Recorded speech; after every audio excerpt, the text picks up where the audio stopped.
Doing things I'll never do. You ain't been, I'm telling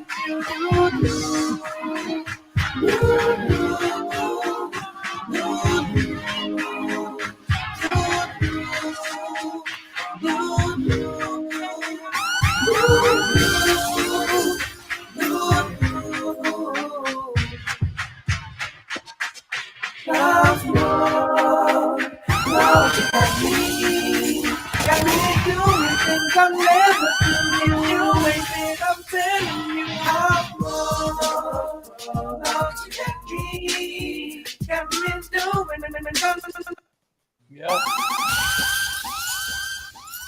Yo, we here. DJ Hamp Sherelle, we in the building. Run! It's a stampede! DJ Hamp the Stampede. Like, share, subscribe, tell a friend, hit that like button right now if you can. That helps the channel the most. Sherelle, what's popping? Hey, Happy Wappy. What's goody? I was sad over the weekend, but I'm getting better. What happened? You could tell us, or it's too private? No, I missed the second line. Oh. Word. Put him in the fucking. Why you missed it? Something in my spirit just told me not to go. But they had some tragedies there, so probably was a good idea. Word, God bless the dead, man. Let's lift our spirits a little bit, man. Let me play this one time for the one time. Like, share, subscribe, tell a friend. Hit that like button right now if you can. That helps the channel the most. Perfect.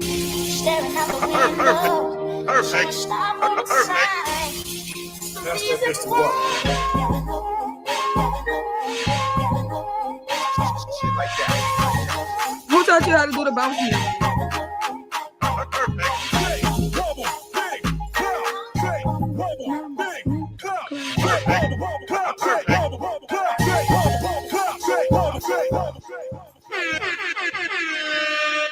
What's up with y'all, man?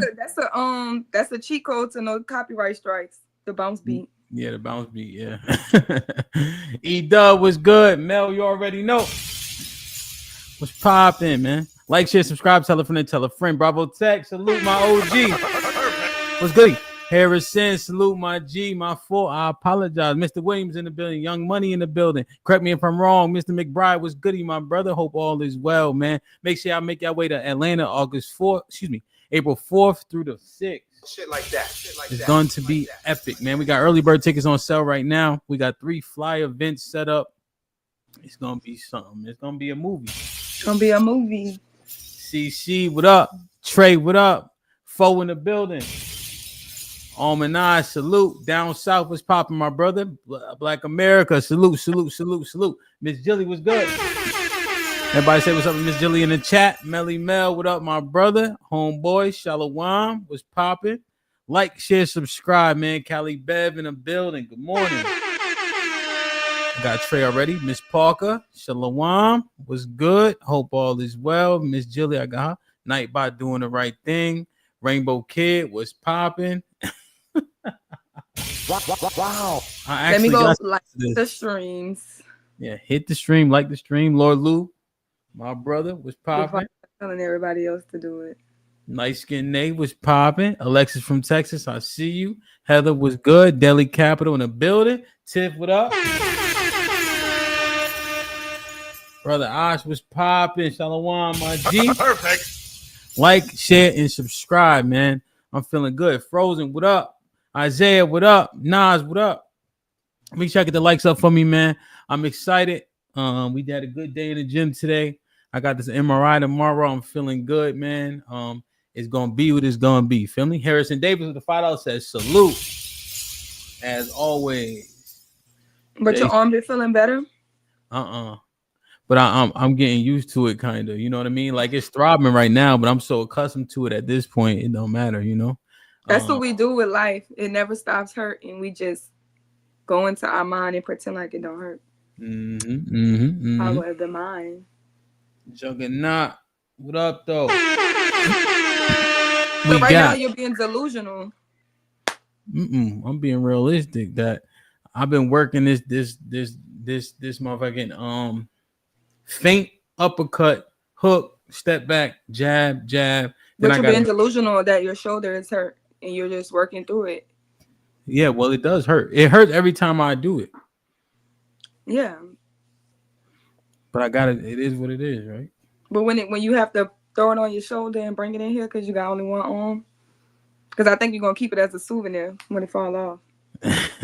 Oh no, the bones are good, you know. The bones are good. But the MRI tomorrow, they'll tell me the story, man. So I'm not even nervous, you know what I mean? All praises to the Most High, feel me? Let me see. We have, I don't got my right screen up. We have 100 people in the building so far. We're gonna have a good time today. Put a 1 in the chat if you're feeling good. Put a 1 in the chat if you're not feeling good, but you'll be feeling good soon. Put a 1 in the chat if we have days like this, you know what I mean? But you're gonna push through. All praises, man. Hold on, let me get my channel thing up right here. Switch accounts. We had 24,500 subscribers. Yeah. Check you out. You the man. I'm over here making you look good. Indeed. I take what I can get. You heard? Yeah, no. Oh, let me see. Let me turn my beat back on. I like all the ones, man. I like all the ones. Listen, man. I'm gonna tell you, I'm busy as hell, man. But I promise, if you need a shoulder to lean on, never hesitate. You know, send me a message on IG. Might take me a week to reply, but I'm gonna reply. Lean on that shoulder, y'all. I promise. That one that worked. You know, and I don't know everything. I just know shit be sucking at points and times in life. Feel me? But he do got 6 kids, so don't ask for the money. Yeah, the money thing. Yeah, nah. Y'all gotta help figure that out. You know. Damn, man. Chris, what up? Darlene, what up? Yeah, she always snagging. Homeboy, Shalom. Yo. Damn, man, I'm feeling too good, man. You know how you just got that energy, like, you feel me? Like, you just, it's just good, you know what I'm saying? It's just good. So, we got 100 people in the chat. Let me check the likes real quick. And we have 45 likes. Come on, y'all. Get the likes up. Get the likes up. Get the likes up. Get the likes up. That's what helps the channel the most, man. And I usually, Bub, you late. Direction CYOP.com in the building. You see, hold on. You see my shit, right? It's We Major Lifestyle, man. This is one of my garments. YouTube, pull that down real quick so they can see my shirt. Yo, see my shit? Oh, let me stand up. My shit. Not you talking to YouTube. Yeah. All right, YouTube, you can put the website back up. Is that specs in the shirt or is that dandruff? Yeah, I might be dirty. I ain't take a shower yet. I just came from the gym. So that's me. We Major Lifestyle. I thought it had like a little galaxy type. Look, it even made me look like I got abs. Look, that's how much of a dope shirt it is. Feel me? So. It made you look. It's like a corset shirt to shirt. No, it's just a beautiful shirt. Like, you should feel the fabric. Like, it's amazing. You always talking about the fabric in them shirts that you be having. You be like, you gotta touch the fabric. This is the We Major. I'm trying to tell you. Direction CYOP. I'm telling you, man. It's You know it's come on. You know what time it is. 100% ring spun joint. Feel me? Damn. How come you the same height when you stand up, even when you sit down? The same height as your daddy. My daddy's 6 foot. Oh, he ain't. Yeah, that's what everybody told me at the meetup too. Everybody was 6 foot. Everybody was my height. My daddy really 6 feet though. Yo, I look man, up to him. y'all gotta get one of these, man. I got 2 more fly shirts too. I'm saving one for the night. You know what I'm saying? You gonna switch clothes? Of course, I switch every show. You know. I got my dun glasses on. We ready to roll, man. Let me see. We got 116 people in the building. We have 52 likes. Y'all get the likes up, man. It's gonna be a dope show. I'm trying to tell you, man. We're going to continue. We're gonna take this walk kind of where we started from yesterday, but a little bit different of a lens, right? So yesterday was red pill rhetoric versus reality, right? Because we understand a lot of that stuff doesn't actually come to fruition in real life in the way in which it's spoken about. Oftentimes people are speaking about things that they really don't understand because they simply haven't experienced them, which is fine, but you can't speak to them from a place of authority, right? You have to speak to them with your opinion from a place of willing to learn. And that's not what often happens. So people be stuck in a place, right? Let's continue to develop and mine out the different concepts. We're not throwing them out, but we're saying let's thoroughly assess them before we apply them. Feel me? Let's get it. You ready? The RPO. What you mean? I don't know what for me. What's the RPO? Break it down for me. Like, share, subscribe, tell a friend and tell a friend. Hit that like button right now if you can. That helps the channel the most. Black Seinfeld, what's goody? Dre, what up? Make sure y'all become a member. Let me check the likes.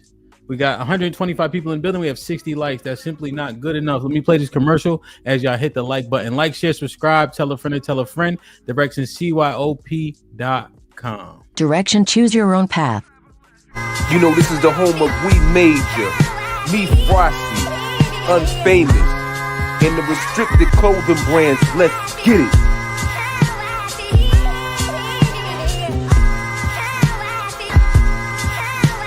YouTube.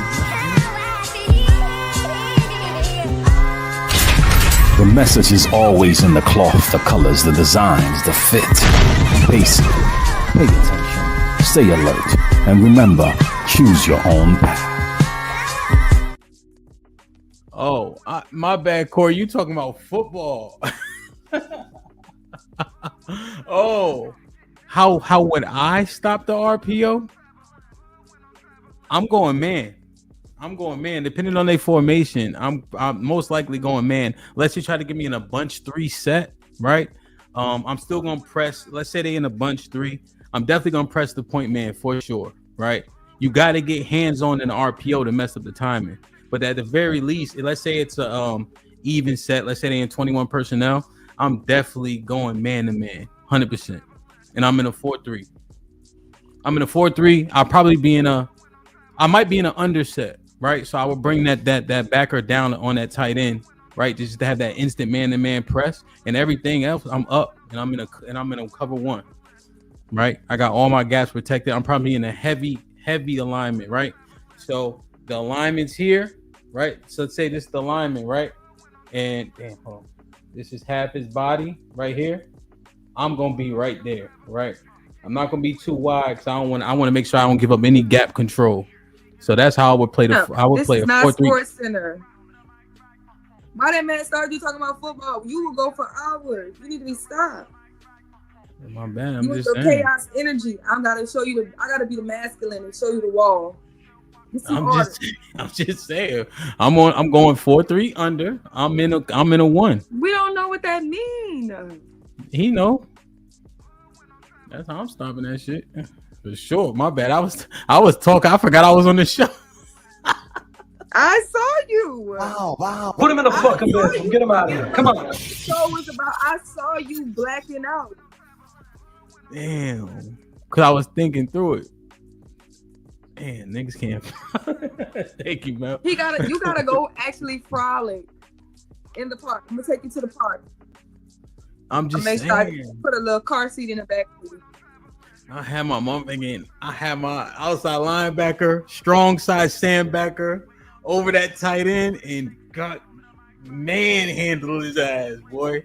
That RPO gonna be Put him in the fucking bedroom. Get him out of here. Come on.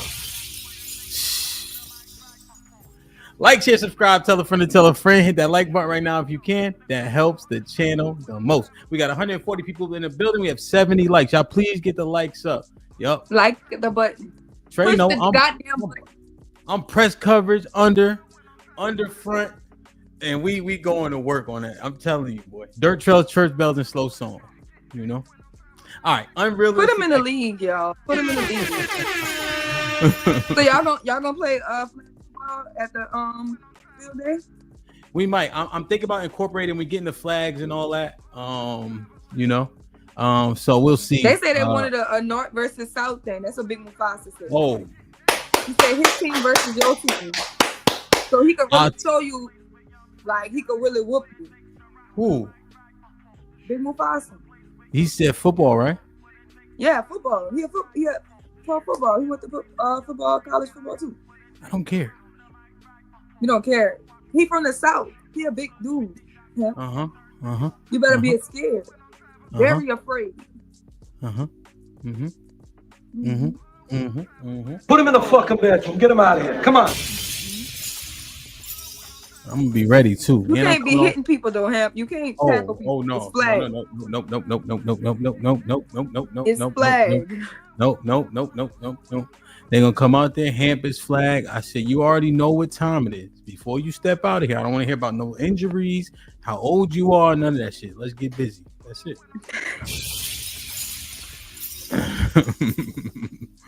Word, Prime. Damn, man. All right, man. I'm having too much fun. I apologize. Somebody time Dre out for 15 seconds, please. Soccer is not a real sport. It is. Stop the cap.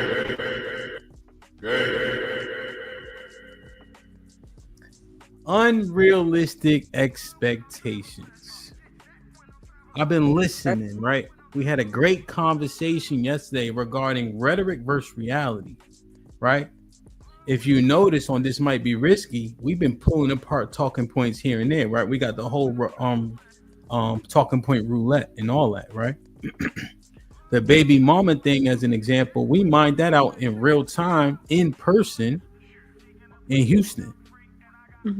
But I'm just looking at things we expect as opposed to what happens, right? But we continue to perpetuate these unrealistic expectations and we assume and expect different results. Right? I wanted to talk about this one first. I feel, and I'm saying feel, that this in today's day and age is unrealistic. Not going 50-50 is unrealistic. Right? What benefits does a man actually get by paying 100% of the bills? Outside of the men that don't pay 100% of the bills. What's the obvious difference? What is the value in paying 100% of the bills? If you got a good woman, is she still going to do the things that you want her to do? Sherelle? Huh? It's a broadcast, nigga. You can't hear me? No, I can hear you now. Go ahead. Yeah. If she's a good woman, yeah. She's still gonna cook. She's still gonna clean. He's still gonna help clean. Men put clothes in the washer, right? Men will pick up. Now I admit, a lot of my boys don't clean up that good, but their houses be neat. You know what I'm saying? But you can definitely tell when a woman has been over there, right? It's a little bit neater, right? They got like towels hanging over the faucet, and they got like little towels hanging off the stove and shit like that. That's how you know that they woman was over there and she cleaned up, right? When we clean up, that shit ain't hanging up and all that. Feel me? But we do pretty good overall. But I don't see a value there, right? Just first things first. But more importantly, in this day and age, who the hell is gonna be able to pay 100% of the bills? Rich niggas. And then what percentage is that? It's a broadcast. 2. 10, 2. 2. Right. I must be lagging. Yeah, you might gotta lag. Do me a Or favor. you lagging? I ain't lagging. Drop out and come back in. I ain't lagging. You don't know, it could be you. You got a crazy delay. Drop out and come back in. Go ahead, hurry up. Right? So here's what I'm thinking, right? This is an unrealistic conversation, right? I remember there was one point in the conversation where Mr. Fantastic and I was talking. He's like, the man needs to pay 70% of the bills, right? If he want to maintain his respect. Think about that for a second, right? It's unrealistic, and therefore the expectation has to change.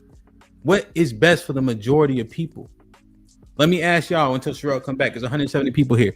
What's best for the majority of people? For everybody to put in 100% and then they figure it out? You was talking shit?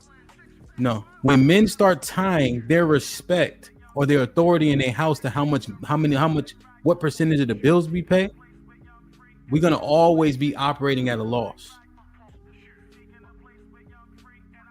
And then it's unrealistic, right?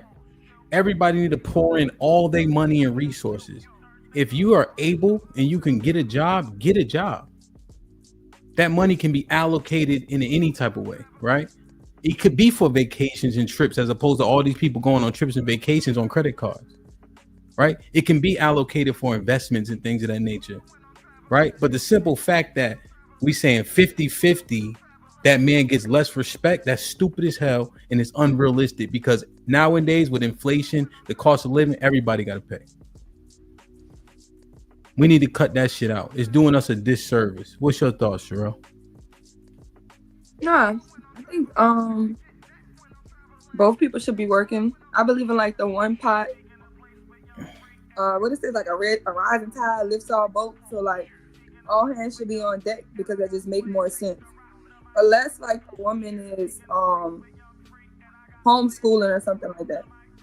I do think there's benefits from a woman being at home, but if she's not typically doing what I think is beneficial, then she should probably be in the workplace. Or maybe like working from home where she has like a income, which is like a lot of at-home jobs in tech right now. So she could be making 6 figures and still be at home. You know what I'm saying? But it would be better for like kids to be homeschooled, for her to be cooking and doing things that's more in-house instead of outsourcing that.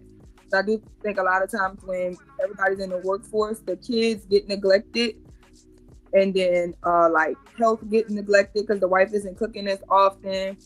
And then depending on where they're working at, both people are coming home stressed, drained, with bad attitudes. So I think that's what the men see it, is that my woman doesn't have to sit around and be yelled at by some man at a corporation and come here giving me attitude from what she just dealt with at work. Yeah. I think though, when we have the conversations, right, it's saying that women are never satisfied, right? You heard that before? Mm-hmm. And there's not a separation made between working and non-working women. It just said women are never satisfied. So if that be the case, why not maximize contribution? Now, people will say one person can pay all the bills. Yeah, we hear that, right? But you have to downsize your life very significantly, right? You have to almost you have to almost have a minimalist mindset, right? You have to make a bunch of sacrifices, or, right, because of today's day and age where the money opportunities are open to both men and women, and generally speaking, women work and women have always worked, right? It just changes now. Now she goes outside the house to contribute, you know, but we seen the help. We seen all these movies. When didn't our women work specifically? The help is Black when they women were working. We was slaves. Well, real shit though. I don't know if you've seen the help. You never seen the help? I don't watch movies. Well, it's just a movie where the women were raising the kids in white people's neighborhoods and etc. Right? They come home. But women have always contributed in some way, shape, or form in terms of work, right? If you're on a farm, they work around the farm, and whatever the case is. But yeah, 100%. So I was just looking at it, right? And the reason why we have to mine this out more realistically is because 50-50 is how the construct is if you want to make it, right? And that's the thing. When we had this storm, right, down here, the hurricane, there were, upwards of, $1,000 worth of repairs and shit like that, right? People are living paycheck to paycheck constantly, and I don't think people are just out here splurging like we try to make it seem. It's hard out here. It's not like a necessary like splurging on big things. Like I said, people would save a lot of money if they cooked. Like you could make, but people are spending like if they go through that thing, the amount of money they're spending at fast food restaurants, doing stuff like the small stuff, like I just went shopping for this, doing this and this and this. That's what kind of adds up to where they be broke. They smoke weed, they drink. It's some type of habit that they have within it that keeps them kind of in the paycheck to paycheck type of thing. And then everybody has to have something new. You know what I'm saying? They buying cars that they can't afford. I think somebody was just joking like, oh, Sherelle ain't never had to lease nothing. Because Sherelle buys everything cash. Yeah. Ain't nobody coming. If I get sick and don't want to work for 3 months, ain't nobody come and get my car. Yeah. I think to have that amount of cash on hand is difficult. That's why you do see so many people financing, right? And I think that Klarna, Afterpay, Affirm, those things are a detriment to people. Even credit cards, like a lot of stuff. Oh yeah. If you're not on top of that stuff, it could be so detrimental. It's like a fine line that you're supposed to walk with that stuff. Mm-hmm. Yeah. No, but 100%. honestly, I do think that the bills and the means should be underneath the man 100%, right? Why? In that, because just in situations where if your wife get pregnant and you're really dependent on her to work that entire time, she gets put on bed rest, are y'all going to be in jeopardy, right? But that's poor planning though. But you're citing poor planning. Poor planning though. Yeah, well, so let's talk through it, right? Women running around here like they shouldn't have, or if I split 50-50 bills with my man, right? Now his respect level changes. That's ridiculous. Right? Because if you married that man, if you with that man, I would assume that man gonna kill and die for you. Why should his respect level ever change? Why is his respect level tied to his pockets? That's corny as hell. I don't think his respect level is tied to his pockets. Honestly, I think women who don't respect the man that they with, even if he paid 100% of the bills, she still wouldn't respect them. Well, that's the thing. You can't even discern the difference, right? What does a man get by paying 100% of the bills? Does he get extra cooperation and submission and respect? You could argue he doesn't, right? So why not? They say that they do. Like the men who pay 100% of the bills say that they do. Like the Antons, Yadas, the men who say, they pay all the bills, their wives stay at home. They say they get in a certain level of submission and respect from the women around them. Yeah. Yeah. So whereas it should. So let me say it, right? Because I pay 100% of the bills, right? And she got the same issues that women who work have, right? It is always something, right? We need this, we need that, we need this. You're not home. You're always working. It's all, you see what I'm saying? Right? So it's not that it's disrespectful, right? But it's still a pile on, right? There's it just like we said, women have that chaos energy, right? So, it's just constant. I walk in the house, we gotta just shit. I'm like, is this an Amazon factory or do we buy shit from Amazon? You can't tell the difference. You know what I'm saying? So we want it to manifest in a certain way, right? But we have to be honest, And even like if I just, and you know, I interviewed Anton, shout out to him, right? So we had a conversation, right? Just minding out things. But if he said it on the platform before, just using him as an example, right? Remember, he said he was down and out. They had to recover, right? She stuck with him. She was the breadwinner, giving her check. You see what I'm saying? So it's almost like how I think how it manifests and what people say are different. You know, but you also have to have somebody that's willing. You know what I'm saying? I think that men's goal be to have the wife just at home, but then that may not be exciting enough for them. You know what I'm saying? So I think then the complaints come because they're just bored or whatever. But Sugar Mike explained that what I was saying, where he says like all his bills, all his income, they live underneath the means of his income. But his wife works and he takes her income, and this is investment. This is for this, and this, and this. You know what I'm saying? But it's supplement. They don't live underneath it. Like if she stopped working, they still be able to pay their mortgage. You know what I'm saying? Yeah, no, 100%. I understand that well. I just know that that's not the reality for the overwhelming majority of people, right? So I just want people to understand 50-50 is a reality for the overwhelming majority of us, upwards of 90%. Right, and people's respect, love, and admiration can't be tied to how many bills they paying. Right, you're not going to achieve great results. I want to use tangible examples. Right, when you hear Callie on the podcast, right, when she's sitting in her husband, his man cave, right, he might chime in every once in a while, whatever the case is, right. But she said it before; they had to make it. Right, so there's times where she was making the money. You know, he doing his thing as a barber, building up his business, etc. And they've been working together since we can remember it, right? Callie be fussing with niggas on the panel. He's sitting right there, right?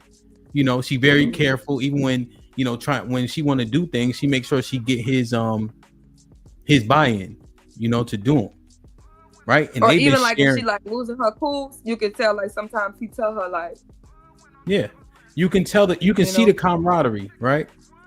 Right, you can see the camaraderie that they have. And they've been splitting it and getting it out the mud and grinding together. And you see the difference. That's ideal, right? That's ideal. But most people want finished products. Most people just feel like they overqualified. That's what we're doing. I'm tired of them niggas though. I'm tired of them women. Unrealistic expectations is what we're addressing today. We got 300 people here, and me and you, and YouTube. Right? Stop this dumb shit. Stop this dumb shit. If you want to see who that man is, you got to get with him while he grinding.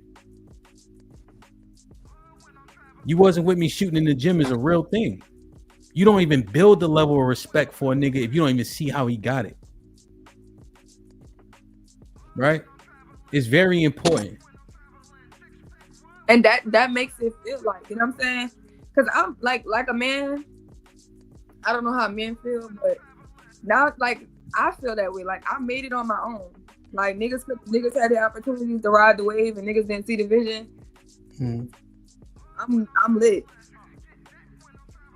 Yeah. And so if I feel like that as a woman, I can see how men be feeling like you wasn't with me shooting in the gym.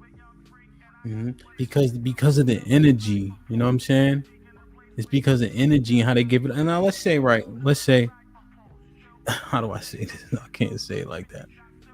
Okay, so let's say hypothetically I'm outside, right? At the place I am now, right? Let's say something happens, I'm outside, right? There's still things that I'm building up, right? So I'm at a particular place, but I also have goals. So instantly, if I incorporate a woman in that, right? She has to respect how far I've come, right? And be an asset to where I'm going. And she can still apply for the job. Right? She needs to be able to see the vision. Because you're steady growing. Yeah. Yeah. Like right? You're in a consistent state of growth. Yeah. Yep. And it's very how you say I can't think of the word, but I know what it is that I'm going for, right? I'm very decisive about it, you know?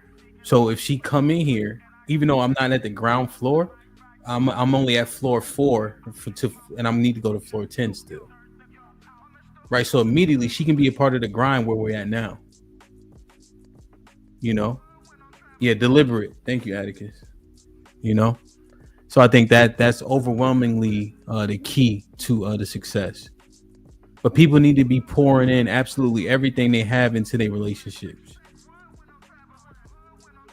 money included. What you think? Anything else on that? Niggas, wrong don't. one. No, I think that's the ideal way for it to go. I do think that the greater influence is women feeling like they can't build with men because they build with men and then men leave them. So they get left after they build with a man or help them. But I think that they have like a misconstrued. That's the only like pushback I think we would get from that, from the women, is that they help. But it's not. It's about building with somebody, not building somebody up. And I think that's where the miscoherent, because you're trying to build with a man who don't got no place to stay. So if you can take in a man who just got out of jail, who don't have a place to stay, who don't got a car, who don't got no job, who don't got nothing, you're willing to take that in, then why aren't you willing to build with a man who already can come and pay 50% of your bills? Because you're paying 100% of them bills, right?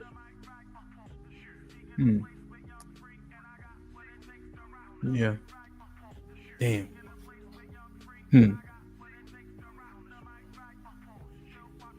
I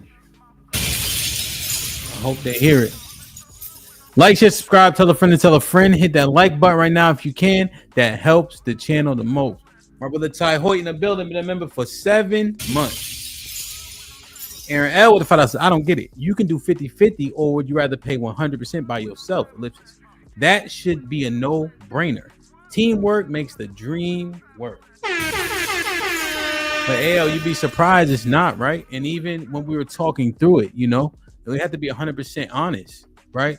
I pay all the bills, right? And I know that my buddies, or like when I like Callie husband, they get the same shit I'm getting, and everybody contributing.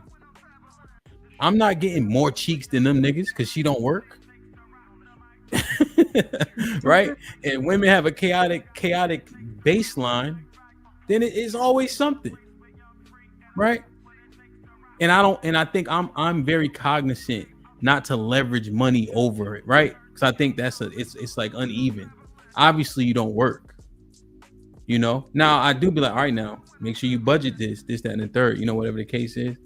But I'm not sitting here like, you know how niggas could do it, right? Which now, leaves a bad taste. Y'all are getting complaints, but does your wife ever make you feel like you're in a partnership? No. So a lot of 50-50 men are dealing with women who make them feel like we're in a partnership. And this is even on a rich level. Like, look at D Wade and Gabby. Mm-hmm. You know what I'm saying? But also, I look at him like he's the leader. I think that's the problem too, though. She can't make me feel like nothing in this house, right? Now, don't get me wrong. Women try it. She tried a couple times. Why wasn't I included on that decision? I do the whole look. You talking to me? I thought you said that's what happened with them. Like one day, they told her, "You're not gonna be talking to me like that in my house," and she was like, she moved out. It was like, we're gonna get a house that both of us pay the bills at because I'm gonna be talking to you any kind of way I want to talk to you. That's unrealistic. That's unrealistic. They got money, right? But I think that's another thing though. Standardization. I got another one up here that we're gonna go through. Like, share, subscribe, tell a friend and tell a friend. Hit that like button right now if you can. That helps the channel the most. Let me show y'all this, man. So this one, which one do I want? This one right here, Sherelle.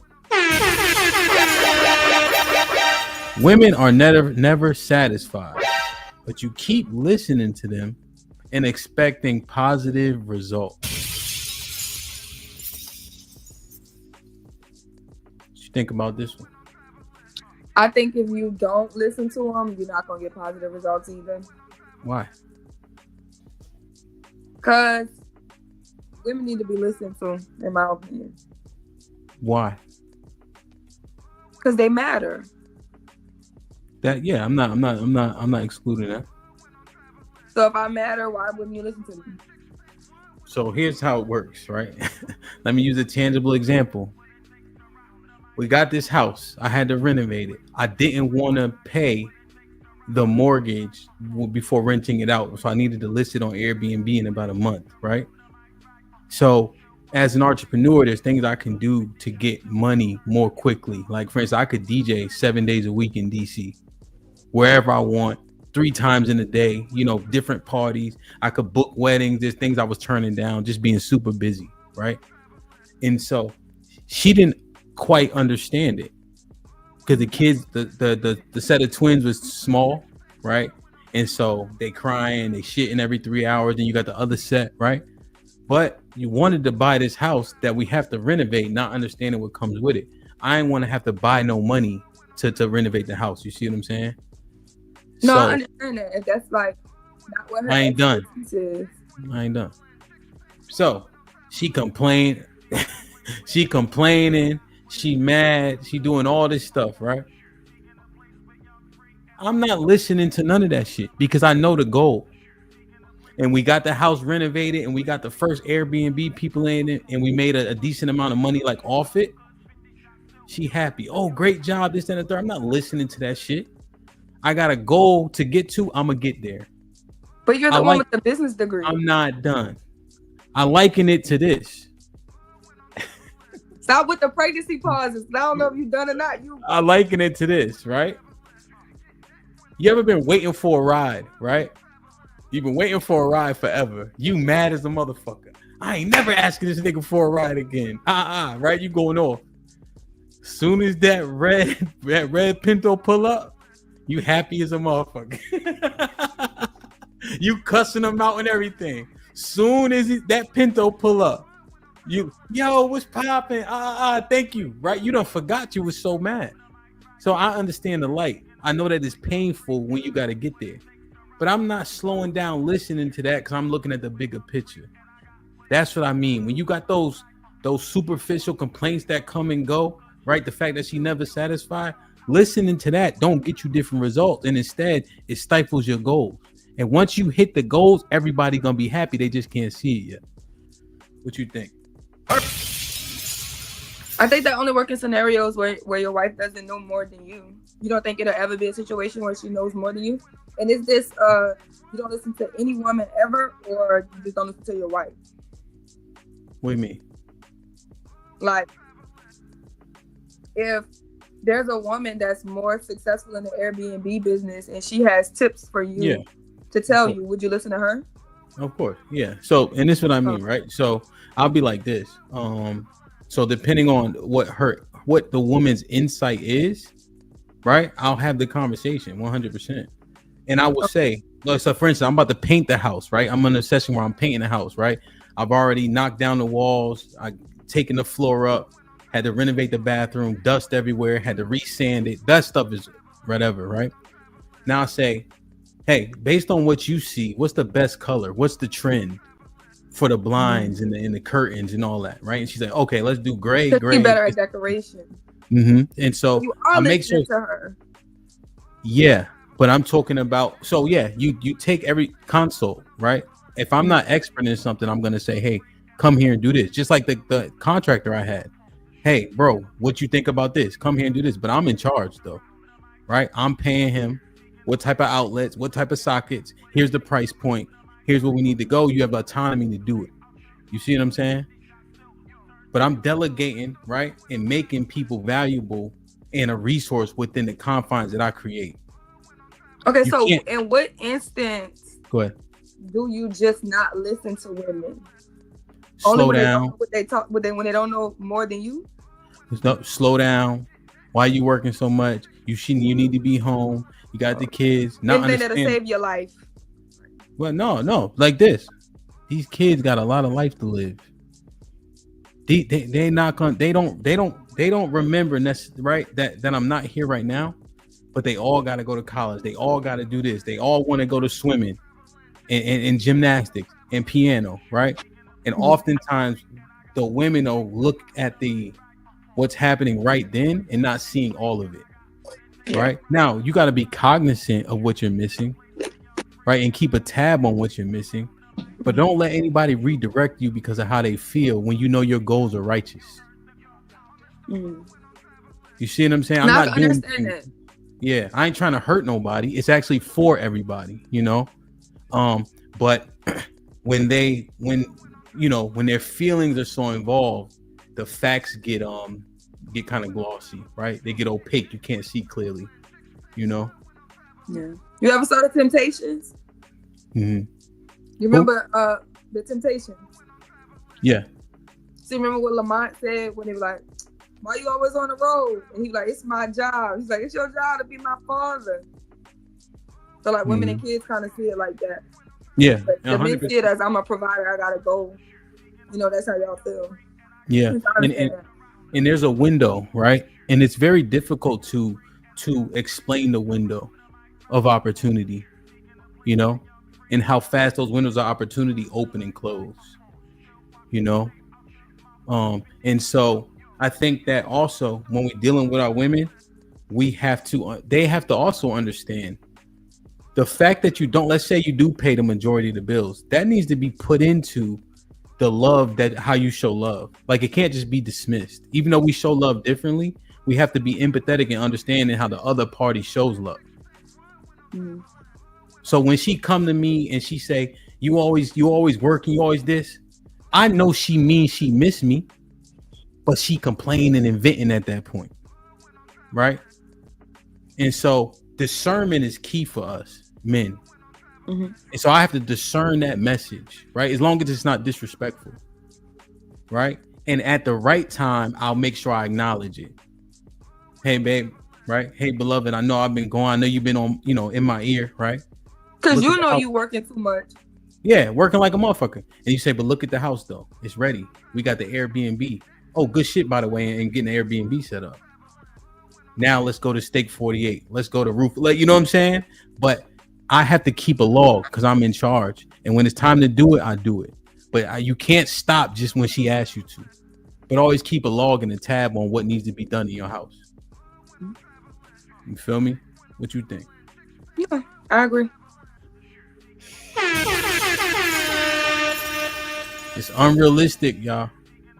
It's unrealistic to just act. Well, that's the next one.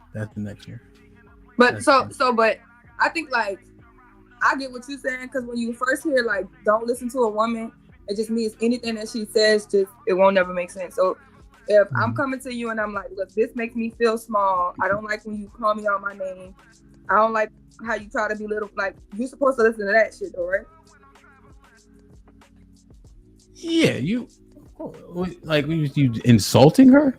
Maybe. Yeah. So and if let's say you have a drinking problem, okay, are you supposed to listen? Yeah. If I my grandma used to tell my dad that all the time. Like, my dad used to have a drinking problem, and he just like, I ain't listen to no woman. And then he went into a coma and almost died. No, we're not saying being ignorant, right? Yeah. Ignorant means you don't be willfully obtuse. Yeah, don't be willfully obtuse, right? I think ignorance is okay, because ignorant just means you don't know. But willfully ignorant, willfully obtuse, right? That has no place. You know, Omar said, if I'm choking and a woman tell me to drink some water, I'm not gonna drink. And I think the hyperbole helps illustrate the point, right? Mm-hmm. It's just that there are examples that we use, right, from like Abrahamic text, let's say, right, that we saw that dealing with the woman who has an agenda can be the death of you, right? But I think that you have to be considerate, right? You have to be considerate, right, when it's time to be considerate. But she won't see the forest through the trees like we do. So you have to make sure you apply things deliberately, right? And don't just shoot people, but get to your goals, and everybody will benefit. And I think if we understood that about each other, then I think we could make it work. Like, if a woman understands you're always going to see trees, and they're always going to see a forest, And you'll fall in awe with this one tree, and a man is looking like, if I chop this tree down, I can build a cabin and I can start a fire and I can do this. Do you see what men have done with trees? Yeah, facts. No, real shit. Perfect. And this one, right? This one. So there's men like my boy. He came on the podcast like forever ago. He's great. Like he's hardworking man. You know, he works in the school system. And he said his wife don't pump no gas. So there was a time where he lost his job, right? I call him at 3 a.m., 4 a.m. He driving Uber, you know. His wife does good for herself. You know, she's in education also. He driving Uber. He looking for a job. You know, he's still trying to just keep it up. But every Sunday, he fill that truck up with gas. You know what I'm saying? And I think a lot of those things are glossed over. And we often don't take time to smell the roses when we're doing hard things. You know what I'm saying? Like even little shit.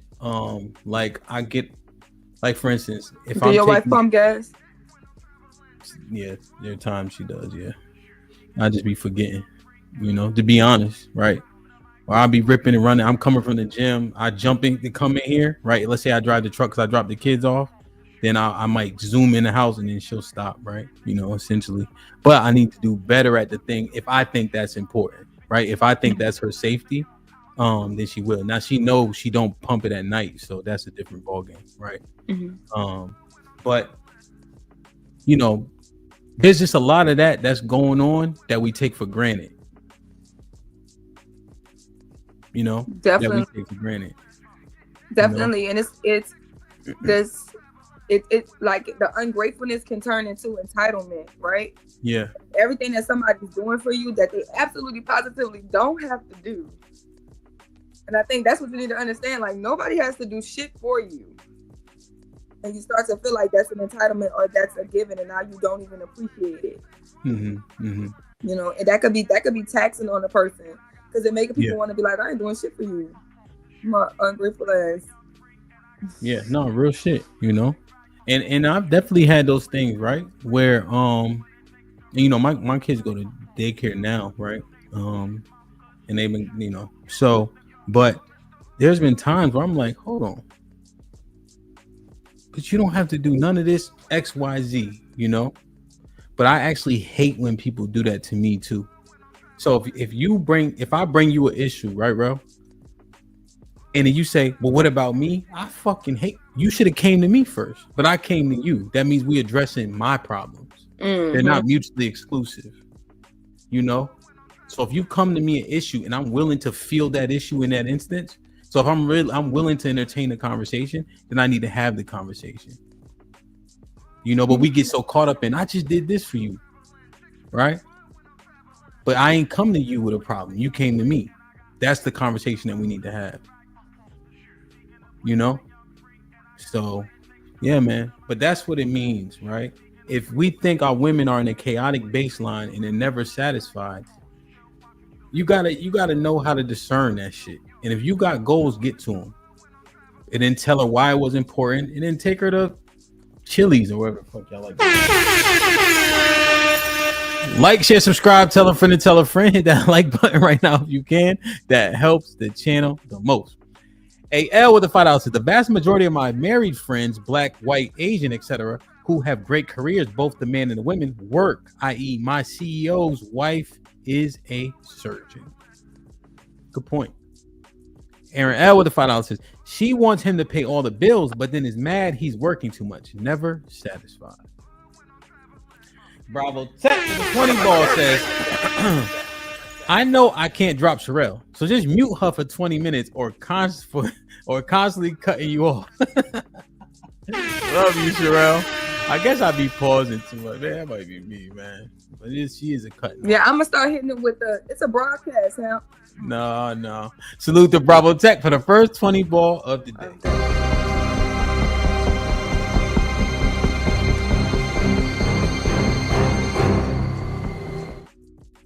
Didn't fit. Get the likes up.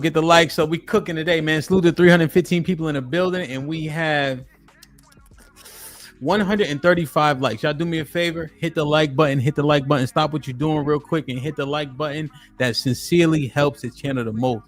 I'm telling you, the YouTube algorithm is thoroughly affected by that like button. Direction, choose your own path. Don't just wear anything. Wear garments that mean something. We got hats. We got sweatshirts. We got jackets.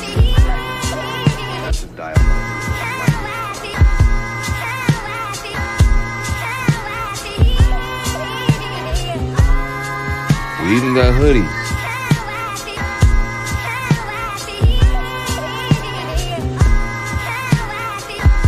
Let's not forget our classic tees. Direction, choose your own path.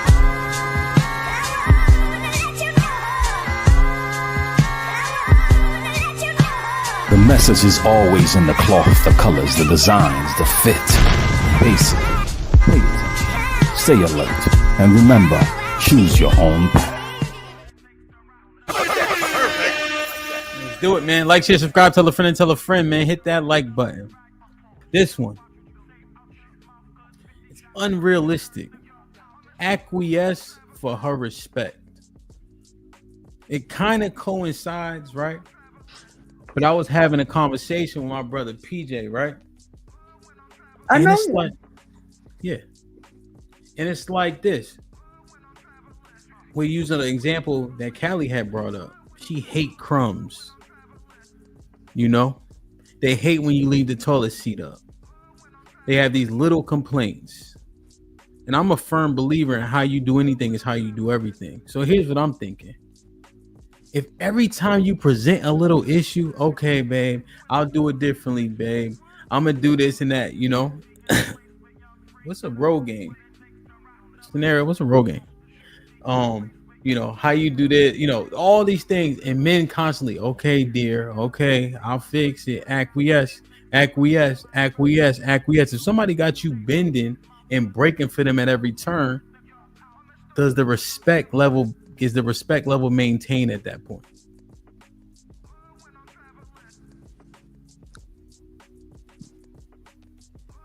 I feel like the respect, if you respect somebody, you respect them. Come on, bro. Come on now. Stop the cap.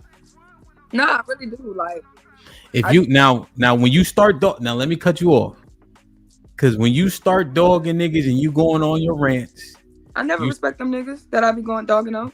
I understand, but you also say y'all niggas would do this if I asked you to. You would do that. I could have you washing my drawers and ironing my socks because you know you could get them niggas to bend to your will. Okay. What that got to do with anything?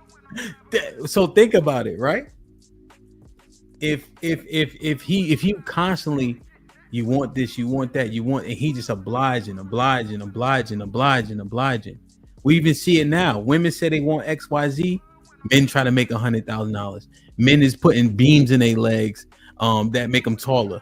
Niggas is doing all types of The shit. majority of men are not doing that, Ham. I Stop. understand, but I'm just okay, fine. Stop the cap. Stop But the cap, please. I'm using the example to illustrate the point, right? So I'm just looking at it, right? If you constantly doing what she asking you to do, what she telling you to do, she putting different demands on you, and you just letting it happen, right? It's unrealistic to assume that you're gonna maintain your respect level. Oh yeah, so you saying like the buckling of like women like men who got like who want to I want to mean, but I want him to be nice to me. Like I want him to be principled, but I want him to go against his principles for me.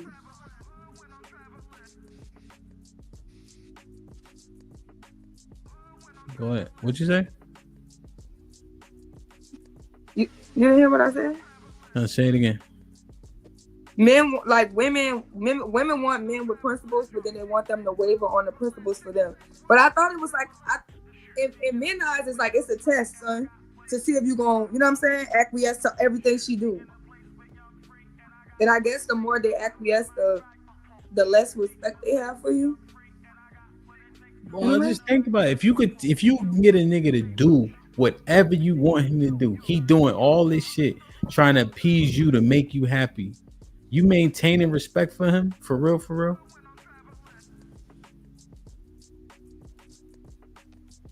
If you could get him to pull a Adam, that's crazy.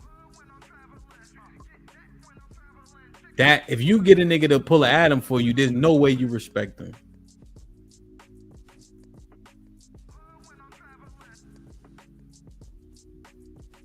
There's no way that you respect him. What's the Adam go against God? Damn near. We was talking in the Discord. One dude, he trying to understand the truth better. His wife gets some shrimp tempura. He couldn't resist it. He couldn't resist. My brother struggled with that with his wife, but she was Christian. Mm-hmm. Right. And so what happens, right? If you constantly acquiescing, fellas, if you constantly acquiescing, you're not gonna maintain that respect. No, you gotta tell her no, or you gonna create a monster. But this is all. I think this is, and I'm saying I haven't vetted it out fully, but men are doing this in mass.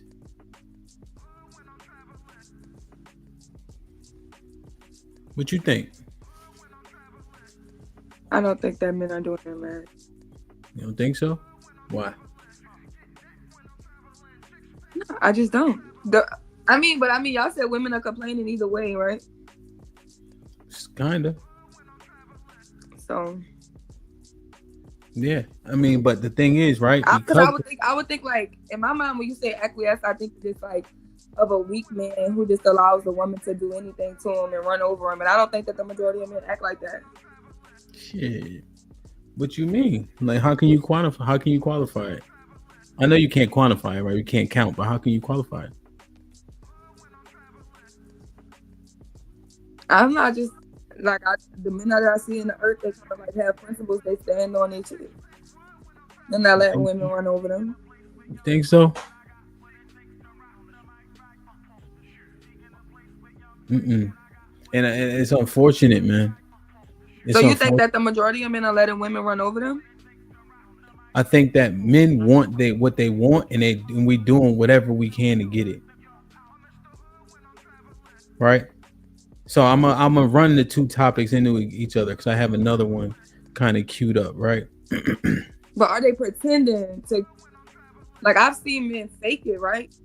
Like I'm gonna just tell her whatever she want to hear to like get what I want. Yeah, but here's the thing. Y'all be knowing it though, right?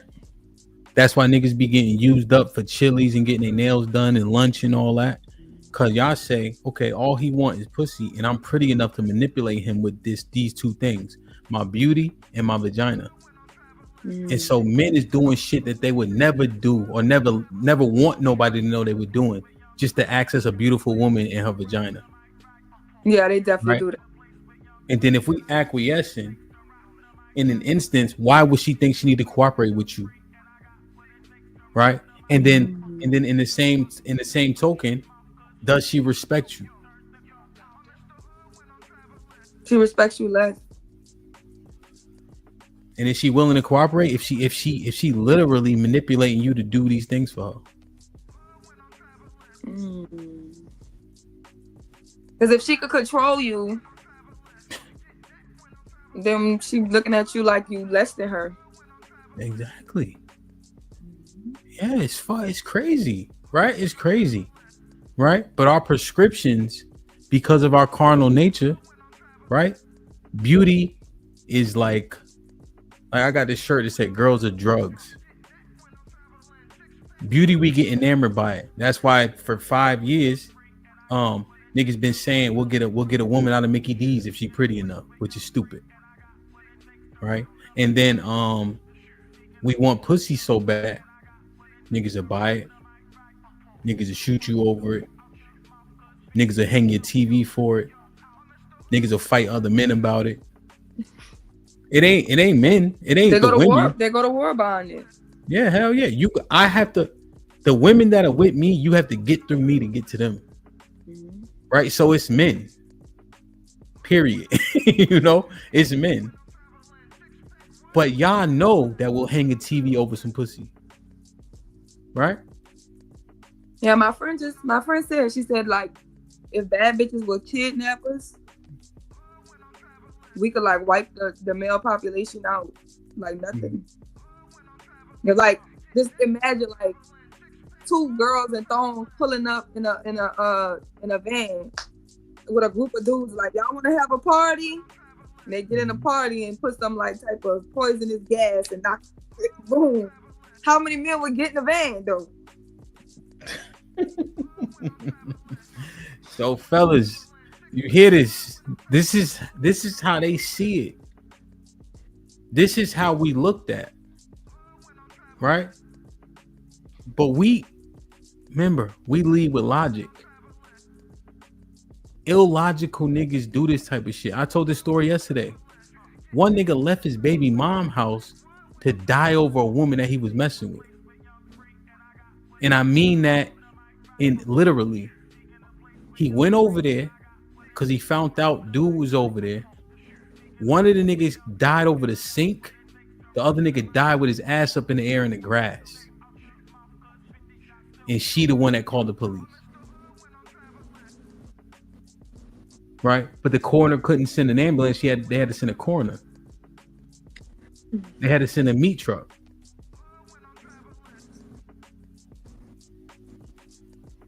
Right? Fellas, we got to slow it down. We got to slow it down.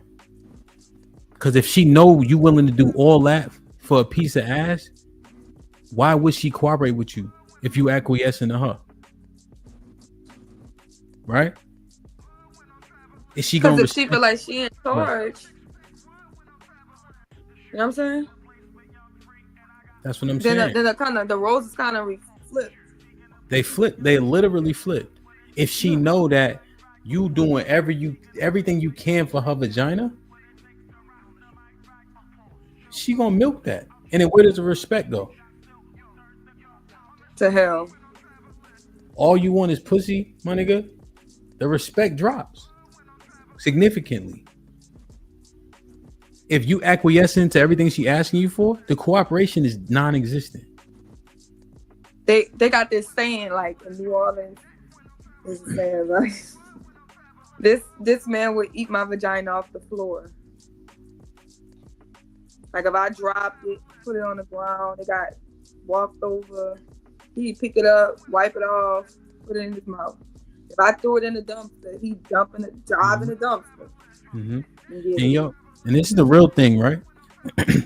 Like we talk about the baby moms, right? Like don't date it, right? Because that's a huge concession for men to raise another man's kid, right? But we concede every day. We don't get respect. We don't get no cooperation. I would argue her not cooperating with you and her not respecting you, that's way fucking worse than some little kid. You make concessions on that shit every day. Getting disrespected in your own house. You have to prove yourself to the woman. Niggas conceding that shit every day. But now a little ugly snotty nosed kid. Oh no, I ain't doing that. Well, my nigga, she told you to shut the fuck up in public. I'm just trying to understand like what's our math, feel me? You know? And I get it, the kid got expenses, he got a dad. I understand, right? But I'm just trying to illustrate the point. What do you think? I get that. I'm thinking about this shit. I don't even understand why women would want to be with a man that they don't respect though. Say again, please. Now, I don't understand why women want to be around men they don't respect. Anyway. You know how it go. I think maybe it's like a ego trip or some shit.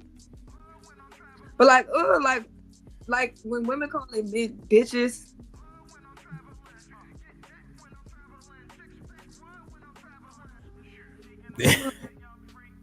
No, because like I like from a little girl, don't get me wrong, my daddy have done stuff. It's my daddy. You know what I'm saying? He's very controlling. He's a boomer.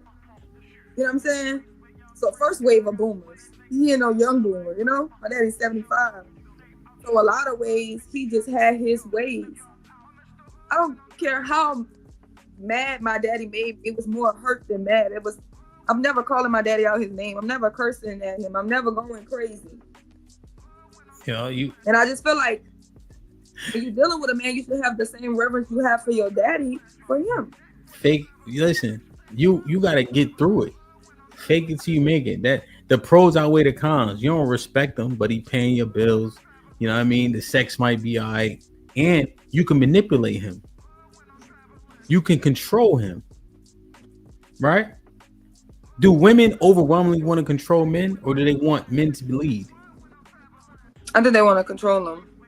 So then that leads to the point. A man that they respect less, you can manipulate him. Every time you get mad and you go on your rants, you tell them niggas, nigga, if I wanted to, nigga, you be shining my shoes. Because you don't respect them, and you know, when you mean having them arguments, the assumption is you can control them because they really want access. That's the answer. No, but you know what I think also? I think it's like lions know the difference between who another lion and who a sheep. You know what I'm saying? So it's also like, you know what I'm saying? It's like like they know who to do this with. That's what I always tell them. Like, you know, they always talk about homosexuals. Like, I know, but these girls, they know who they do this with. Like, I didn't see my cousin get another girlfriend, and his old girlfriend, she went and bought a car. And she's sending him pictures of the keys because she know he ain't got no car. He gonna come back. I didn't see people be like, oh, he only staying with her because I'm staying with my mama right now. And it's like, y'all about to fight over a dude who need a place to stay? So within that, like, they know who they can do that shit with. But I thought that was like a specific type of woman. You saying this majority of them, like all of them like that? Y'all can see it. Y'all know a lick when y'all see one. You know what the lick read. Come on. I know that. You can see it. So like the same way y'all Mm-hmm. find them girls who y'all don't got a kiss that y'all can hit up at 3:00 in the morning. That's how women responded to that. Yeah, we know. We be knowing. I think for the most part, if you've interacted with a decent amount of women, you know what you trying to do. You ain't had to do too much. You just got to get a smile out of them, and then you could. Man, there was a pickup line. It used to be like, "Yo, just once." But have you ever met the women you know you line. can't do it to? Yeah. Okay, so when you be talking about me, I'm the woman you can't do that shit to. Go play stupid games with stupid people, because don't come over here. Well, it's through a conversation, right? So initially upon first meeting, you have an inclination of what it is, right? And then as you build a little bit of rapport during that 2-minute conversation, you know how you may need to end that conversation. Where you going? Where you headed? You want to go to the diner? Maybe I'll see you soon. I'll give you a call tomorrow. I'll text, whatever the case is. Just one time, and her face will tell the story. So it depends. But you see how you deal with both of them, though, right? Kind of. You see how you had the woman that you wanted to marry, but you also was dealing with the woman you didn't want to kiss. I think that women have that same, like, Achilles, to where they look at a man that they can respect, and then they look at the man that they don't have to respect. Mm-hmm. And then they choose the easier road. Because you understand, I have a friend, he very successful, owns a trucking business, 6'2", I think he's 6'4". Mm-hmm. Smart, you know what I'm saying? Fine, he be in the gym, everything. And he always say, like, these bitches don't know how to deal with men who don't need to drive their car. I don't need you. You come in here and I'm the prize.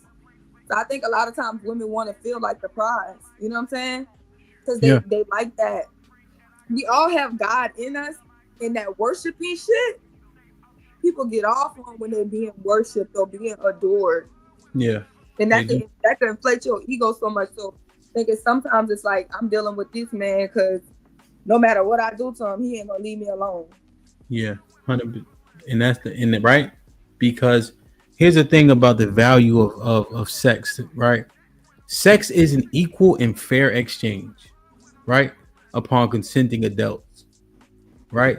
But we act like, and women ask us to give them additional things just for access to their bodies, right? Mm-hmm.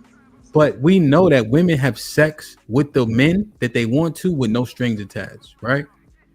Without resources and shit like that. Feel me? Shit like that. So discern that appropriately, right? If she don't see you as a fair and equal exchange partner, and I'm using partner in terms of sex, assess that shit. If you have to exchange resources for her, right, in order to have access to her body, you got to make an assessment.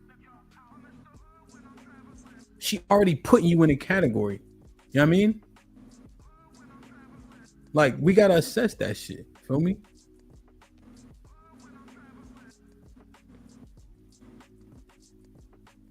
It's a broadcast. Yeah, I'm thinking like I don't know about that one. I don't think there's gonna ever, because you can sell vagina, dick not so much. Say again? Like you can, like women sell vagina, right? Yeah. Or sensuality or sexuality. Sure. Men, it's not the majority of men who can sell what they got. You see what I'm saying? Right? Get it? So because it's like that, men are, you know what I'm saying? Men are gonna have to like impress them. Like if they're trying to get the woman, because you're gonna make the competition bad, right? Because you got competition out here, and there are the men who are gonna take them on expensive dates and simp for them. So when you in the pool with the simps and the niggas who taking $500 dates, it's like, yeah, but here's the competition is there. But that's the thing, right? So the nigga that take her on a $500 date, I've been over there after, right? And I finished off the steak that he bought her. Right? And you know what I'm giving her? Nothing. You see what I'm saying? So that's the thing. Let's assess the entire microcosm. And the ladies already know that, right? Ladies, put a 1 in the chat if you know what I'm saying, right? As opposed to arguing, if y'all understand what I'm saying. You got the one dude, right? She going to date with him and all that. She dating and everything.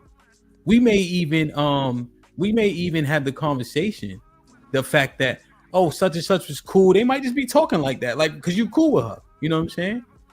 But the sex between y'all is the thing that y'all there for.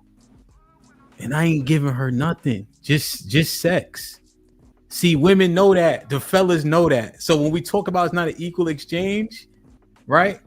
Then you have to reconcile that with Pookie and Ray Ray. Right? I understand that too, right? Because on the reverse, of course, it's like, I'm a girl that don't have sex. I'm in the market with girls who have sex on the first date. So I understand the reality of that. But I'm also aware that the same attention you suck dick for, they're just going to give it to me. So in that same world, it's like, no, people can get what they want. And if they're not going to listen to you if they're getting the results. Yeah, like if we tell you're not going to be healthy on a keto diet and somebody lose 100 pounds on keto, you can't tell them nothing. Kinda. So I think I guess I'm talking to the fellas more so. All right. Essentially. Right? And I'm just correcting that because you see when I laid it out to people like, oh, I know how that happens. You've been one of those three people before. The woman that goes on a date with son and then have sex with son, right? And which then is diabolical. It just because you're just dating, right? But think about it. I like having sex with son, right? Or sorry, she likes having sex with Jerome, and she don't need to rack up a bunch of bodies on niggas that she don't like, but she's still getting fed and she's still getting dated and all that, right? But she had sex with Jerome is good though. You know so I mean? he's the fun guy. He getting to the bottom, right? right? Okay, so it's like the same way y'all have wifey type and then stripper girls. So wifey type and then the freak girls. Just because y'all looking for a wife don't mean y'all not smashing freaks, right? Well, but So no, in but the a difference woman is reverse, it's like she may be looking for the husband type and smashing the fun guy. well, consistent guy. Yeah, I guess maybe. You know, The fun one, the one that gets to the bottom of it or whatever. You know what I'm saying? While Yeah, she's maybe. on the verge of looking for her husband, she's still having fun with the fun guys. Just like when y'all looking for y'all wives, y'all still smashing the fun girls. Yeah. So yeah, let's do it like that, right? But what I'm more so reconciling, so I can agree to that, right? But I guess what I'm more to getting to the bottom of is the fact that sex is indeed an equal exchange, right? But they're choosing the men that they want it to be an equal exchange with, and men gotta properly discern that shit, right? So if Jerome can get to the bottom of it without spending $300 on a date, right? Then you know that in her mind, sex for sex is equal. But for you, it ain't. She got a different standard and criteria for you. Why is that? Okay, so think about She it really this way. trying to go ahead. Are you not done? Go ahead. So think about it this way. Sure. If they was to find a woman that they're that man that they're Tyrone for, they would think less of her. Y'all think less of them. Inconsequential to The woman that's on your jock and what argument are you making? So it's like this: the woman that's on your job, the woman that'll do anything for you. You think less of her. You don't think she's wifey type because she'll do anything for you, right? So you shooting for the woman who curving you. Well, no. Why not just settle for the woman? Because you with the girl, right? You ain't gotta do nothing but you let her smash. You don't think highly of her. No, not enough to be with her. Not enough to be with her, right? It's just a smash to you. Mm-hmm. But that's that the girl. That's the girl cool. who fuck cool. with you because she fuck with you. Why not pick her? I'm saying she cool. But why not pick her? She likes you for you. She like having sex with me. Remember, you called me the fun guy in that instance. Okay. So who you want to be? Do you want to be her wife? Do you want to be her husband, or you want to have fun? But I'm trying to figure. Why are you introducing that though? Because you're saying women are having sex with who they want to have sex with, and men need to understand that she's making you pay for it, right? But there's a woman who's willing to have sex with him for free too, and he don't like her. So now he gotta pay to get the one that's in higher class. But that's not. So here's the thing, right? I'm speaking about the equal exchange aspect, right?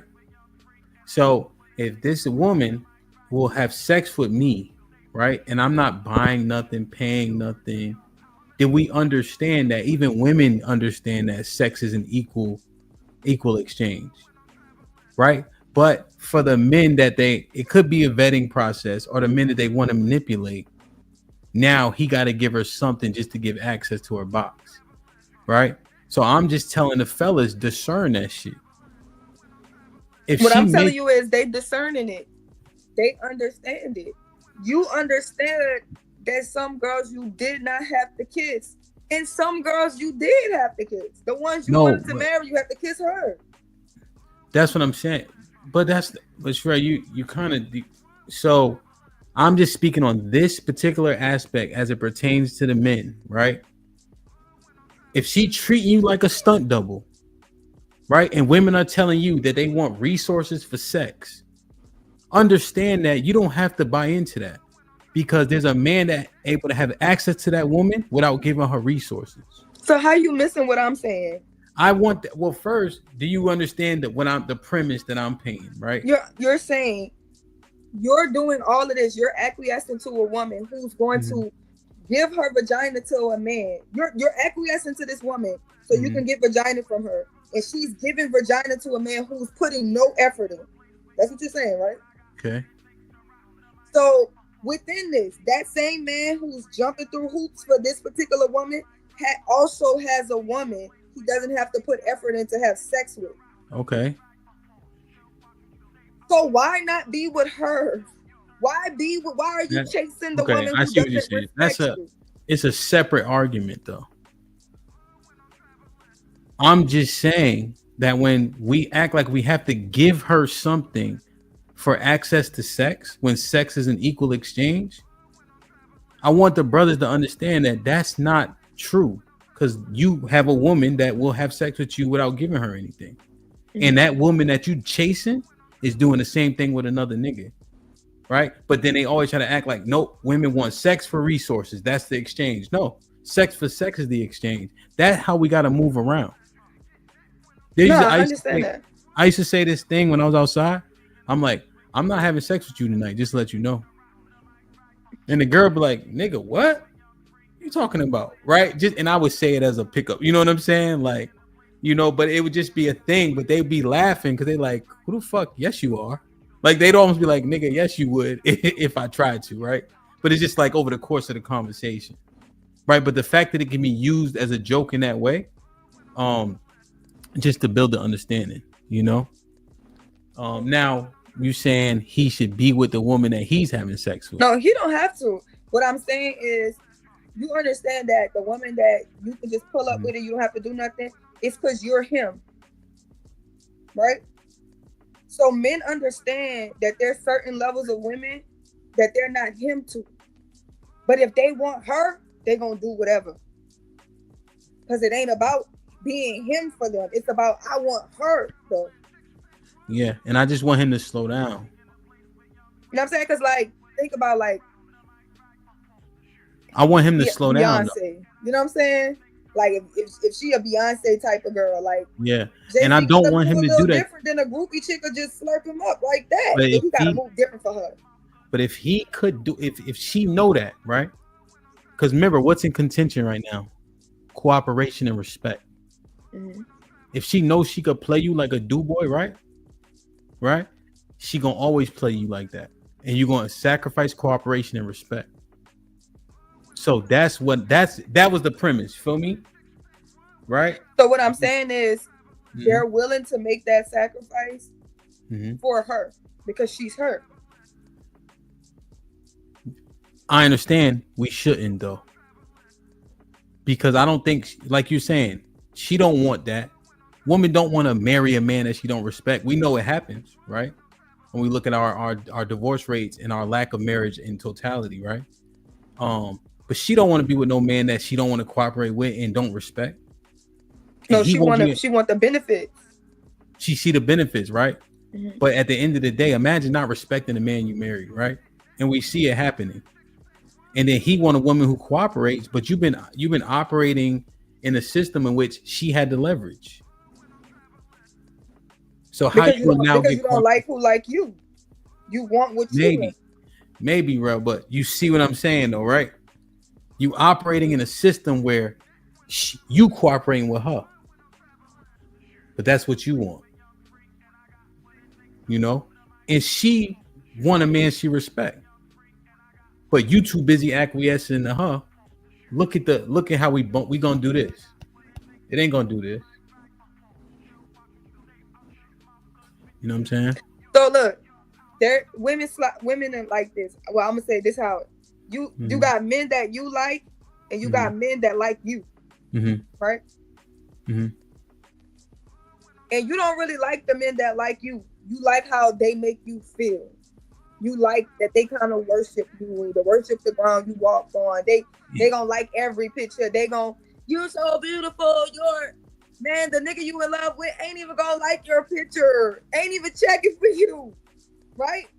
And y'all could be in a whole relationship, but you get way more attention from the men who like you because that's just what they do. They just thirsty. You know what I'm saying? So women just don't be looking at the thirst, and when they do entertain the thirst, it's something for their ego or something that they're benefiting from. Because they're not dealing with that with the man that they like. The man that they like ain't even gonna deal with them on no shit like that. Just like most women want a man to themselves, but when they find one they really like, they'll share him. Yeah. No, we They see gonna that spare too. him. We They see gonna that spare too. Future. They Yeah, gonna spare that nigga. yeah. I haven't been so much even talking about the women per se, but I see. You know what I mean? I just want to make like you put that in. I want to make sure that that's heard too. But yeah, I understand that, and I just want the fellas to understand that shit too. Like when she like you, you'll be more It's apt to get the different. things, right? To get the things. And I'm not saying you can't pursue a chick and work, right? But understand, like, be very careful what you giving and not getting. What she tying your value to, right? Because it's not gonna lock in how you hope it's gonna lock in. But I thought y'all liked it, the climb, the chase, the hard one. I saw somebody saying that, like, I and think I don't get that because I can see a man and I know there's a woman crying over him. There's a woman want to be with him. And then he's chasing this other woman that's walking him around the park. You know what I'm saying? Yeah. Like, you gonna let her treat you like a dog while this one is basically trying to just do anything to be with you. But you want that. Like, what's wrong? That's why I be thinking, like, do they want to get treated and bad? so It just don't make no sense to me. here's what we doing, right? We understand what is, right? We have to reset and change mindsets, right? And what we realize is that when Kevin Samuels came, you could see a whole like reset into something. So we know that it's possible that it can happen, right? So things that feel good to you often ain't good for you, right? You like chasing, but remember your end results aren't great, and we see that with our people, right? And so what we're doing is having a conversation of things that are actually tangible. Can I change this? Can I change my prescriptions? And I would argue that people can in this instance. Yeah. Like you said, the woman, like you just said, a woman that when she really want that man, she willing to share him. She willing to make it make sense. So then why not have the polygyny conversation? She willing to check her tone. Mm-hmm. She willing to shut the fuck up, make a sandwich, sit the fuck down So it for can that happen. man that she want. And that's what I'm saying. So it's easier for men to deal with a woman that like you and she crazy that's gonna shut the fuck up or sit the fuck down. Why are you chasing the girl? You can't tell her nothing. I'm not chasing nothing. I can't tell you nothing. I don't even get my badass nieces and nephews. If your mama gotta break bricks in the back of your head for you to listen to her, you can't come nowhere with me because I'm not putting my hands on nobody's child. Mm-hmm. I don't deal with children who don't listen. So for men to deal with women who just don't respect them, don't listen to them, they know they just spending money. You just showing. She only call you when she needs something, and you just there. Why? Fuck them hoes. Yeah. That's what I'm saying to the men. Don't get with like when you pick up on it. You saying understand that you're getting played. What I'm saying is once you understand, you gotta dip off on her. Don't keep getting played. Yeah. And the cheat code to not get played is to deal with them girls that already just like you. That's just showing you what you qualify for. Yeah. If you got a bunch of 10s that's crazy about you, then you qualify for 10s. But if it's only 3s that you qualify for, then deal with the 3s if you want the respect and the cooperation. But if you want the aesthetics of a 7, 8, 9, then you gonna have to acquiesce. Because you're not that's not your range. Yeah.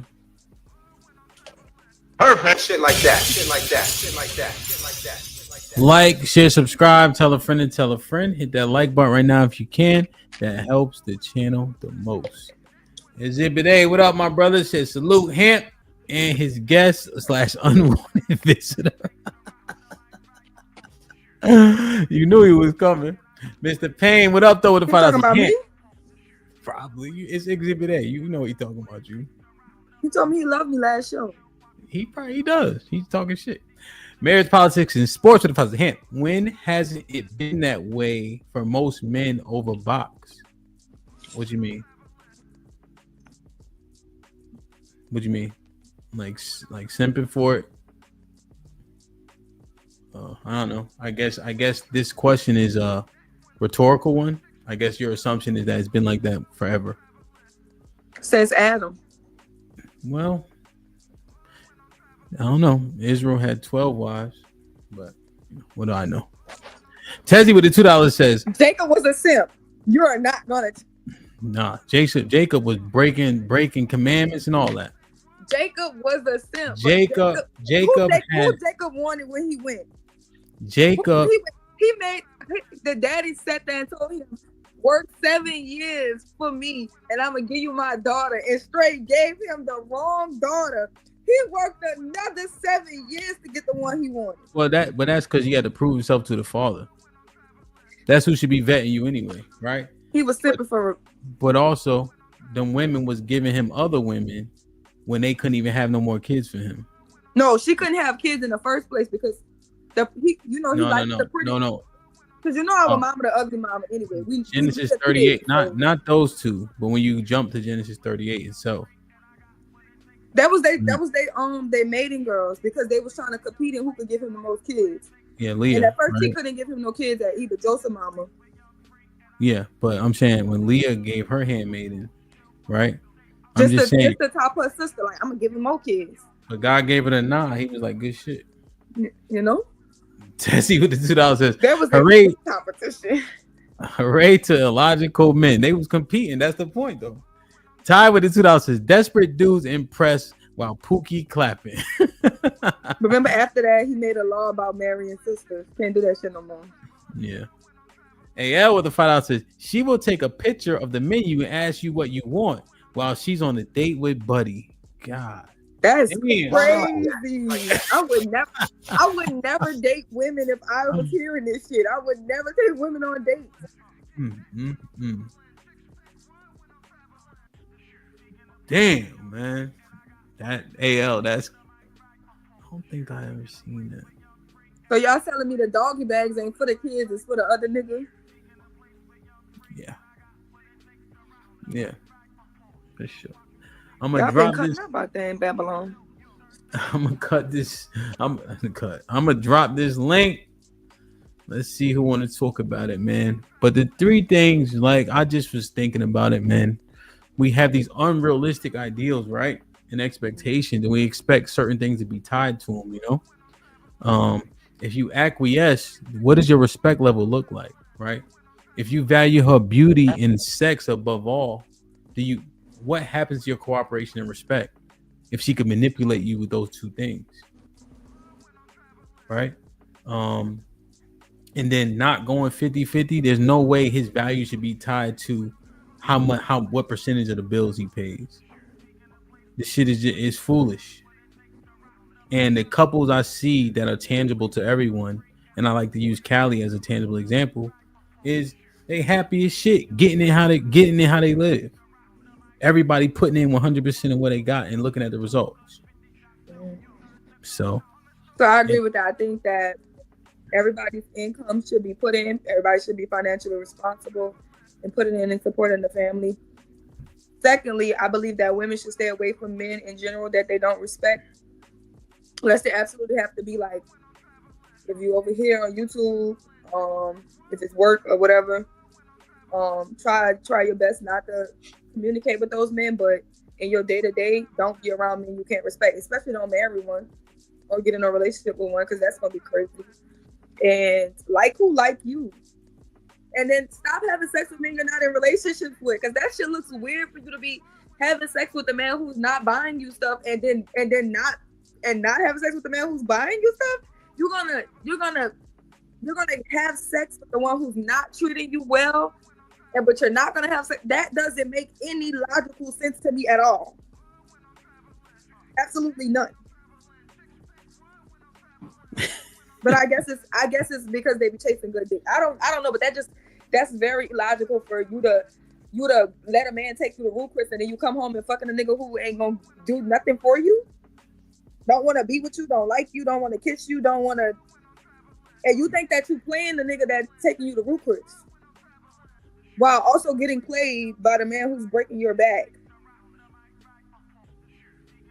But that was my sense to me. But that was my point, because she having sex nigga that breaking her back because she getting equally satisfied. So Because when is sex an equal sex is a- exchange? Only when it's good? well, that's what I'm saying. Like that's why I'm trying to get the I don't brothers think in women it. feel like that. I don't think majority of women feel like sex is an equal exchange. Except I when know, it's good. I know they don't feel like that, right? But there's plenty of women. You see, when I asked for the ones, what happened in the chat? How many ones came up there when I said he ain't taking you out, but he blowing your back out? Because you know why? Because the sex is what she want from him. Hence the exchange. Okay. Say, what's popping? Mr. Williams, what's goody? Tay, who let you on a panel, Tay? What you doing up here?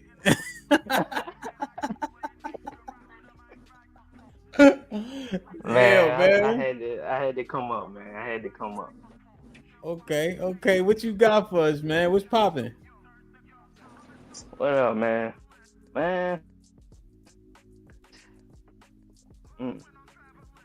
A lot of the stuff that I be hearing, man, I'm like, damn, this what men gotta go through? What you mean? Like, this, I like,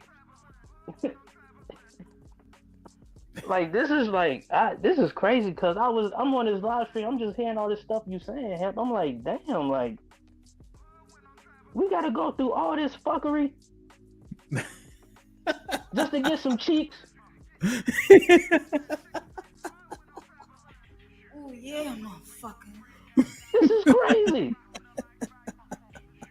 I can't believe this. Yo, that's it. That's why we trying to slow it down. Like, listen, let's assess because this is the shit that's really going on. Like, it's really happening, and I think that we get so caught up in, like when Mr. Payne said, I think he right where men had to jump through hoops, right? But there's a lot of shit that changed. Did you ever think that a man would be woman of the year? Twice? Yeah, it's I just can't believe it, man. What's your experience without being too personal with the chicks? Man, my experience with these chicks, man, my experience is you gotta, these chicks nowadays, you damn near gotta be they daddy because they be going through a whole bunch of shit. What you mean? They be like, bro, these women today, bro, like it's not even worth it at this point, in my opinion. Break that down. I need to understand what you mean. Like my experience, bro, like these women, bro, like it's hard to explain, man. It's hard to explain, bro. It really is. It's hard to explain. Take your time. It's hard. Take your it's time. Hard to explain, bro. We listening. Like, is it always something? Like, how they treat you? Wait, what part of the country you in, if you don't mind? I'm in VA. I'm from DC. Okay. You in like what? You in like Norfolk, like Hampton Roads? Nah, I'm in Richmond. Oh, Richmond. Okay, so you kind of an hour away from it. Okay. Yeah. Richmond is a B market for sure, right? Mm-hmm. Yeah. Like you kind of only got Richmond right there. You got to go a little bit 45 or an hour to get to like Hampton or with Petersburg. You want to go to the schools and shit. So yeah, you kind of. I mean, Richmond got a decent downtown and shit like that. But, yeah, it's alright. It's alright, right? It ain't DC. That's for damn sure. Nah, definitely not. But what? So what's the experience like out there? Like when you say it's almost like fuck it. Why are you at that point? Because you got women like you said with these unrealistic expectations. What you running into? What you hearing out there in the earth? Shit, you gotta be 6'7". You gotta have a 6-pack. You gotta have all this bullshit that really. It's like, god damn, like you gotta be all this. Damn. So when you go out dating and shit, they ask you to be.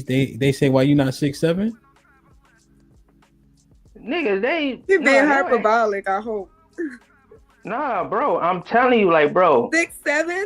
Who is Nah, 6'7"? he. Well, Bro, bro, I'm telling you, women would tell don't you derail if him. you Don't ain't derail. if you ain't 6'4" or 6'5", bro, I'm telling you, it's crazy out here.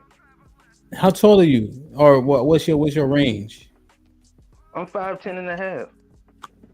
So that's above average, right? Height, I Yeah. think. Damn. So, but you got they even telling you, damn, you got to be 6'5". Now, Yeah. Taylor, I had let me ask. women. Go ahead. Go ahead. Bro, I had women tell me, I mean, you handsome, but you just not tall enough. I was like, what the fuck?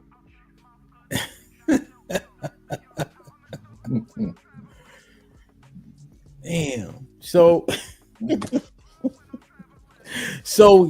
this happens often, or this has been your experience. So now you at the point where you just like fuck it. I mean, I'm getting close to that, but I still give it a try, but it's like I don't know, man.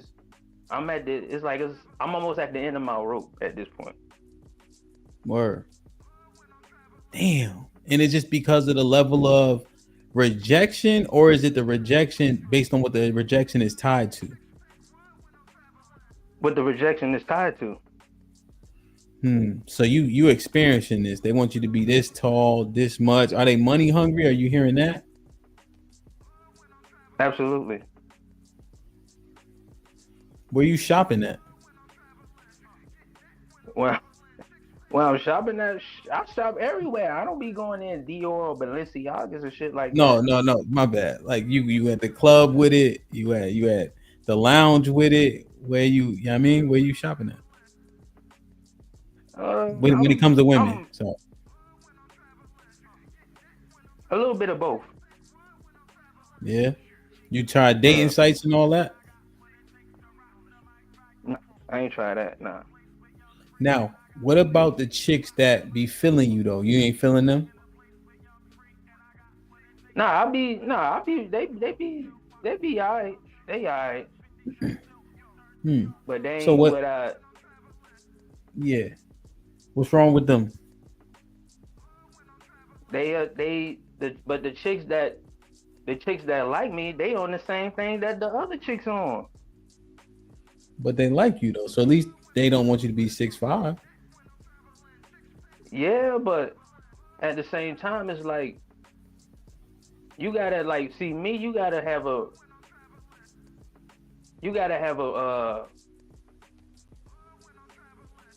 Damn, I don't know how to put this. You gotta have a submissive mindset. Some of the women that like me, they not submissive, bro. No. What are they?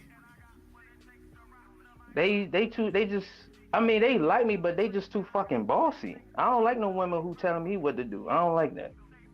What? Now let me ask you a question. What's your natural disposition? Do you think that they bossy because they think they can boss you, or you think that's just them? That's just them. Now let me ask you a question. Yeah. Do you think they bossy because they can just boss you, or you think that that's just them? That's just them, bro. Now let's slow it down. Take this walk with me. Yeah. All right. Let's take this walk with me now. All right. I just want to make sure.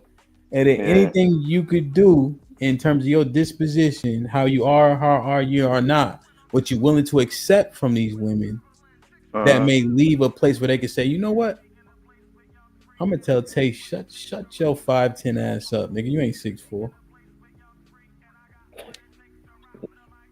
You be smiling too much? Yeah.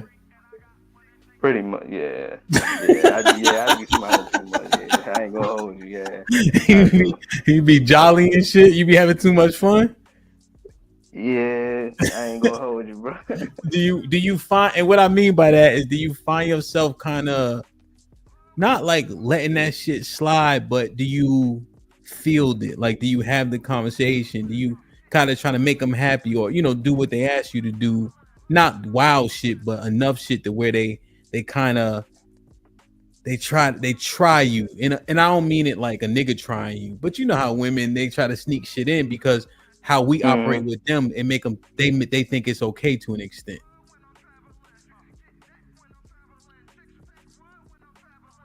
Because we learn to take shit on the chin from women our whole lives, right? To be honest, pretty much, yeah. So do you see that in any of your interactions? And I'm just asking you to be introspective, right? I'm not exonerating them, but they not up here. You know what I'm saying? Yeah, I can see that. I can see where you're coming from with that. Cause I just wonder, beloved, if we change our disposition a little bit and our prescriptions, can we change how these women are operating with us? Yeah. You know, and I understand that things been away for a long time, but I never thought Dwayne Wade would have 2 sons, then a daughter and a son. I never thought I'd see that. So we always acting like things are impossible, but we see shit happening every day. Like, hold on, if that can happen, then this can happen. Feel me? So I see what you're saying. I see what you're saying with that. Just thinking through it, man. Solid, hey, Solid, mute for me. You got background noise a little bit. Damn, man. I don't know if anybody wanted to ask Tay something. Otherwise, I'm gonna go to Mr. Payne. You hanging out today? You gotta get out of here. Nah, y'all can ask me anything.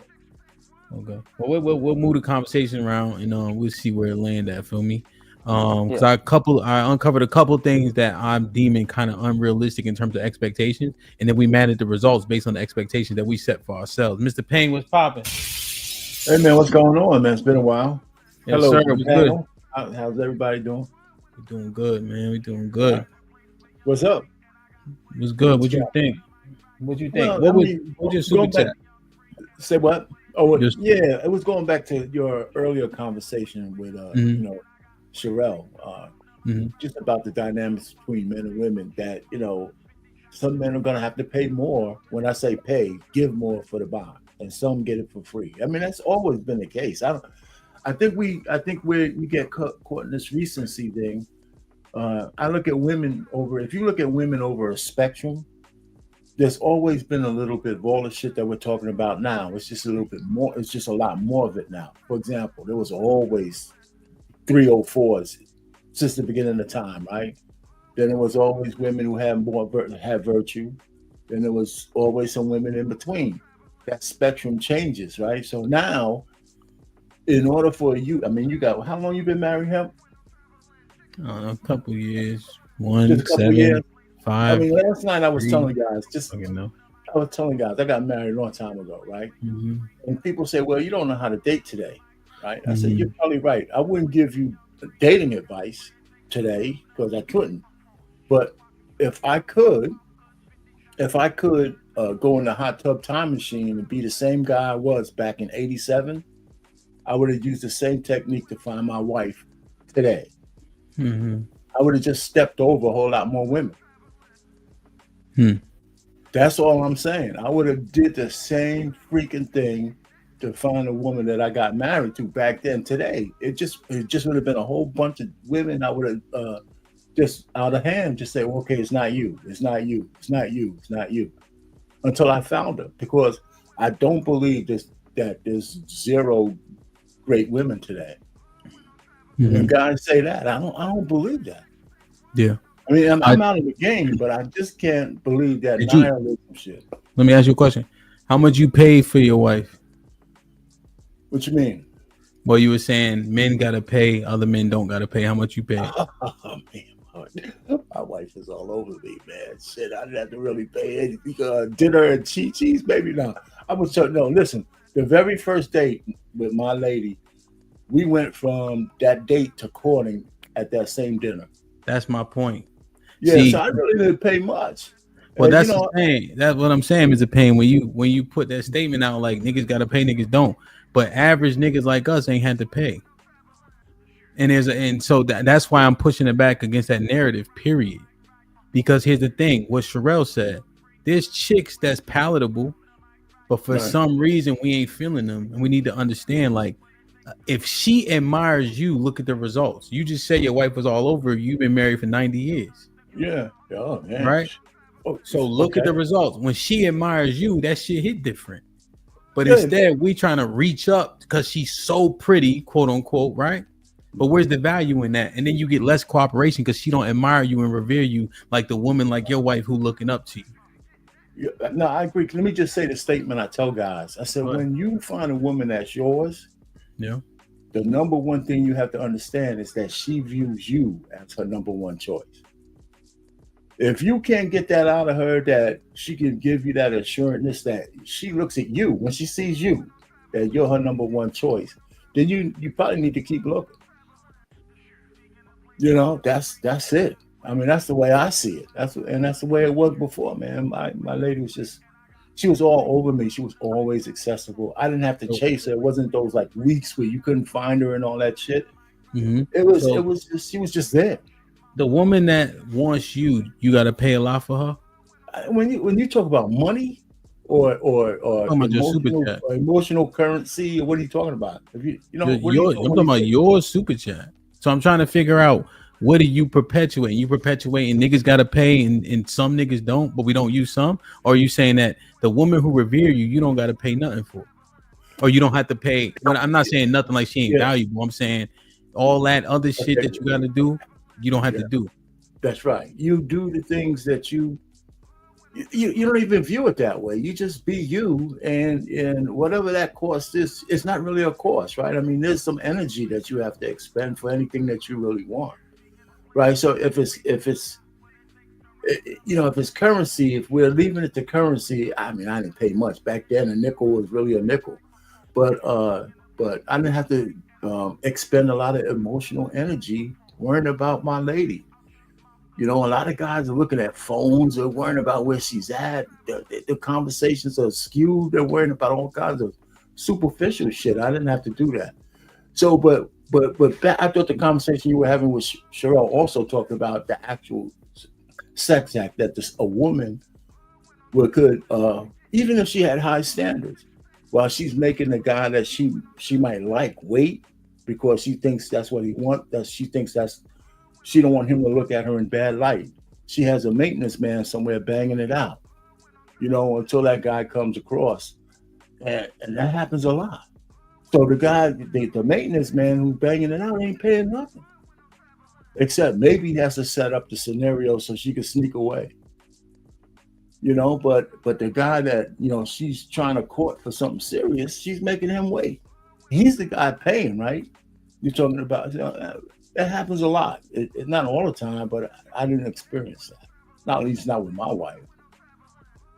But, you know, but I had a dating life before her, so I experienced all kinds of shit before that. I had like 9 years of dating. 9 years before I met her. And all kinds of shit happened to me then. How do we know when a woman don't have a maintenance man? You never 100% know anything. You just got to feel the spirit. Like, and I hate to make it anecdotal. If you're with a woman for a long time, if you don't actually have a connection to her spirit, then you're really missing out. My wife can't serve two masters. She can't. You know, she just couldn't. Because I would feel this disturbance in the force. I would. You know, you don't have to believe that, but I would. Nah, you know? I'm just thinking, man. I'm just thinking that shit ain't. Let me leave you with this, Sam, before you say this. Either she's the greatest cheater in the world, or she ain't cheating. Right, I like it. Shit like that. Shit like that. Shit like that. Shit like that. I can dig it. I can dig it. I can dig it. Damn, man. Here I want to do real quick. My brother UT, Mr. Williams up here. Callie, what did you think about? I just want to get a lady of sentiment in, and then I'll circle back. Feel me? Ghetto was popping. Shalom. Callie, what you think? I think it was a good discussion. Oh wait, hey everybody, hey y'all. What's up, Callie? What's up, UT? Tell the wife I said what's happening. The wife hella cool. Look, so a lot of the stuff that I do agree with. couple of little things here and there. I don't remember what it was. I just remember how it made me feel, and I was like, I don't like that. But those are the parts we need to discuss. Yeah, but I told you my short term ain't that great. Okay, we've already been through this. Dinosaur. So the thing is that when it comes, the first thing that's popping in my head right now is this thing where a guy feels like he has to pay for it and everything. I feel like she don't like you. That sounds like a prostitute. It really does. It sounds like a prostitute. It sounds like I shouldn't have to do anything if he ain't paying me. And that sounds kind of wild to me. I think that if that's what the sentiment is nowadays or whatever, then if she giving it to you for free, then you him, I guess. I mean, that's the only other conclusion I can come up with. She like you for you. So do you I think a lot of people. Do you think? Sorry, go ahead. I don't want to derail you, but is sex? Do you think sex is an equal exchange or no? Depend on who you having sex with. So, but is sex an equal exchange or what? No, just off of, okay. Here's why I say no. I would say no because it's looked at differently between both sexes, right? Mm-hmm. So y'all just want it, right? But we have to hold it near and dear. So therefore it couldn't be an equal exchange because both of us are not even looking at it equally. Oh, you're saying that if you give me your body, it weighs differently. Yeah. Okay. So by proxy of that, do I have to give you something on top of my penis? Yeah. Yeah, you got to give me something. It ain't materialistic and it's not monetary. What is it? It is your time, care, and attention. You have to have some kind of intent for me. Okay, and reconcile that with the maintenance man, because I know you had put 100 behind that. What? I thought you put 100 behind the maintenance man. The nigga that be clapping while she on dates and shit. Oh no, I wouldn't 100. I wouldn't 100 that shit. I must have been talking to somebody else or something, or I was behind in the stream. I don't remember that. Okay. So the women that have the maintenance man, I'm using the terminology that Mr. Payne used, right? Mm-hmm. Or dating and then having sex with the maintenance man. What is that? So the guy that she's with, everything is copacetic within the relationship, and she just screwing the maintenance man on the side. Or she dating or whatever the case is, and then the maintenance man, he eat the leftovers from her dates and shit like that. Yeah, that's because you see how many ones was in the chat. But that shit is real. That's why that's what I'm saying, right, Callie? I understand your sentiment, but in the earth, this shit isn't playing out like this. This nigga is clapping, right? You got the you got the Pookie and Ray Ray mantra all over the place, where that nigga's a burden, but the sex is good, so he clapping.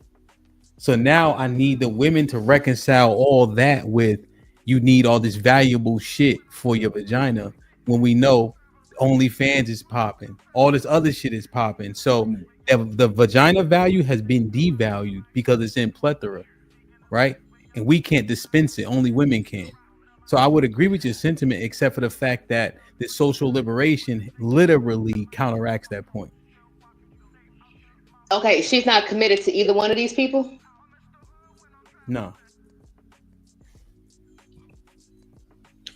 Can I? Oh well, she using that other dude. Yeah, can I add one thing to that too, Callie? Mr. Payne, every time you add one thing, okay, 30 minutes. Yeah, hold on. So, but you see, I'm trying to reconcile it all, Callie, right? So women are literally having sex. Not all, right? And I think it may be still a minority, like men are, right? And they don't want the judgment.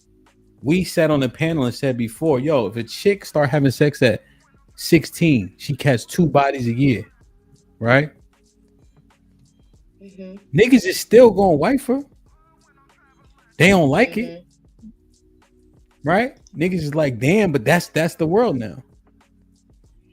So that kind of disproves that women don't see it the same, right? I think you're right, but we see it changing pretty dramatically, and therefore, with how life is now, is sex and equal exchange. I'm just trying to consider everything we say. Yeah, it sound like she just sound like a Ronnie Ho quote. Real talk. She using what she got to get what she wants. So if she has to use her box to get something tangible from this dude, then she's gonna do it. And so it sounds like she like whatever the tangible thing is, as opposed to that actual person. That's just what it sounds like to me. Go ahead, Mr. Bain. Yeah, just really on the maintenance man thing from my perspective, right? There are women out there, right, who use the maintenance man to keep their body count low. For example, as they're going through this journey, they might not just be giving it up willy-nilly as a guy that they might like, that they might have had a relationship that didn't go anywhere, but they like the sex and they need to just break one off. So instead of finding a new guy, they go back to that old dude, and it's not all the time. So even if they're searching for the Mr. Right, and they're not giving it to that guy, they'll go back to that guy and let him, break off a little piece so they can just go calm down and shit and then move on, because they got an understanding what to do, right? And so I call that the maintenance man. So some women have that shit. Yeah, I was saying that earlier, right? Why rack up bodies if the sex was good with son? Yeah, so in their head, that guy's the same dude. So their body count doesn't really just go out of control. It's not a new guy. They're familiar with the territory, they're familiar with that guy. They trust him somewhat, but they're not going to commit to him. And so while they're looking for Mr. Right, that guy, and then believe me, when it's time to break him off and cut him off, she will. Yeah, no, we understand. This is more for, so how we be operating, bro. I hate that shit. I ain't gonna lie. The shit that we've been saying, I can't take that shit for the life of me. Like in the earth, niggas. Well, let me reserve mine. Mr. Williams, what you think, man? I wanted to hear you say it. And just like, and this not even about the women. Like that's not the objective, right? If she looking at you like you lunch, think about that, right? Think about that. You lunch to her. And you know that based on the access points you do it don't have. Yeah. But yet you keep operating in that to the point where she like, all right, nigga, come on. You've paid enough. You put enough pain in. You could be on the team. Yeah. You can't expect her to cooperate. She's not. That respect level has lowered. Yeah. Because I will be the That's what I'm saying. That's what it's about. It ain't about the women. Like in Sherelle up here and I'm talking about how we operate. Yeah. I would have been the maintenance man. Oh yeah, motherfucker. I've done it. Retired. I've done it. The one thing I can truly say, I've never took a woman on a date to get it. Never. Damn. Never? Never. How many kids you got? 8. Shit like that. And I got 5 stepkids too. From my situations, but I've pretty much been in a lot of those situations y'all talked about today, and been an outlier with majority of them, like being a stepfather and all of that. And then me and the mom wouldn't get along, but the kids never disrespected me. I treated them like they came from me, and so even to this day, they still a part of my life.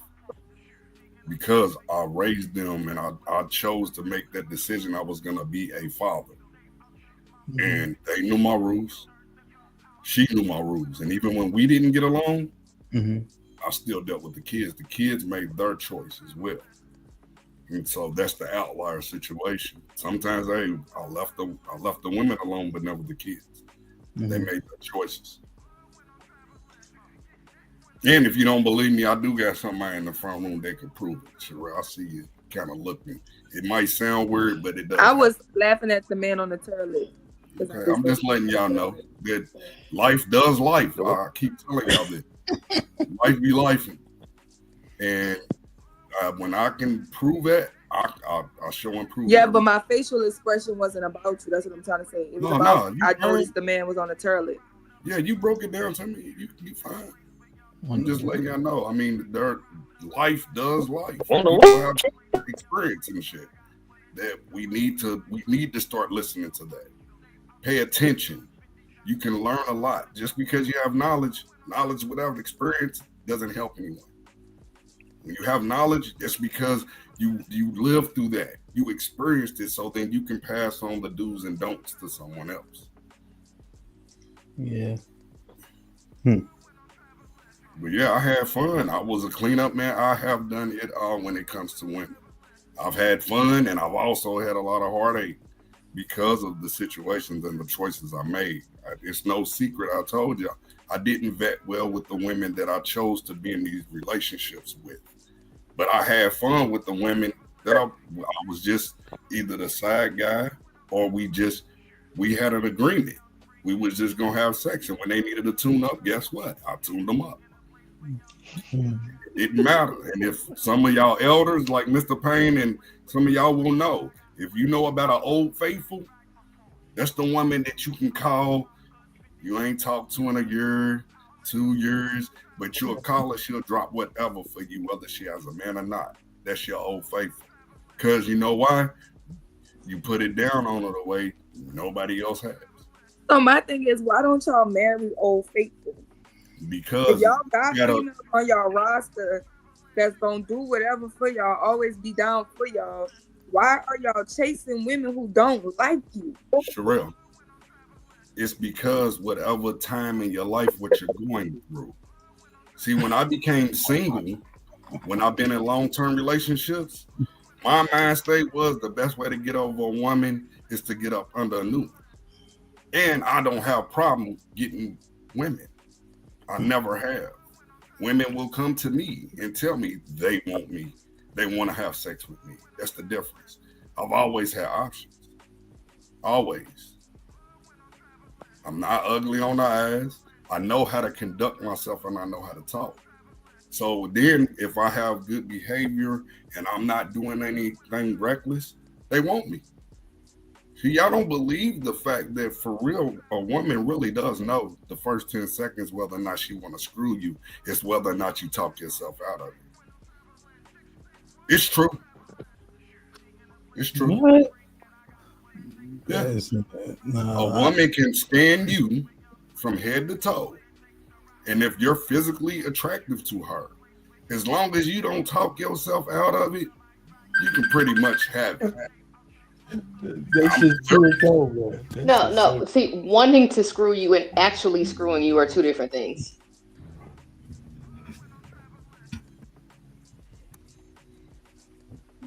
What I'm saying is, you can. I could talk a woman out of her drawers in 2 minutes or less, and be clapping cheeks within 5.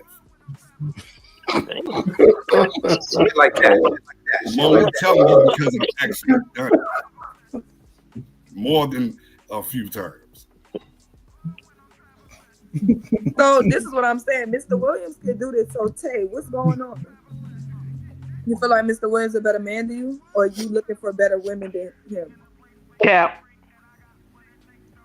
Tay, that's not a good answer. Cap. That's cap what he said. That's cap. You think it's cap? That's cap. Young fella, I've been your age before. You never been women out married, their dude. drawers in 5 minutes. No, he and said you're 2 dealing minutes. with women who need you to be 6'7". 2 minutes or less. 2 minutes or less. And not a mud duck. A high earning woman. Yeah, why would you say that's cap, Tay? You think they Why would you say that? Well, let Tay talk. Let Tay talk. Let Tay talk. Man, that's cap. Why is it cap? Why? Because you socially he awkward. Hold on, let him He talk. said in Let 2 him minutes. He said in 2 minutes. Okay, so why is it 2 cap? minutes? Why is it cap? He told women out their drawers in 2 minutes. Why is it cap?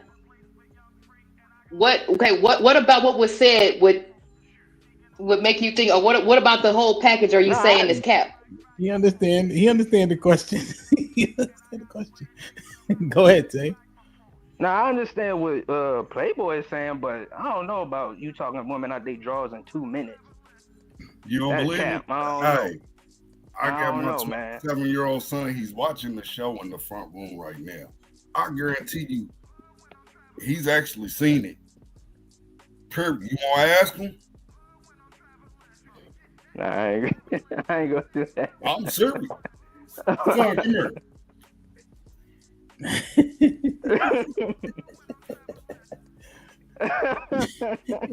Oh, Work wait, out. he seen it? Your son seen it? Oh, hell nah, bro. We ain't gotta get on camera or nothing. Nah. Your son seen it, Have bro. I ever? Oh, well, here you go, right here. Haven't you seen me pull a chick? He's 27, but he's a big fan of the show. Him. Yo, what's poppin'? How you? What's up with you? What's goody? So your father had game like the Lakers back in I don't even know basketball. But how did he see it? He was a kid. In the 80s, bro. In the 80s. Jesus. Your father was pulling him like that? For sure. Yeah. When you seen this? Probably when I was between 10 and 15. You was how old at that time? So 15? 10 and 15. I mean 10 and 15. Like how was he doing it though? What was the game like? It was quick for real. I can't really explain it because I don't remember everything, but I definitely seen it. You seen the chick like get enamored with his talk game and all that? And they was going? Right. He ain't had to pay? Oh. We don't pay. They pay us. Somebody lying. I ain't got to lie. My daddy. I ain't got to lie. Pull them too. See, I came from pimps, prostitutes, gangsters. My daddy that too. That's where my bloodline comes from. I seen it as a kid. I just used it to my advantage at certain times in my life. So this is what happens though, right, Mr. Williams? Right.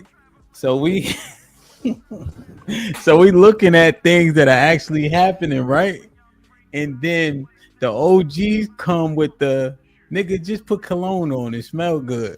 Yeah, man, they coming up here with that bullshit, man. I'm like, I'll tell you another reason why. No, hold up, young man. Hold up. I was getting them. I'm gonna show you. Come on, man. It's 2024. Ain't nobody falling even for that. now, one thing, at least Mr. Payne did at least say he didn't have to deal with social media and things of that nature, right? And peep this. See, I've always been in the newspapers. See, I really had access to a lot of shit. When I do something, I get in papers and magazines and shit. See that? That's me. So, yeah. Shit like that. Period. Don't play with Mr. Williams. Period. I don't believe that. So really, you shooting out your range, Tay? Who, me? Yeah. Hey, y'all like to hear proof, and then when we give you proof, you still don't believe it. That's why I said experience. But that was back in the day, though, bro. Well, I got a good woman now, but even before I had her, that was back in the day. It's nothing for me to pull a woman your age. These women ain't like women back in the day. These women are full of shit. They actually worse because they'll tell you the truth. If you pay attention, a woman will tell you she wants you.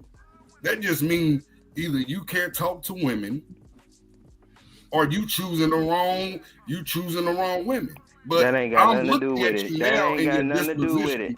Dude, you can't even talk yourself out of a paper bag. Let him explain. That ain't got nothing to do with it. Tell him what it got to do with it, Tay. Go ahead. The women back in the day ain't like the women of today. That's what I'm trying to tell you, Mr. Williams. How? What you mean how? Have you seen these hoes on the internet? That's Well, the I'm reason why asking because I want to calling them know. hoes. Huh? What'd you say, Playboy? That's part of your reason right there. You calling them hoes. Because they are. And exactly why you don't have access. I'm not saying all of them are hoes, but it's a good majority. But why couldn't you have just said women?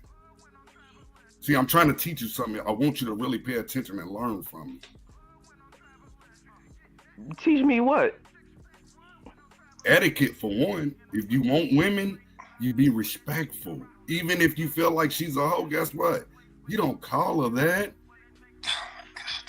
Hey, I got a That's question. what I'm gonna call her. You talk yourself Well, how do you out know of she? it like you doing now.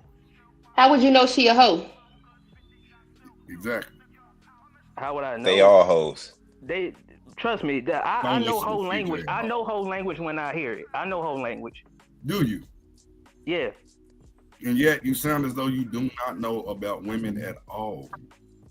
What are you talking about? What's whole language? I can deal with you.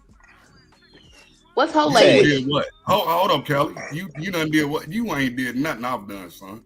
Never. I have. Wait, so why? All right, let me ask you a question. Why are we dismissing his experience? Why is it all Tay's fault? Yeah. No, I'm trying to understand. That's what it sounds like. Ham. Oh, it's your fault that you chose these women. Well, I think Tay. Let me ask you this question. Right. Yeah. Before I punch back at Mr. Williams and Cali because they trying to jump you. What could you do differently, if anything, in the situations when dealing with these women? What can I do differently? Yeah. What can I do differently?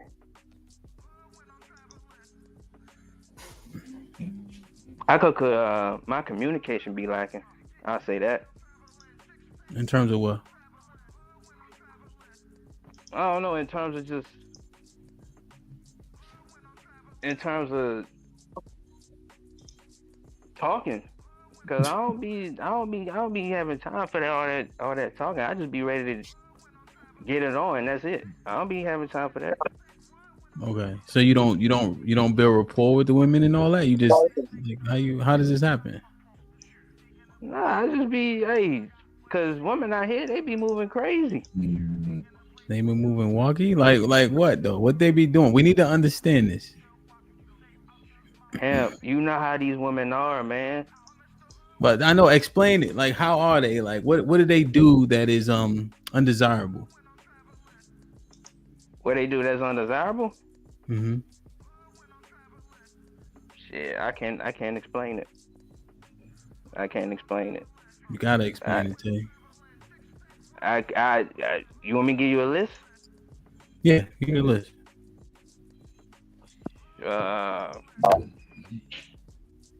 Man, I can't explain it, man. I can't explain it. Just give me the list. Just try. I'll help you. I'll help you through it. I'll help you through it. Just give me the list. I can't tell you, bro. We need to know. Let him tag me in, Ham. Let him tag me in, Ham. No. I can't tell you, Ham. Yeah, put the bodies on. No, hold on. This my man's. Feel me? Tay always here to support me. You know what I mean? So Tay, you got it. All right, just start the list off, man. Tag me in, Tay. Tag me in, Tay. Yeah, you go ahead, CJ. I can't tell you. Nah, we don't want to hear CJ yet. Hey, do it. Come on, Tay. Do it. Come on, Tay. I can't do it, bro. Yes, you can. So now, can you take back me and Playboy was not jumping him? He just ain't answering no questions and can't explain nothing. I ain't get to y'all yet. Tay, y'all was jumping me. Tay, don't pay attention to that, nigga. He got PTSD now. He don't know what to say. He got PTSD. He already got limited words. Don't make him use. He got 500 words left for the day. Don't make him use none unnecessarily. Tay, what's on the list? You said earlier that they are they have unrealistic expectations about height, as an example. Right. And then you said they were. What you say? They were rude. Or what the word you use? They talk too much? Is that what it was? No, they very rude. I said they very disrespectful. Damn, rude and disrespectful? Yeah, very rude. What else? Are they money hungry or are they just money hungry? They very masculine. They masculine, man. What make them masculine? Like bossy. That's what he said. Yeah, bossy. It goes KP. back to that. They bossy.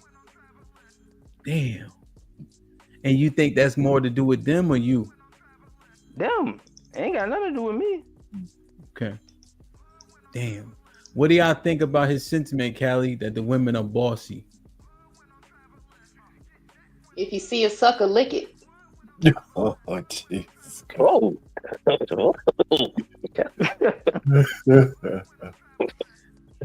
I can't do this. I can't. But see, they just say anything. Just anything. I can't. Like, all right, Sherelle.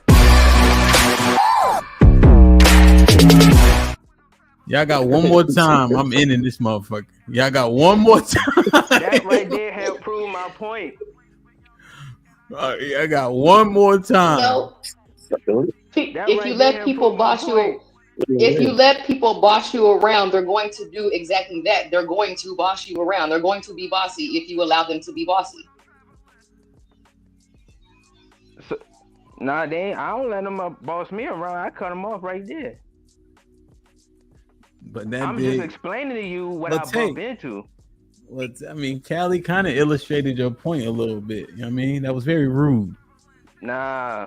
Yeah, she did. She kind of like, if you see a sucker, lick it. Like, what the fuck? Like, that's what I'm saying. That right there is what men be talking about. That's their mentality. That shit right there is what men be talking about. If you see a sucker, lick it. What the fuck does that mean? So what the fuck does that mean, bro? Now he on it. That means that if you let people, that means if you are open to being taken advantage of, people will take advantage of you. That's exactly what that means. So basically, what y'all saying is, so basically, most women, if they see a sucker, they gonna lick it. That's most women. Most people. Nah, he talking about the women now. We talk about women. Stay most on women, it, if they see a sucker, they gonna lick it, right? Stay on That's it, most women, right? No, I won't say that that's most women. Oh no! Tay, don't let her run. Don't let her run, Tay. No, don't let her run. She already said it. Go ahead, Tay. Because again, Callie, you married, right? Mm-hmm. So that right there proves my point. Is that a lot of y'all see a sucker and y'all lick it. And that's why I say women of today are full of shit. Damn. Now, before my ears get hot, are you trying to call my husband a sucker? No. I mean, I'm not. I mean, that's what you saying. Be careful, nigga, because don't push my fucking buttons. Don't push my fucking buttons. He's not saying that. She proving this point again, Ham. She proving this point again. Look at this attitude. No, you shut the fuck up. You shut the fuck up, because you're not even in this, okay? I'm trying to be nice. This is the I'm trying to be nice.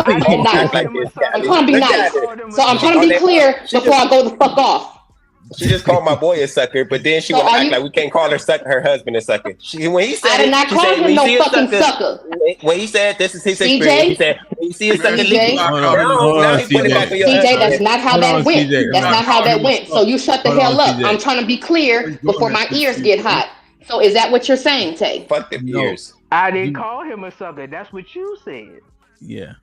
You said no. What you trying to call my nope. That's no. I didn't say that. No. You insinuated because the premise was my fucking marriage. So again, I'm going to ask you. I said most women are full of shit. That because I said that most women, they see a sucker and they lick it, right? So I said most women are full of shit. I didn't say that your husband is a sucker. No, what you said was We're talking about most women being so most women are gonna lick the sucker, right? And then you said, "Oh, you married, right? You married, right?" What that got to do with anything? Right. What does that have to do with anything? Here's his what does it math. have to do with anything? Here's his math. Stand on it, Tay. Yeah, here's his math, Callie. He's saying this. You said the term.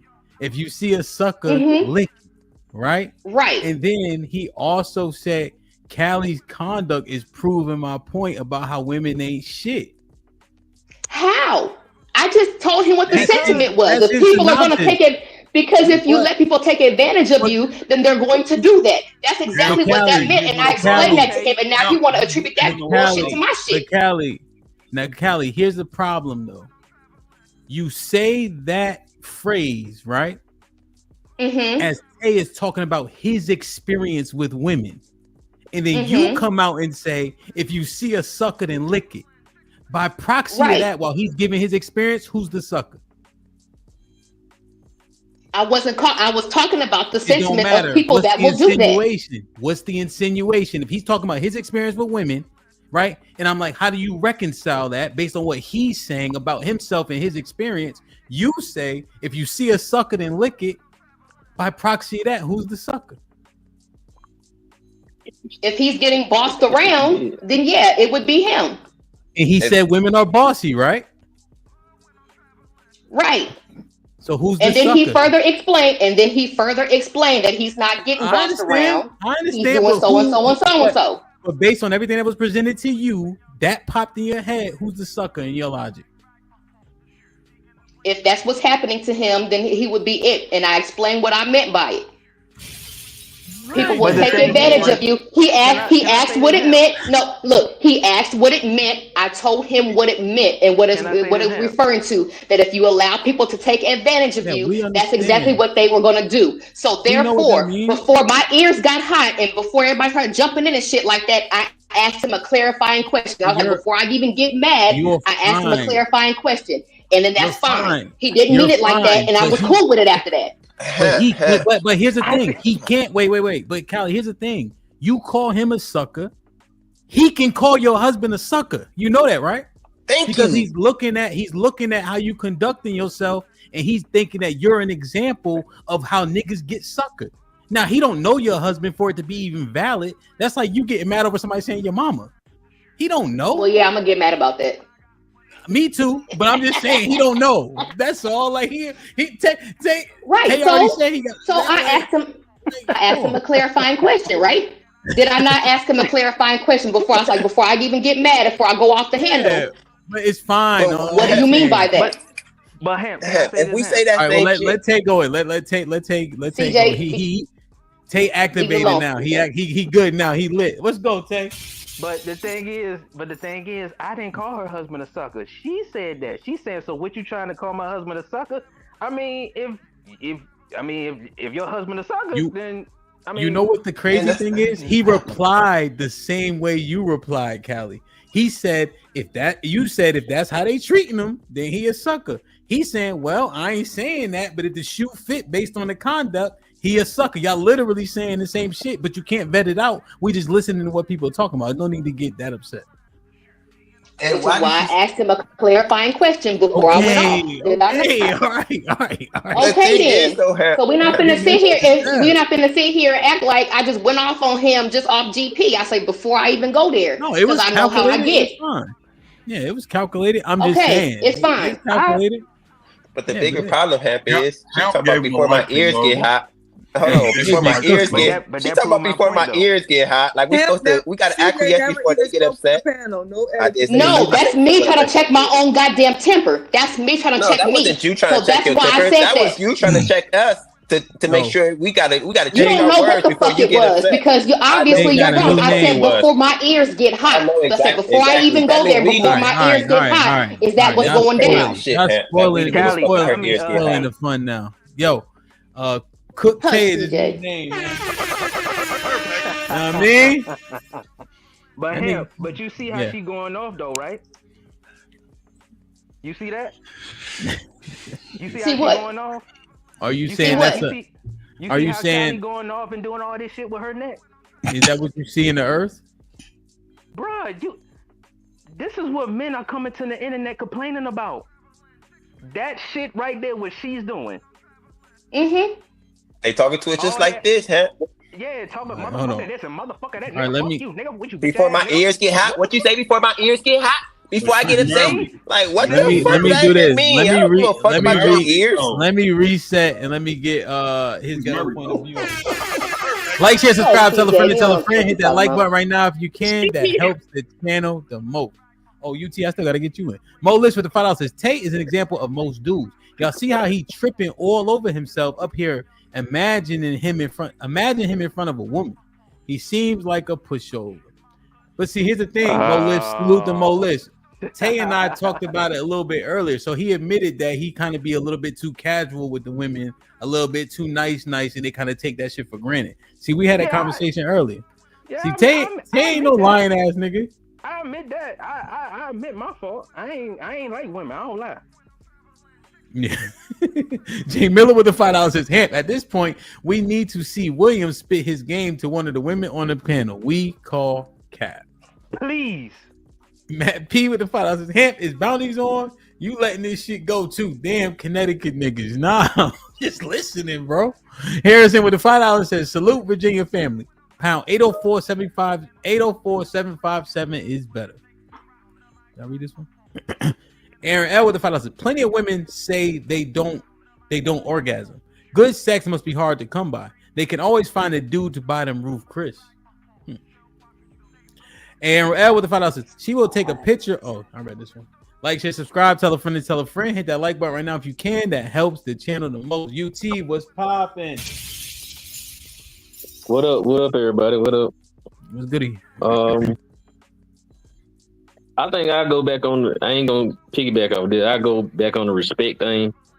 So, I don't even think it's the respect thing. It's desire.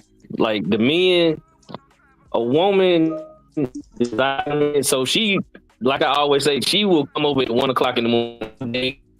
If she gonna come and get, and if she loves it, she gonna come and get it. So that money thing. Before I got on the internet, I never heard of this shit like that.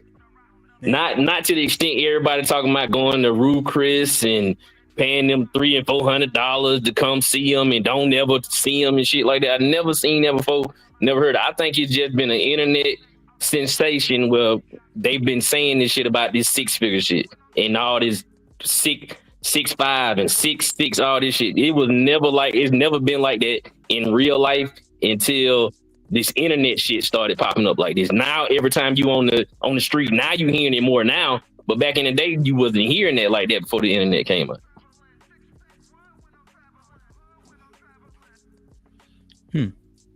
Well, is it like this though? Is it like when you buy a new car, you see the car everywhere? So now that you're privy to the conversation, you're hearing it more and more in the earth? Yeah, I think that's what's going on. That's why I say it's more like sensationalized. It ain't even that they really believe. I don't even think the women believe they really can get what they ask. That's just a mechanism. So if they don't get it, they can always say, "Well, he didn't have no money, so I can always scapegoat. It's not being my fault that I ain't got the man." You was kind of breaking up. What was the last point? They're breaking up. I was saying it's kind of like a scapegoat conversation where it's like every time I don't have the man, I can always say, "Oh, he went 6 feet. He ain't have no money anyway. He had a little D, so I mean, I really ain't miss out on nothing." But it's just a defense mechanism to me. It ain't real. All the unrealistic and it ain't real. So what should the men do with all the hyperbole? Don't listen to them? Don't listen to them. Cause they lie to themselves. And like say, you still just like with Tay doing the right thing. Just be yourself in that and still just try to get more confident in talking. That's it. But you ain't gotta try to acquiesce to them to where you gotta have a 6 figures and shit like that. That's in that 6 feet shit. That shit ain't never been prevalent like that. But you would tell him to improve on the things he lacks in, right? Yeah. Like I said, when he said the talking to him and stuff like that, like having the conversation, yeah, you want to improve on that, but yeah, all that other shit, that shit don't really be mattering to them like that. What, Tay, you want to respond and we'll get his ghetto in. Yeah, I respond. I agree with everything unpopular truth what he said, you know what I'm saying? Hey, look, I'm the type of nigga I can admit my faults. I can, you know what I'm saying? Yeah. That's what I gotta work on, you know what I'm saying? But you know, but women, they gonna get up here and lie.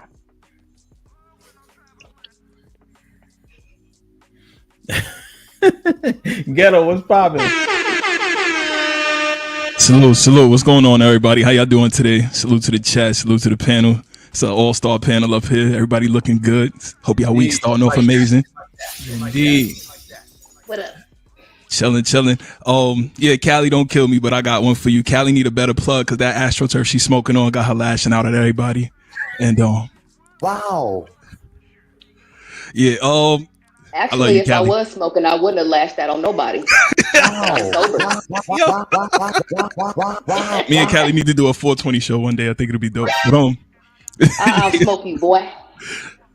It'll be a good time. Oh, CJ, hey, we can do it. We can do this. I think it'll be fun. But I think it's kind of cap to say that these sentiments just came around with the internet. I think, like Hemp was saying and other people was alluding to, it's now more prevalent. It's more in our faces. But to say the lifestyles of the rich and famous wasn't already talking about this stuff, people wanting the most affluent man, the most powerful man, to say when MTV Cribs came out, people didn't want the most powerful person, the most affluent person. You had rappers faking and going to get cribs to rent out just so they could look like that guy for that episode of the show. So like this has always kind of been a thing. And before the internet really took it over, Playboy, Penthouse, Wrap Up, XXL Mag, the media has been pumping this image of wanting those alpha dudes for the longest time. And we're kind of carrying on like this is something new, and it's really not. And we only have ourselves to blame because we run all these media conglomerates. If we really don't want this image, fellas, we shouldn't be the ones promoting it to everybody. Women is only absorbing the message we put out there and running with it. Damn. Nah, yo, that's real shit. You said it better than I, but I was just saying, like, if the women behind me got an issue with you, you still had to get through me to deal with them. Well said. You know what I'm saying? Yeah, and that's what the thing, like the narrative, you know what I'm saying? Like the narrative, like we have to buy something for shorty to have sex with her. And we perpetuate that. Even our first insults to a woman or excuse me, to each other, would they be his brokey, nigga, right? And then that's the shit we want to complain about. Nah, beloved, you just called me broke, remember? Like, so that's what she gonna latch on to your point. You know what I'm saying? Absolutely. They hear us when we going at each other. They see who we accept and who we say, nah, you ain't valid, and they fall in line with that. Nah, just chilling, man. Just chilling. Real shit though. Damn, what y'all think about that though? We're on the patio over there. Just Crazy. What's going on, brothers and sisters? What's goody? We're gonna get you in just a second. Night, what's popping? How you doing, sir? How's everybody doing today? We're doing well, sir. What y'all think of his ghetto sentiment though? I agree with it.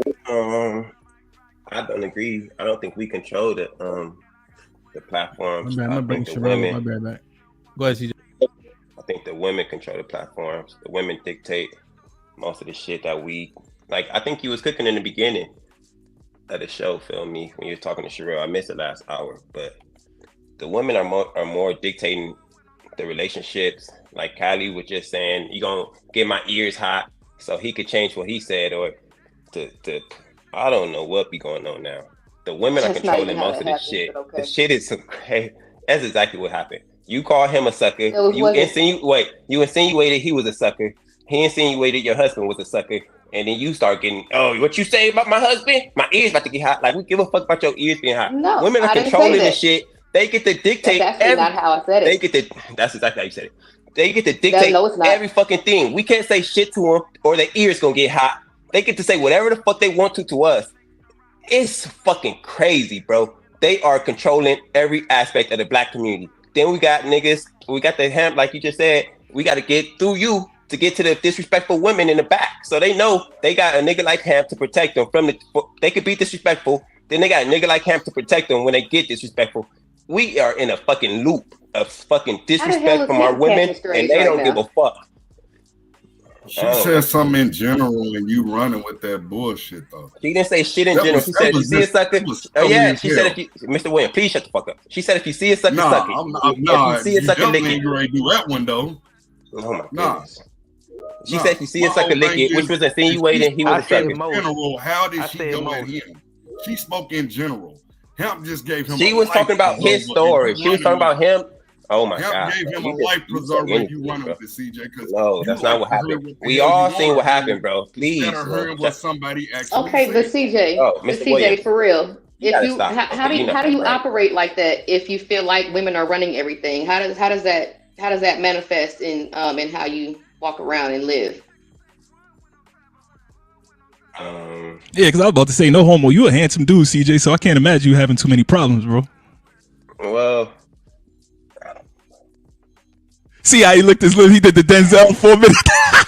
It's tough. Let me tell you, it's tough, bro. I go out to the club. Like I said, it's a bunch of big women, fat hoes. They don't give a fuck.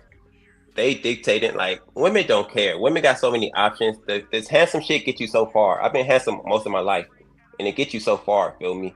Like, it might get you some cheeks. It might get you extra cheeks, but they don't give a fuck about that. They give a fuck about the resources. What can you do for me, nigga? Are you gonna acquiesce to what I want, what I'm saying? Bitches call me spoiled because I don't acquiesce to everything they say. They can't talk to me crazy, so I'm spoiled. Like, it's just a weird dynamic. They get to do whatever they want, but then when we do anything that we think is right, they try to correct us, but we can't correct them at all. Yeah, she said, correct yourself before my ears get hot. Can I ask you a question? CJ? No, that's not. Oh, that's not even what I said. That's not what I said. You didn't say that, but that's what you insinuated. Exactly. That's what Tay. Thank you, Tay. Tay know what the fuck he talking. No, it wasn't. No, it wasn't. I said let me be clear before I even go there. Let me be clear and make sure I understand what you're saying. Exactly. So if he said what he thought he was saying, you was gonna go there. Your ears was gonna get hot, like you was saying. Exactly. My ears about to get hot. We don't give a fuck about your ears getting hot. That's the thing you need to understand. You just go be mad. So what? But I care. But I care. So therefore, before I even go there, and before I want to make sure that I have a reason to be mad before I actually get mad. I don't understand I don't see how you don't understand that. That's a problem right there. I understand that, Callie. Okay, so what's the problem with that? I'm about to tell you. But why should we care about how upset you get when you don't care about how upset it wasn't it wasn't about him caring. If we said, sir, it wasn't about him caring. It wasn't about him caring. Because if he meant what he said, he meant what he said, right? If he meant what he said, he meant what he said. But I want to make sure I understood what he meant before I even went there. Okay, then what would have happened if he would have said it? What would have happened if he meant what he said? Then I would have went there. And then you would have went there, and what would have been the result of you going there? Nothing. You screaming? You over talking people? Nothing would have happened. I would have cussed them out, and it would have felt better for me. That's it. Oh, right, it would have felt better for me. That's the thing. So that's all they have is their words. They get to use their words against us. This is crazy, bro. We are in a fucking cycle, Mr. Williams. So look, CJ, I wanted to ask you though, for real. If all these women have these attitudes and stuff like that, right? What does it matter if you don't deal with it? We like women. Why y'all keep saying this shit? We like women. Y'all know we like y'all. Yes. Y'all know we want to fuck y'all. We want to be with women. We don't like men. No, but I'm saying if you don't allow that kind of stuff into your, you know what I'm saying, into your circle or whatever like that, right? Then most of y'all are like this. That's what I'm trying to tell you, Callie. Most of y'all are like this. Y'all are all the same. Y'all all do this shit. You seem cool, but you still do this. You seem cool, and you still do the ears hot shit. Sherelle's cool sometimes. She's still gonna her little fucking crazy ass rants. Oh, Sherelle, a minute. People can't get mad. I get mad, but I'm still not going. I still hear what you're saying. Am I still listening and responding to what you say? Right? I'm not going on tangent and discussing you out. No, but you're saying that the ears whole hot thing is if people are not allowed to be angry. I want to know why CJ Go ahead, Mr. Williams. Go ahead. that women say that you spoiled as if you pouting. Yo, I literally was going to ask that, Mr. Williams. Oh man, you hit it. Y'all that because I don't let them get away with Put him in the fucking bedroom. Get him out of here. Come on. Wait a minute. Whoa, man, money here. Get the fuck out of here. Get him the fuck out of here. Put him in the bedroom.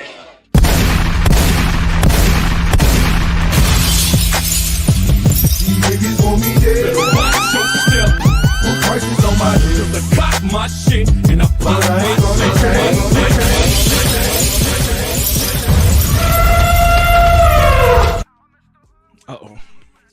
I'm about to tell you.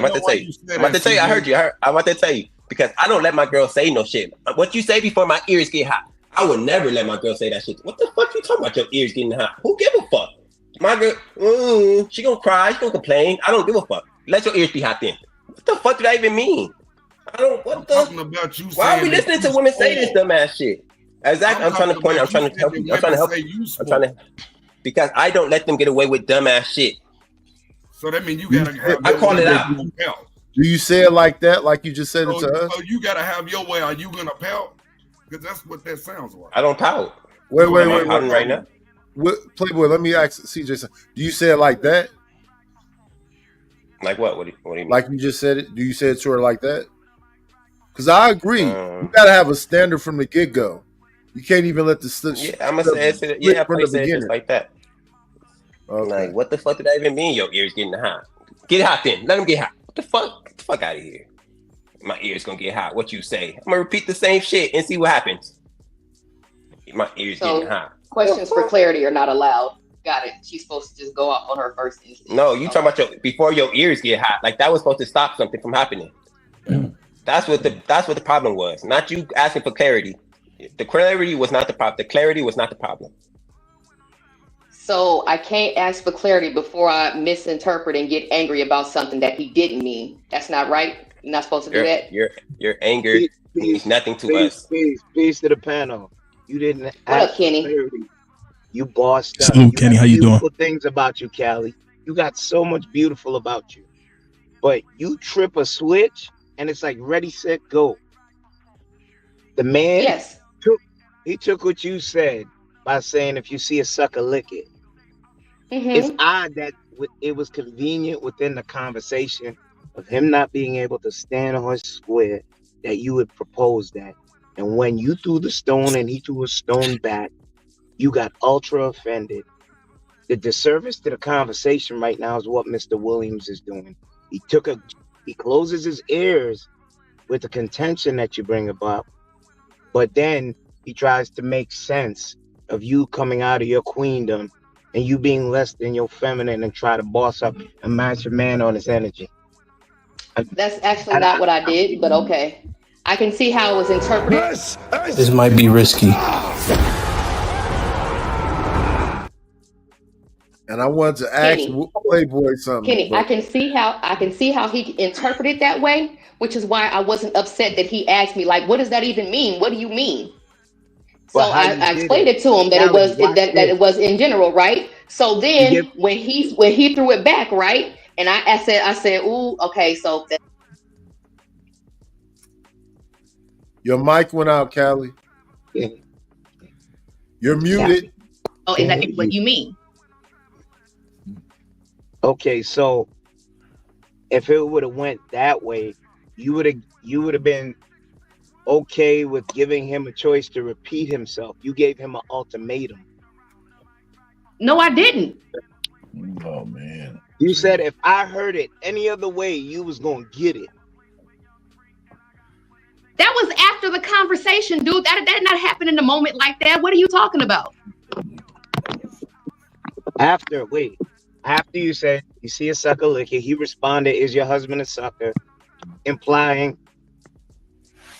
Then after that is when you said, "What? I want to make sure I hear you right, because if it goes the negative way, I got something for you." You didn't do that?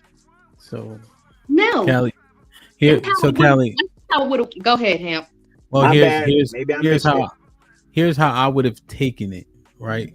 If I was in let's say it's a dude, and I'm saying yada yada, etc., etc. What you say? What you mean? You feel away. You automatically assume. I'm assuming that he feel away about something I said, as though I can't say what I'm saying. Right? Mm-hmm. Before I get mad, say that again. What you think I said? Let's treat it how you feeling, how you think I said, and then let's go from there. So when you said it like that, my discernment would be, well, let's just get to it. I'm not about to retract what I said, and you're not about to stop me in my tracks saying what I said. So if it was a dude, we just probably would have got to it, whatever that person was feeling. Let's just go to that, as opposed to me having to re-say it as though I'm afraid to offend you. It doesn't. That's how it resonated to me. I can understand that, but I'm letting him know that that's not how it was meant on my end. But I could see how it would go there, which is why I wasn't fighting the sentiment. Man, women lie so easily, bro. This shit be crazy. They act like they not have an attitude when they clearly have a fucking attitude. This shit is insane, huh?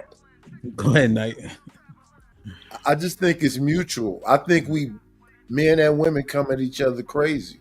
There is no like conflict resolution or understanding or patience.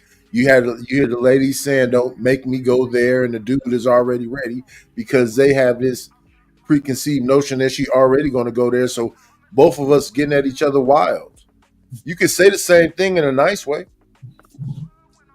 Nice. She need to get at her wild though. Well, thank you, Kenny. It wasn't mutual. Stop with that mutual. Well, wait, before Knight, what is it? What in your experience or whatever? Why are you qualifying it as mutual?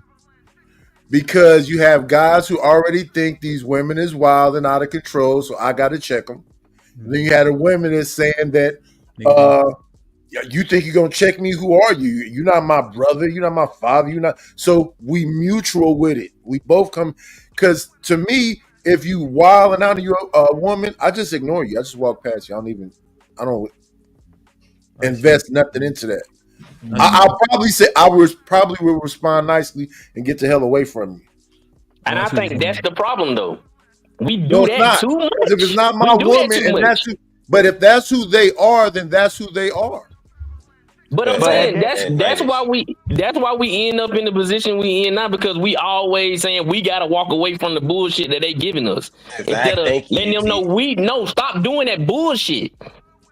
Because now you put even with me doing it this time, it gonna stop you the next time. This man gonna fuck you up. Stop saying this shit like you can beat my ass. Let me add some context to it. I love you, sister. That's why I'm saying it to you, because you out of order, and it's not mutual. Women can enlist men to kill you, delete you. Pardon me. Thank you. You understand? From that type of behavior, bossing up, and watch the brother even took the time, watching her body language, and say, "I'm not trying to disrespect your husband." Let's enter that. Thank you. Yes, he did.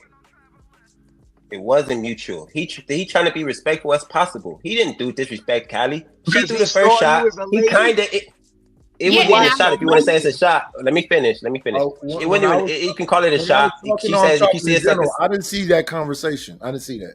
I just got in. He just came back in. In general, it's not even mutual. We are treating women with respect in general. We on the panels, we treat women with respect. Let me tell you something. Hamp, when he get a special guest, a woman, he highlights them. They get so much love, but the men don't get the same love. It's not reciprocating. It's not mutual. We going at them, they going at us. It's we trying to be nice to them. I'm talking about on the channels, in real life, everywhere. It's not us going at them and they going at us. It's us being nice to them and they still going at us. The nicer we are, the more they go at us. They don't fucking care. But one, my experience in life ain't like that. But see, I don't understand what you mean by. Hold on, Nate. I don't understand what you mean by if I have a special guest, I highlight them. I don't know what that means. What's the lady? Mrs. What's her name? Crimson Cure. Like she gets to speak uninterrupted. Feel me? Like, or if it's a lady die, the women that we respect, the women that whole class. Feel me? Angry Man, Tommy. Angry Man, Tommy, Anton. They do. I mean, I agree. Mr. Let Go. Y'all get tired of Mr. Let Go talking. I just want to make sure y'all reconcile it. That's all. God, I want to throw something at you. You offer a space for women to see what they're doing, but more times than less, they use your protection to embolden themselves. You understand? I see the Bible study. Do that now. I see the things that you try to do to hold their hands and walk them through those rough patches. But time and time again, when they have an opportunity to catch themselves and realize that these men truly don't want to denigrate them, they just want to have that hard conversation that we don't have the majority of the times, yet they offer disrespect because guess what? They got big old hand behind them because you ain't gonna do shit. Get off network. Don't fuck around and stuff like that. But wait, I think here's what actually you try to teach them. Yeah, I definitely I try to edify, right? What I realize is the conversation been conducted away for a long time and they haven't been successful, right? And so what it is they get correction in a way in which is palatable. And don't get it twisted. There'd be a lot of smoke going both ways, but oftentimes when you attack them, oftentimes they run off and we don't even have no women to have a conversation with. Right. So I think it's the reason why we're able to grow so well is because you have to mitigate. You have to have mitigating factors. So I think that's the difference. And that's where you do a great job. I think it's also about the individual too, because I've been talking to Callie for 2 years. It's always been nice. I've been talking to Sherelle for 2 years. It's always been nice. So I think it's about who you are as a person also. Yeah, I've never Callie ain't never said nothing crazy to me ever. Yeah, Knight be saying what he got to say. You know what's crazy? I had a woman up here who was doing her thing in terms of aligning with the men, and she got dog walked when she left because of how she looked.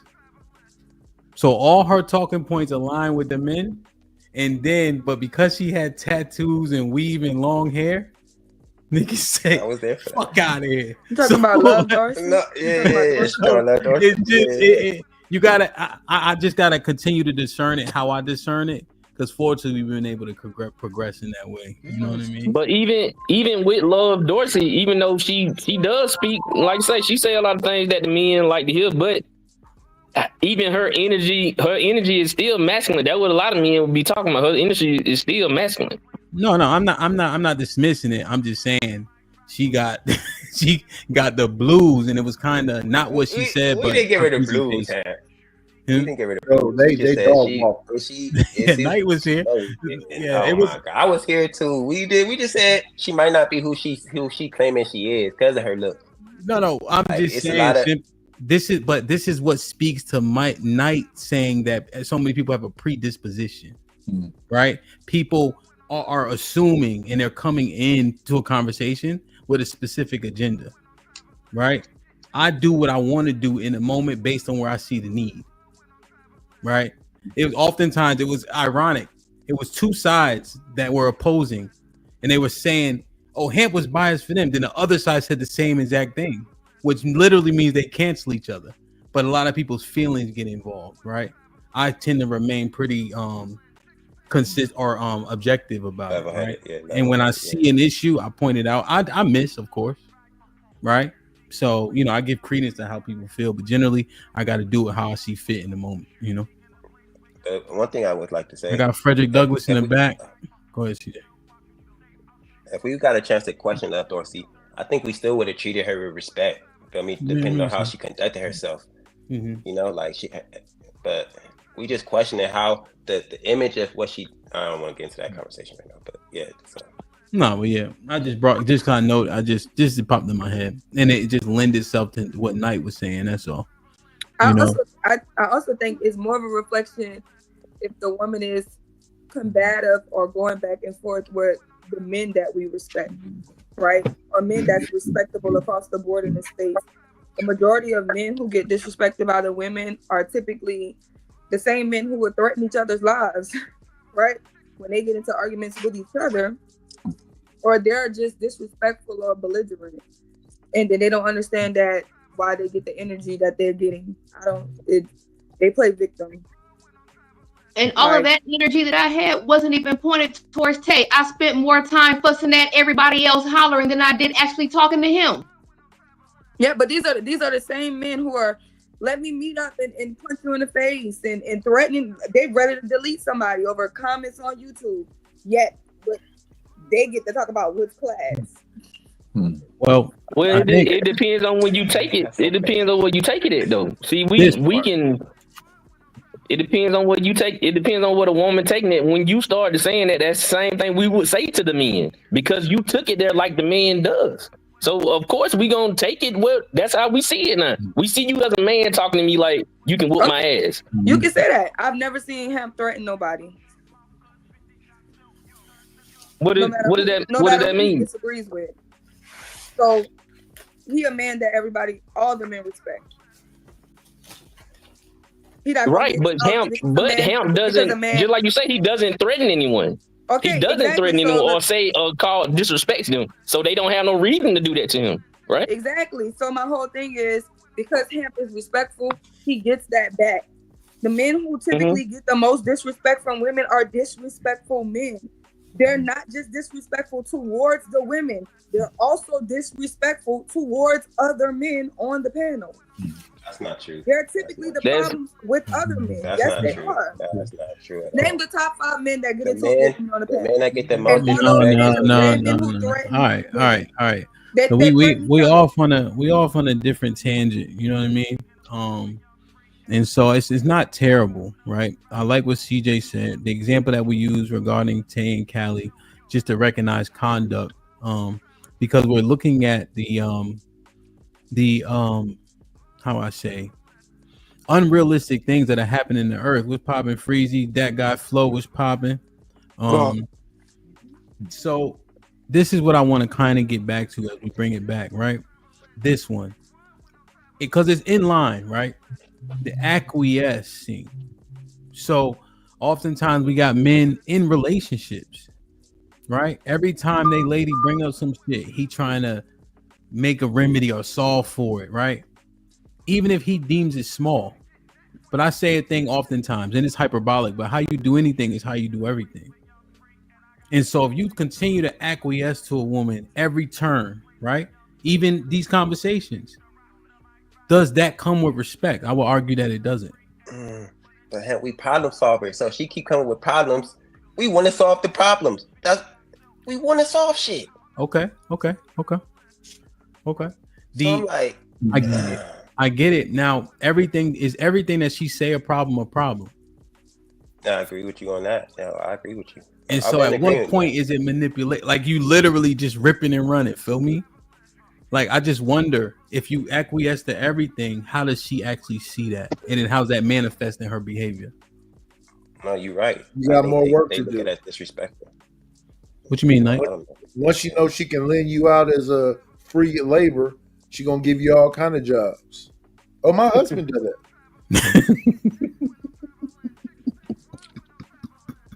Now he's right. You start saying no, and she gonna respect that. She gonna respect that. Exactly. You gotta say, "Fuck no, I'm not doing that shit." No. But they not gonna like that shit either. But they like it, but they don't like it. Have that conversation, or before you know it, she gonna have you out with somebody, a husband. Oh, they're nice. And she gonna have you pruning somebody's yard, and gonna be all over the place. Yeah, she gonna put you to work if you willing to go. So, Knight, we'll bring it back, reconcile that. Like, what? So, what do you think? Am I on to something, or is that like what you think? Yeah, you're not gonna get no respect for that. You're just gonna be doing a whole lot of work. So you better stand up from the get go and let it be known. Damn, she gonna be having you hanging TVs at Susie's house, huh? Yes. You'll get more respect than saying I'm not doing that shit. So well, and now you 3 or 4 people's houses putting up TVs. You'll get more respect from saying I'm not doing that shit. I'm not going. Damn, man. So Mike, Knight, you hanging so many TV, you ain't need the directions for the mount anymore, huh? You just throwing them shits up. If you grow, that's what you're gonna be doing for sure. So what do you advise? Stop it from the get go. Nip it in the bud. Damn. What you think, Freezy? Damn, we on to something now. Hey man, shout out to everybody. What's up, Hemp? What's going on, Hemp? Yo, what's goody? I'm just sitting back. Freezy, That Android ain't shit. I ain't gonna hold you. Bro, stop, man. Get off my phone, bro. It's doing all. It sounds worse than Mr. Fantastic shit. I don't know what it did. Here, I'm gonna drop the link right back, and you can just click back in. All right. Because it got like an echo and like you're underwater. Flo, what's popping? What you think, man? Night on to something? I mean, yeah, he on to something, but it's got to be a line where you got to be willing to do something. You know what I'm saying for your partner. You know what I'm saying? Okay. Like, you can't partner, just like, say no to everything and what you mean? And put forth an expectation of I won't do shit for you. You know what I'm saying? I don't think it should be that. Okay. But I think there should be boundaries that you can set as far as what you are willing to do. But okay, it's just up to you to stick to them boundaries and not bend them for it. Okay. And now you use the term partner. Was that intent? Yeah, I don't want to offend nobody on the panel or anybody watching. You know what I'm saying? I'm just. Damn. What did you want to say if nobody was listening? I ain't gonna tell nobody. Well, I'm straight, so you know what I'm saying. There's people that might not be straight, so I'll say partner. It could be girl on girl. You're good. But you already acquiescing without even being asked to acquiesce. Yeah, nobody even asked you. We only got two. I'm we new only to got, the panel, man. I ain't trying to come in and drop my Flo, nuts up this early. You good? We only got Jabba and Rainbow Kid. Everybody else straight. You good? Already. Well, you know. That's all. damn. But you right though, bro. You know what I'm saying? Night, you right. I was being acquiescent for sure. See, right on time.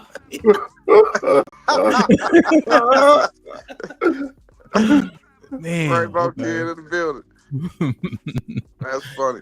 Damn, I'm gonna bring Freezy back up.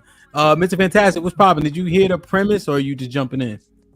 Yeah, I'm jumping in about CJ, man. Shout out to CJ, man. CJ going, you know what I mean, saying a good Where you word. going back? Oh, where you trying to go back to? We talking about acquiescing. Yeah, we not acquiescing. That's what we fucking talking about. Y'all niggas acquiesce for these hoes too much. That's the problem. I'm right back. Y'all let these women get out of fucking pocket and nobody checks them and be like, hey, who the fuck you talking to? So, and then they got other simps to fucking protect them in them being wrong. And then when some shit get way out of hand, now the man at fault. Now, niggas love talking about how, yeah, man, the Muslim women, they don't act this way. And these women and those women don't act that way. You know why? Because them niggas will whoop them.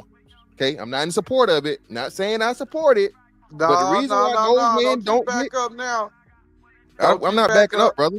I'm not backing up. I'm not backing up. I do not. Hey, brother, I'm not acquiescing, brother. I'm just like you, brother. You don't want to offend the motherfucker. I'm don't say it. Hell. Yeah, I said it. I'm not backing up from that. I'm just saying I don't condone it. I don't believe in having to hit a woman. But I'm talking about the cultures and the places, Arabs, the Caribbeans, Mexicans. And all these other motherfuckers get this compliance. Women don't got no motherfucking choice, okay? Because you get too disrespectful, ain't gonna be nobody to step in. You getting whooped. And that's the bus driver. Stand on that, Fantastic. Stand on that thing. Yeah, I'm standing on. The bus driver said, "What? You want to act Why like you a man? You don't condone it then?" Yeah, I don't. That's what I'm getting at. I personally, I don't have a need, or I don't have a need or necessary to hit a woman, okay? But what I'm saying is the problem niggas that keep the women in check because they'll put hands and feet on them. Yeah, exactly. That's why. But I don't condone it. That's bad. Yeah, I don't condone it. Listen, what I'm saying, I don't condone it because I believe it can be happening at a lower level if you just women simply respect the man. In America, other white women and other women don't do this shit because they don't have to worry about that. You hit a woman here, you're going to jail. But the reason why we have such a fucking big upside down situation as to where the women are constantly disrespecting the fucking men, where they think they can talk to them crazy, they can put hands on them. Again, black women have the highest motherfucking domestic violence fucking rate, bro. Perpetrators. They talk about being the victims. They're also the biggest fucking perpetrators, and that's counting fucking heterosexual, not even, you know what I'm saying, the bull daggers. So you start getting into them, that shit is diabolical. So what I'm saying is, go ahead, Nidis, what you say? What's the solution?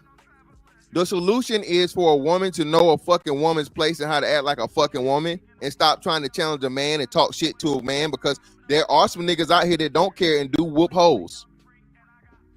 You know, the ones y'all talk about and complain about, and you know, every whatever second y'all claim that a woman get hands put on her. Yeah, them niggas don't give a fuck. And they take advantage of the men. They take advantage of the men that don't operate that way. And they talk all crazy and kind of crazy you. That's why you got to keep your motherfucking bulldagger on standby. You got to have your paid bulldagger, bro. I feel you, Mr. Fantastic, but I'm going to interject with this, bro.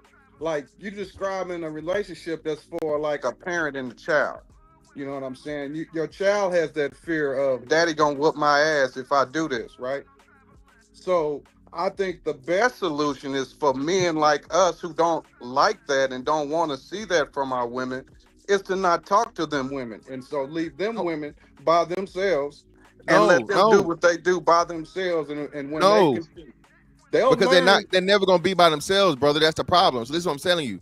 The way you we fix need a problem all the men not to talk to them when they by themselves like that, then it would be that way. You feel me? Yeah, They but would no, stop. listen, well, we know that's never gonna happen because niggas love pussy. So no, this is a problem. The problem is the lack of correction. When a person acts up and a person just like you do some shit, you correct them on it and be like, hey, look, chill the fuck out. That's disrespectful. There's no need for you to do that.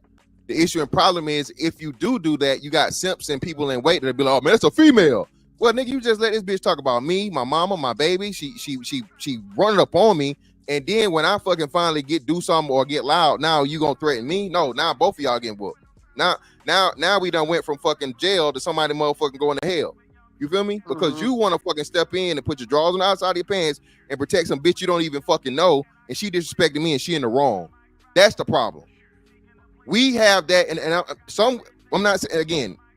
The black people, man, our condition, everybody want to look, oh, well, white people do it too. Is it? No, bro, the level of disrespect that black men get, straight black men, right? Because they don't do the brother fuckers like that. They do everything together and everything, whatever. But the level of disrespect that straight black men get for, bruh, how many dudes up here would lay their life on the line for mama, sister, your old lady, all these different things, so on and so forth. They you don't want to protect black women. No, I don't want to protect fucking stranger assholes that don't respect me. The fuck I look like throwing my life away for a bitch that ain't gonna even say thank you and ain't gonna show up to the funeral. Hey, but black people, that's the standard. That's the standard of manhood and protection that a black man is held to, unlike anybody else on the fucking planet, bro. Crazy. Their favorite line is, why should I have to listen to a nigga I don't know? Why should I have to take correction from these niggas I don't know? Exactly. Then they always talk about protect black men, protect black women, protect black women. Why y'all not protecting black women? Yeah, it's so stupid, bro. We live in the you can't have it fucking both ways. You can't. Why should we have to listen to y'all? We don't know y'all. Why should we have to listen to y'all? We don't know y'all. Yeah, exactly. But protect us. They're y'all dumb. think that's systematic? What you mean systematic? Like started a long time ago. No.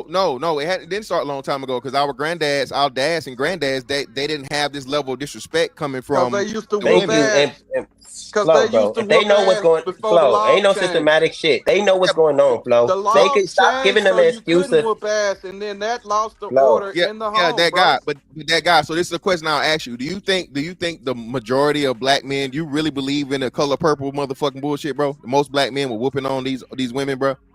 Are you saying that? I, from my experiences and seeing older that era of black men, if they woman got out of line, they definitely put that hand on their face. The majority. From what I've seen from that. Hey man, your granddad was a mean ass old man, then nigga. Exactly, bro. The thing is, though, Flo. Go ahead, Sherelle. So you say Hold on. It's on Sherelle. You don't have no woman in your life that respect you? I got plenty. So you have women. So you feel like women are capable of respecting the men around them? Every last one of them. But for me, yeah. Okay, so what do you do with the women who don't respect you? The women that don't respect me, I give them the same level of disrespect. Actually, more. I purposely disrespect them to a level I know they cannot meet, and they can't beat me. So that's even worse. So I try to put a bitch as close to a motherfucking insane asylum and antidepressants as I can. My nigga, fantastic, man. Do you keep them around you? No, of course not. So there's no point in trying to correct them. Like, you match their energy to let them know. Don't be out here trying to disrespect niggas. Because you know what I'm saying? So you teach them that lesson, but you move around. But you don't keep a woman around that just don't disrespect. No, I would not keep a woman in my circle of cipher that, for one, did not respecting me and disrespecting me is two different things, right? If you don't respect me, I don't know you. Hey, I'm with it. I don't believe every woman should just be in reverence and praise of every black woman she meets. That's unrealistic, right? But the problem with y'all, not you, Sherrod, I'm gonna say y'all, but what a lot of black women do, and when Angry Man made the point that he made, they will give you just unnecessary, uncalled for disrespect for no reason, and you like, what are we even doing? I don't like. I'm holding the door for you, and you know what I mean? You not just not saying that, sucking your teeth and shit, and it's like, shawty, hold on, what, why? You know what I'm saying? And it's just something that when I've been around the world, literally, bro, like you say, like a black man everywhere else in the world, bro, American black man, you literally just that alone, you a low key motherfucking superstar. Just being there, American black dude, so on and so forth. People walk up to you, you know, a lot. They try to speak English, some rap lyrics and shit, so on and so forth. Blah blah blah. You get respect everywhere else, but the thing is, from your own people at your own home, is the most disrespect, and it's just like it's just uncalled for. It's crazy, man. That's what I'm saying. It don't make sense. Let me say this to Flow point. I don't think men want to hit women, bro. I don't know about the men of the past. I don't think they wanted to hit women either. I think if the women acted correctly or acted like they had some fucking sense, then they wouldn't have to be hit. Like that's what. Like I don't think men want to hit women. We don't want to hit. Who want to hit? I don't. Nobody. You right, CJ. Do you think it About was 95% of the people in the world, men in the world, in America, don't walk around with that type of anger that just wants to hit a woman, but they can be pushed. No, but retrospectively, do you think it's the fact that they knew the potential of the threat of violence that had them in a little bit more? That's what had them in check pre-80s. That's what had them in check pre-80s. If you've noticed, when rap music came out and all this food stamps and government assistance started splitting up our homes, and women started believing they could do it just as good or better without that man in the home, or that man didn't want to take care of his responsibilities, split up that home. Now the mama's running the home. Guess what? That mama has to start talking like daddy used to. And that's what the daughters that they had started to learn how to talk to black men from the way mama was talking to them. You're simplifying it a little bit too much, but I know. Nah, it's that deep. It's that deep, bro. I was back. Well, you started from a bad premise anyway, because I'm 66 years old. Arpain, before you go, do you think it was the government or was it the men that just left? Oh, the government did leave. I mean, those plans, women made a choice. They took the money over the men back then. That's what I'm saying. But that's different than what we're talking about. It's systematic. It started there. Before you go on, let me just say this. All you people keep saying that the women stay with men back in my day because they didn't have nothing else to do. They were getting their ass beat. That's just fucking bullshit, man. That ain't what I said. I mean, women love men. You know, what about women respecting the men they were with? Thank you. They respected them, and that doesn't say there wasn't domestic violence, but this whole horse shit that the women in the past were some kind of fucking indentured servants to men.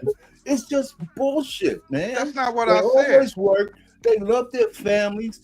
They're the ones who buffet all you fucking women having illegitimate kids. If it wasn't for those people there, those kids would have been on the street.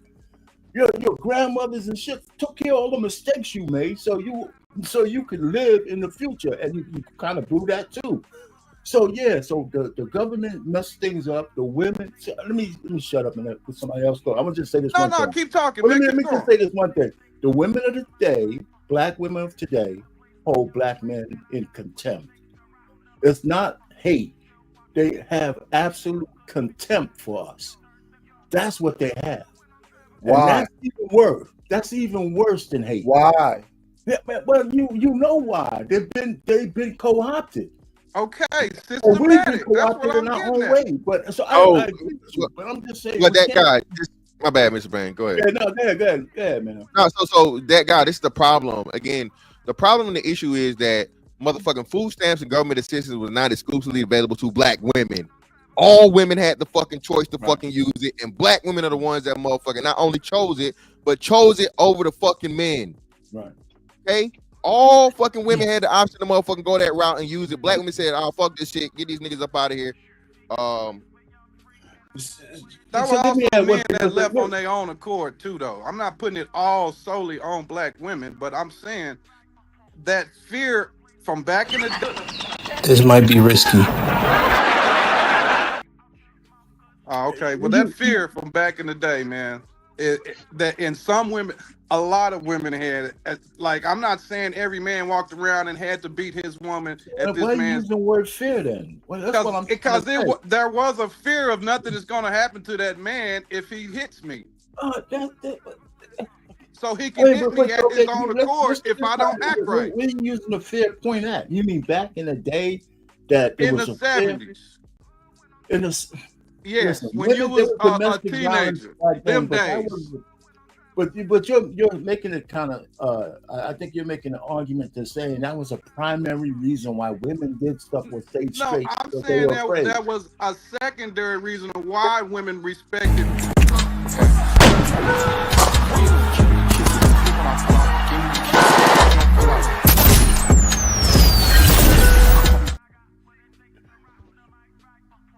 He's back. He's back. Yeah, just real quick, and because listen, I don't know what Lauren. I literally said that, so you guys can't have a part of the conversation. This is especially when it's something that black women always use against black men. Black women always accuse black men of being these domestic violence motherfuckers and all this other shit. So when we don't participate in it at all in comparison to these other men around the world.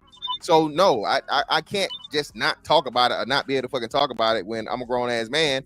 And like you said, that's something that y'all use against us when it's not even true. So I'm giving the This might be risky. Yeah, I'm giving the context to how and why that these other women in these other countries do what they do, because there is a threat of violence. And women at the end of the day, not saying that it's right, but that's a major part of the situation that black men do not utilize. At the most part, like I said, less than 1% of black men participate in domestic violence. Less than 1%. That's called sublime fear that they have in those other countries, man. I'm trying to tell you. Hey, he brought CJ back already too, Hemp. Huh? Okay. He brought CJ back already too. But Okay, yeah, that's yeah. We can't. You came in tuck and tail. Now you also pandering to the norms of today. I'm not saying no woman's my partner. I'm her champion. She's my queen. You understand? I'm not buck diving to fill no void for no room. Either stand on what you stand on, or you don't stand at all. No man is beating no women. No, we not giving up on our women. We gonna keep telling them. I'm gonna walk around with a megaphone. I'm gonna yell at cars until they get it, because those women that you leave alone, they get their groups and they infect other young ladies that get this message, and it promotes. You got to keep it going. You can't avoid these ladies. So, but one thing I think is becoming a slightly I'll take that, Kenny. Check. That's coming a slightly disingenuous argument is referring to those Middle Eastern countries, right? So Omar, as an example, did a deep dive on what they do and don't subscribe to. Like, there's so many schools of Islam, as an example, and to hit the woman is the absolute last resort, right? I think that when we allude to those countries saying that that's why those women are in order, I think we do those countries a disservice, to be honest. I think them women subscribe to what they believe in, right? They understand that the man is the head and the Most High, or they might say Allah, right? But the Most High is the head of everyone. Right? So they subscribe and submit to their religion, which keeps them in order. It's not because that man about to beat them up and shit like that. And so now, as we come back here, what do you submit and subscribe to that allows you to hold other people accountable without you wavering? Can I say something else? Yeah. What's up? I think that hold on, sorry. Mr. Fantastic, did you speak to me, Mr. Fantastic? Yeah, because before you left, before you bounced out. Yeah, you know I'm sensitive. Go ahead, Freezy. Sorry, my bad. Is my phone better? Is my Android better? It's an Android. It's terrible, but we'll take it for me. Man, get the fuck out of here. You got your whole studio. Ain't that his studio, Mr. Fantastic? Ain't that where he be filming? That nigga got shoes in the back. but he treat me like a stunt double. He can't get. You know what? Bruh, I'm on my phone, bro. Nah, go ahead. I didn't mean to derail you. My fault. Go ahead. Nah, you good. Like, listen, I understand. Like, there's a percentage of women that do have a inflated sense of self, right? I mean, let's just be honest. When you break it down, women get more. To me, as a whole, I think women get more attention than men on social media in the inboxes. You know, some women. They just they do have an inflated sense of self, and that's just, to me, that's just natural. That's natural because men pay more attention to women than out in the open in public than women pay attention to men, right? They're just nature of the beast. Mm-hmm. But I do think that when we encounter a woman that might seem disrespectful or tumultuous, I think it's important for men to just stay reserved and just protect your peace. Just protect your peace, and you have the choice. You don't have to deal with these women. You really don't. Like, you have full autonomy and rulership over yourself. And I just, I feel bad because I used to be like that. I used to let myself get disrupted because of another woman. Like, this is what I liken it to. Like if you get involved with, because we've been talking about single mothers and all, like you get with a woman that has a kid that might be like, let's just say 16 or 17, and then you come into the picture. You might as well forget about trying to get some type of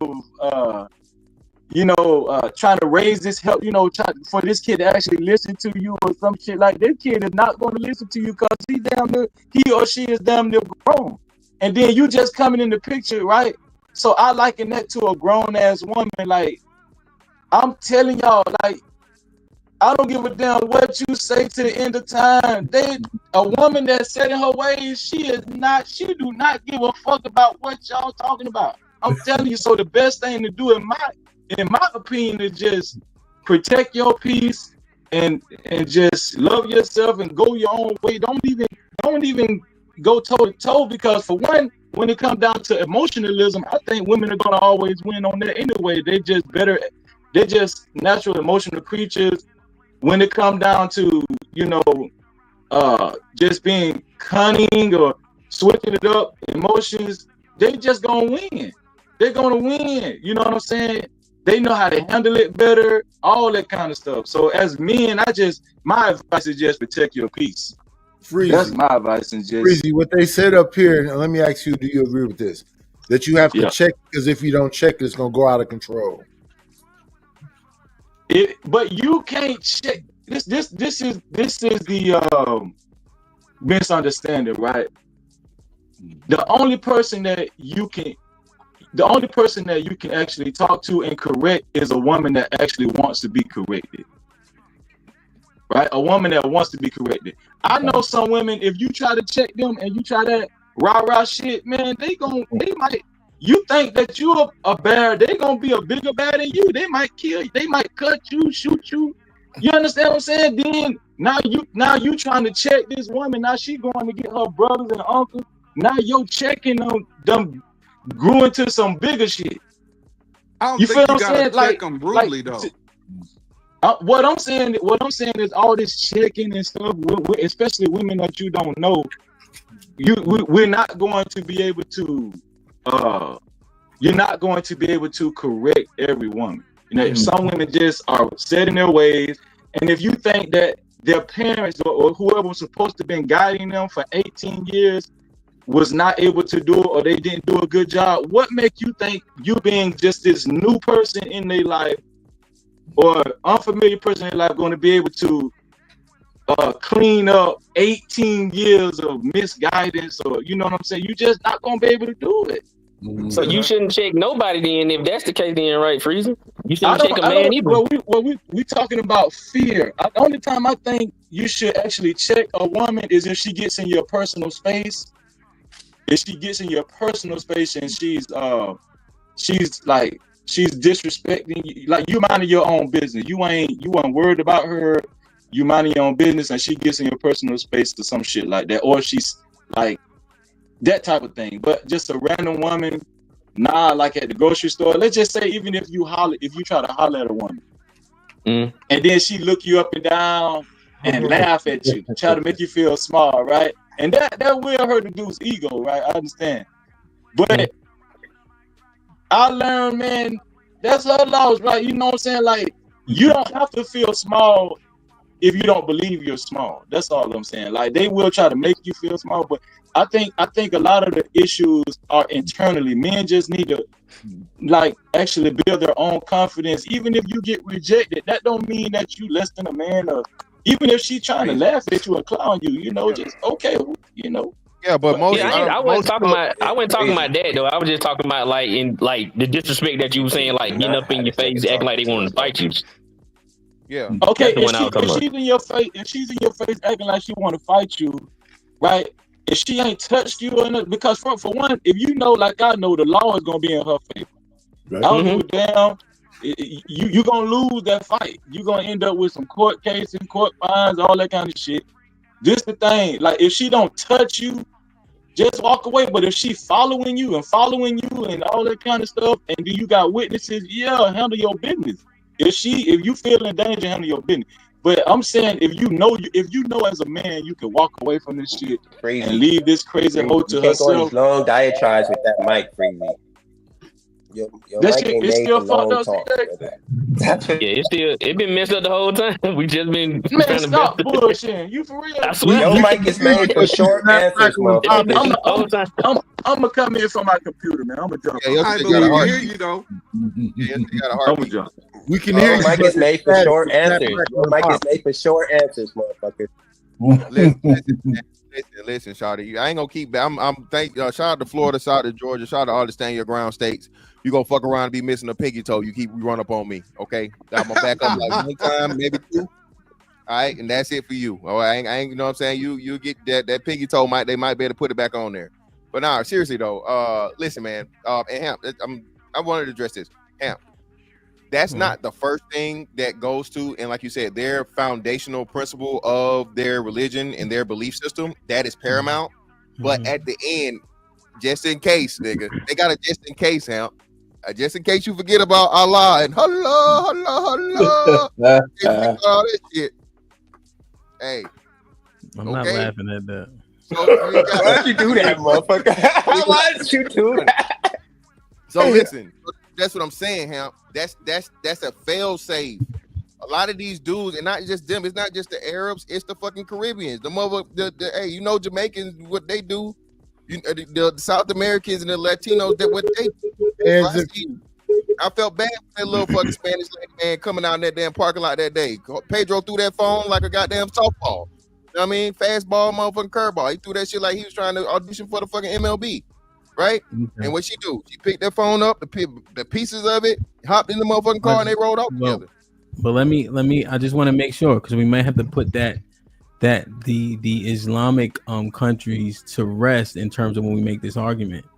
Do you know that before you get to putting your hands on her, you know one of the first punishments for correction is to not have sex with her? But we can't keep our dick in pants to even enforce that rule. Yeah, that's why y'all got to be very careful when you read this surah. You got to make sure that you understand the whole thing. Not having sex with her is a punishment for the women. Okay, and like you said, that's why that's in the Middle East. To where wait. Here's what I'm saying. Wait. Hamp, what's the penalty for them if they cheat, Hamp? I'm just saying, don't death. What I'm saying is right. Can they have the penalty in the Bible for adultery is death also. Yeah, but we know we in America, these hoes don't read the Bible, they don't follow it. All they do is say Jesus on my heart.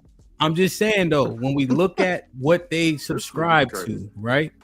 We say this is the reason why, huh? I'm just simply saying that there's more punishments, and we act like we can't keep. Hold on, sweetheart. And we can't keep our dicks in our pants to save our lives, and we say we can't. That's all I'm saying. So when we hold on, beloved. I gotta call you every pet name in the book for you to hush.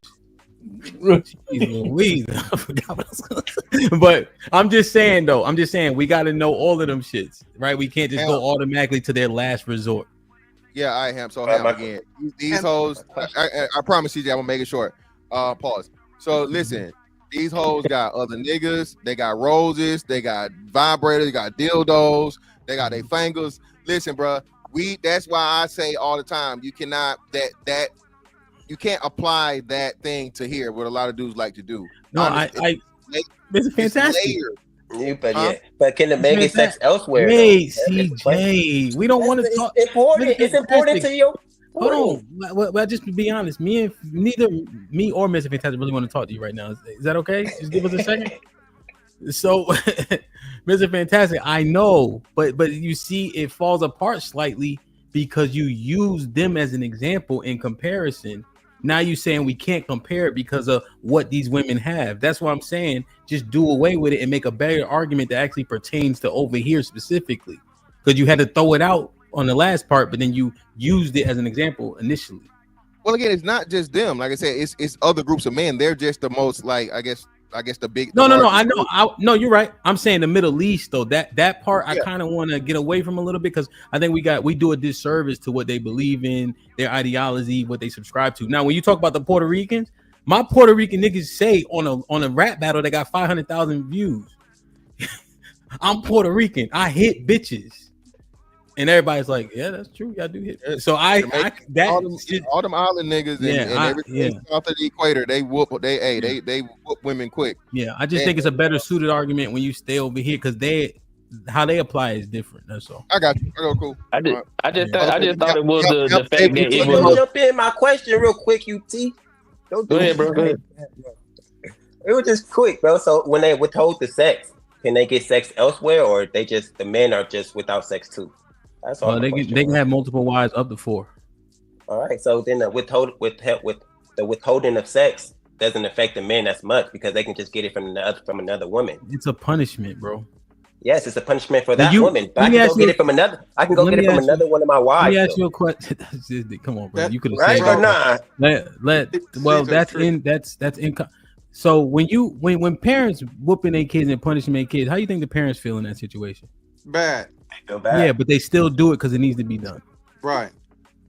Okay, but in the sex withholding thing, I'm punishing myself. So if I go, I told you, me and Mr. Fantastic didn't want to talk to you. Okay, but look, if I got another wife I could go have sex with, then the punishment ain't as bad. It's not a bad punishment for me. It's just a punishment for her. The punishment ain't for you anyway, CJ. The punishment is for that woman being disrespectful. That's my point. That is the point. So he said that before they get to the hitting of the woman, they withhold the sex from the woman. But think about this, CJ. Think about if we do that. Look what you doing to yourself. Look what box you putting yourself in. CJ, stop. Listen to this. Hold on, Flo. Go ahead, man. You're unwilling to punish or to correct because you ain't had to sacrifice when doing it. Think about that. No, I agree with you. I just want to make sure that the analogy is correct. Feel me? I just want to make sure it's correct. So if like he said, you can have. No, he making it seem like the man. He making it. Hold on, CJ. Let me be the lawyer real quick, CJ. She's gonna be your lawyer. So what CJ is saying, because they have multiple wives, there is no punishment. He can punish that one woman, but he got some pussy to still go to. Over here in America, you cannot be polygynous or polygamous. So if you motherfucking have a wife and she's disrespectful and so on and so forth, you can't go out here and motherfucking. You don't got a pussy. How y'all didn't understand it when I said it? You don't have a. We know what he's saying. Thank you. He made it seem like the men were. He made it seem like the men were just so strong that they could withhold sex from their women, but they not having sex at all either. They're still getting sex from their other wives. That's the point. What I'm saying is, they're still getting sex from their other wives. So it don't matter if I hold sex from this one woman. I can still go have sex. What you just did. Was you castrating niggas? I'm breaking up. I can't even hear y'all no more. Well, you castrating niggas, and I think niggas do not understand what he just said and how that paints a picture on us. He don't understand, man. Hold on. You could go right in, Flo. The fact that we're unwilling to sacrifice for the sake of correction, that's an issue, regardless of what they have to do. But think about that for a second. If you're saying that you have to do that, I'm not willing to sacrifice. But that's what it's saying. You're saying that you have to suffer while sacrificing to correct her. So be it, because the goal is macro. I understand that. I mean, I understand it. I'm just trying to make your point that these men aren't just so upstanding that they not having sex with their women either. they have other women to have sex with. But so that's why they're not doing the shit that you're doing. It's not because they can just hold it. They're not having dick discipline. They're just fucking the other ones. Well, I'm talking about not our have sex lack. with one girl if I could just I go got fuck you. the other ones. It's I not think dick that discipline. I think that what's going to happen is we're going to belabor it and it's going to become circular because you can't understand the logic that I think that you understand the logic that I'm employing, but you're saying he doesn't have the same repercussions as we did as if we employed that same punishment. So I understand that, but I think it put us in a very weak light in my estimation. Let's get that guy Flo in and then UT. Okay, so what I'm gonna bring Freezy back up. I'll be back. I was sorry, Flo. Sorry, my bad. I keep cutting you off. Hey, Kane, you gotta be on camera. I'll bring you up. Go ahead, Flo. My fault. No, you're good. So CJ, what I'm trying to say is he's saying that they use the no sex for punishment towards the woman.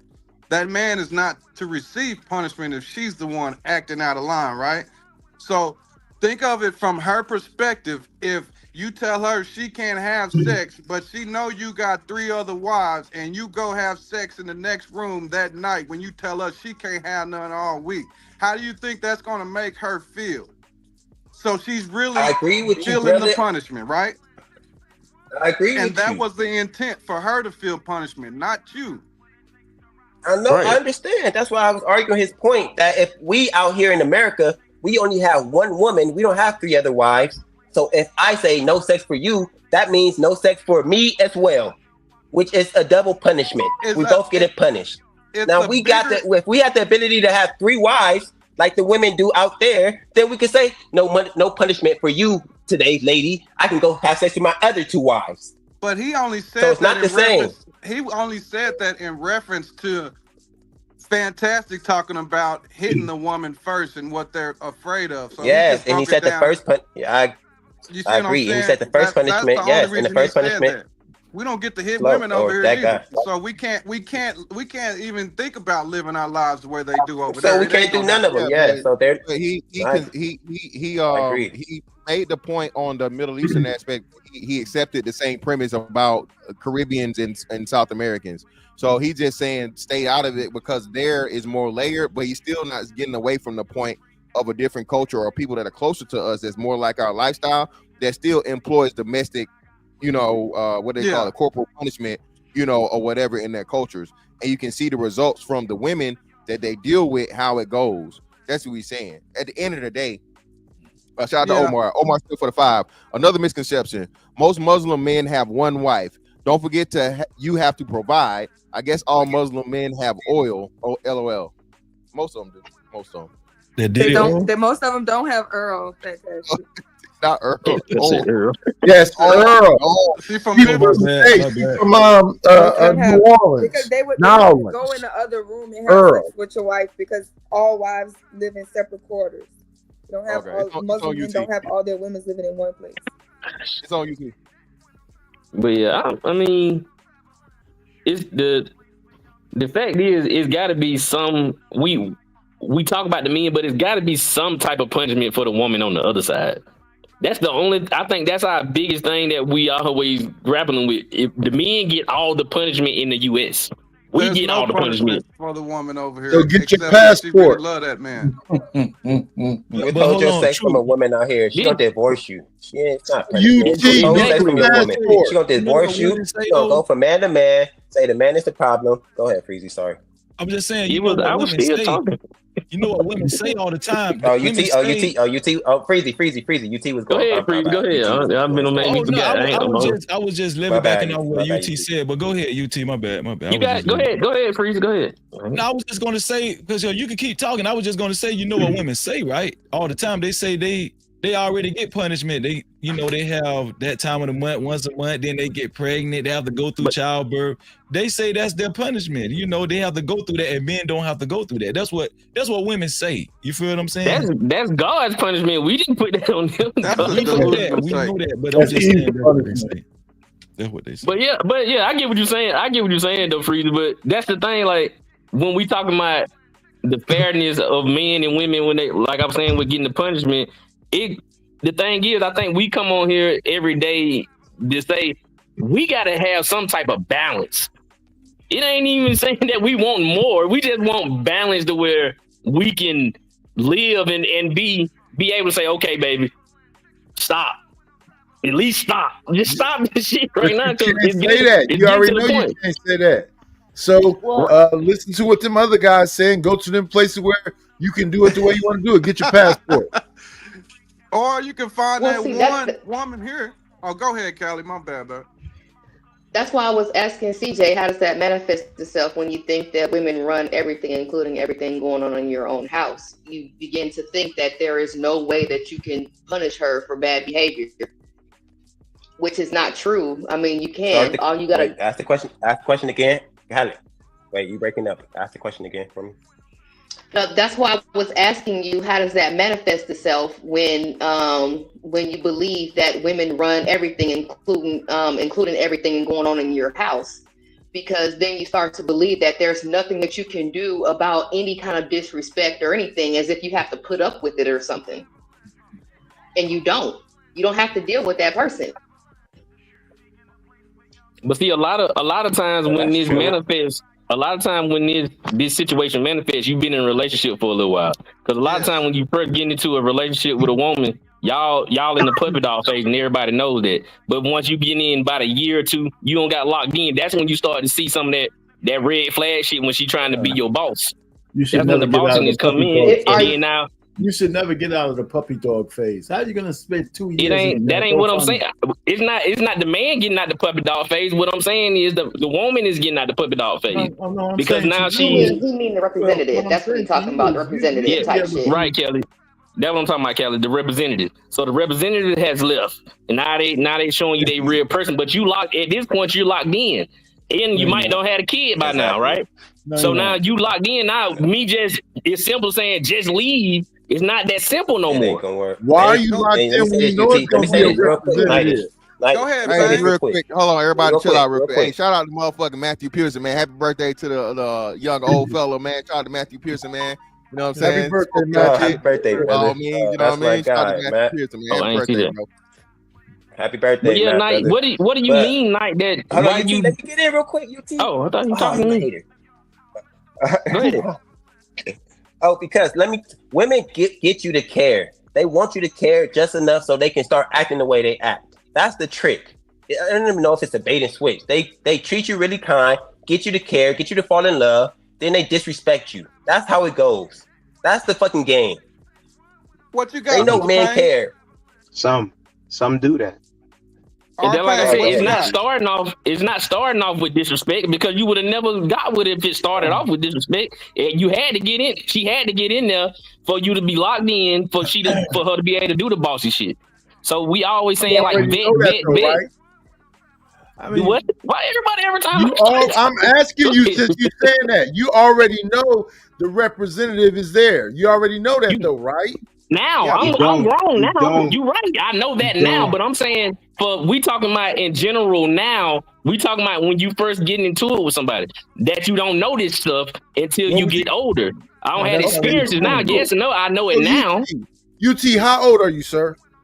I'm 36.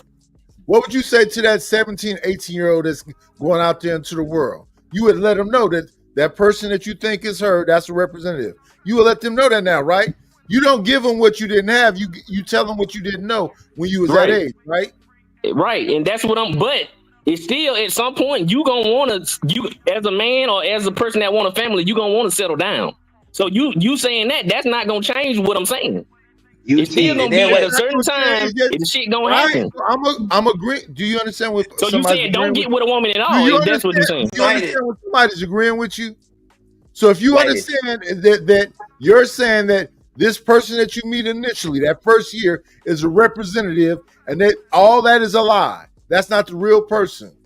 That's not for everybody. You advising them. For everybody. You can't do that. You're painting everybody with that brush. Kenny, don't do this. Kenny, don't do it. Night. The thing is, they always say this is their favorite women's favorite line. We're all different. We're not the same. You picked wrong.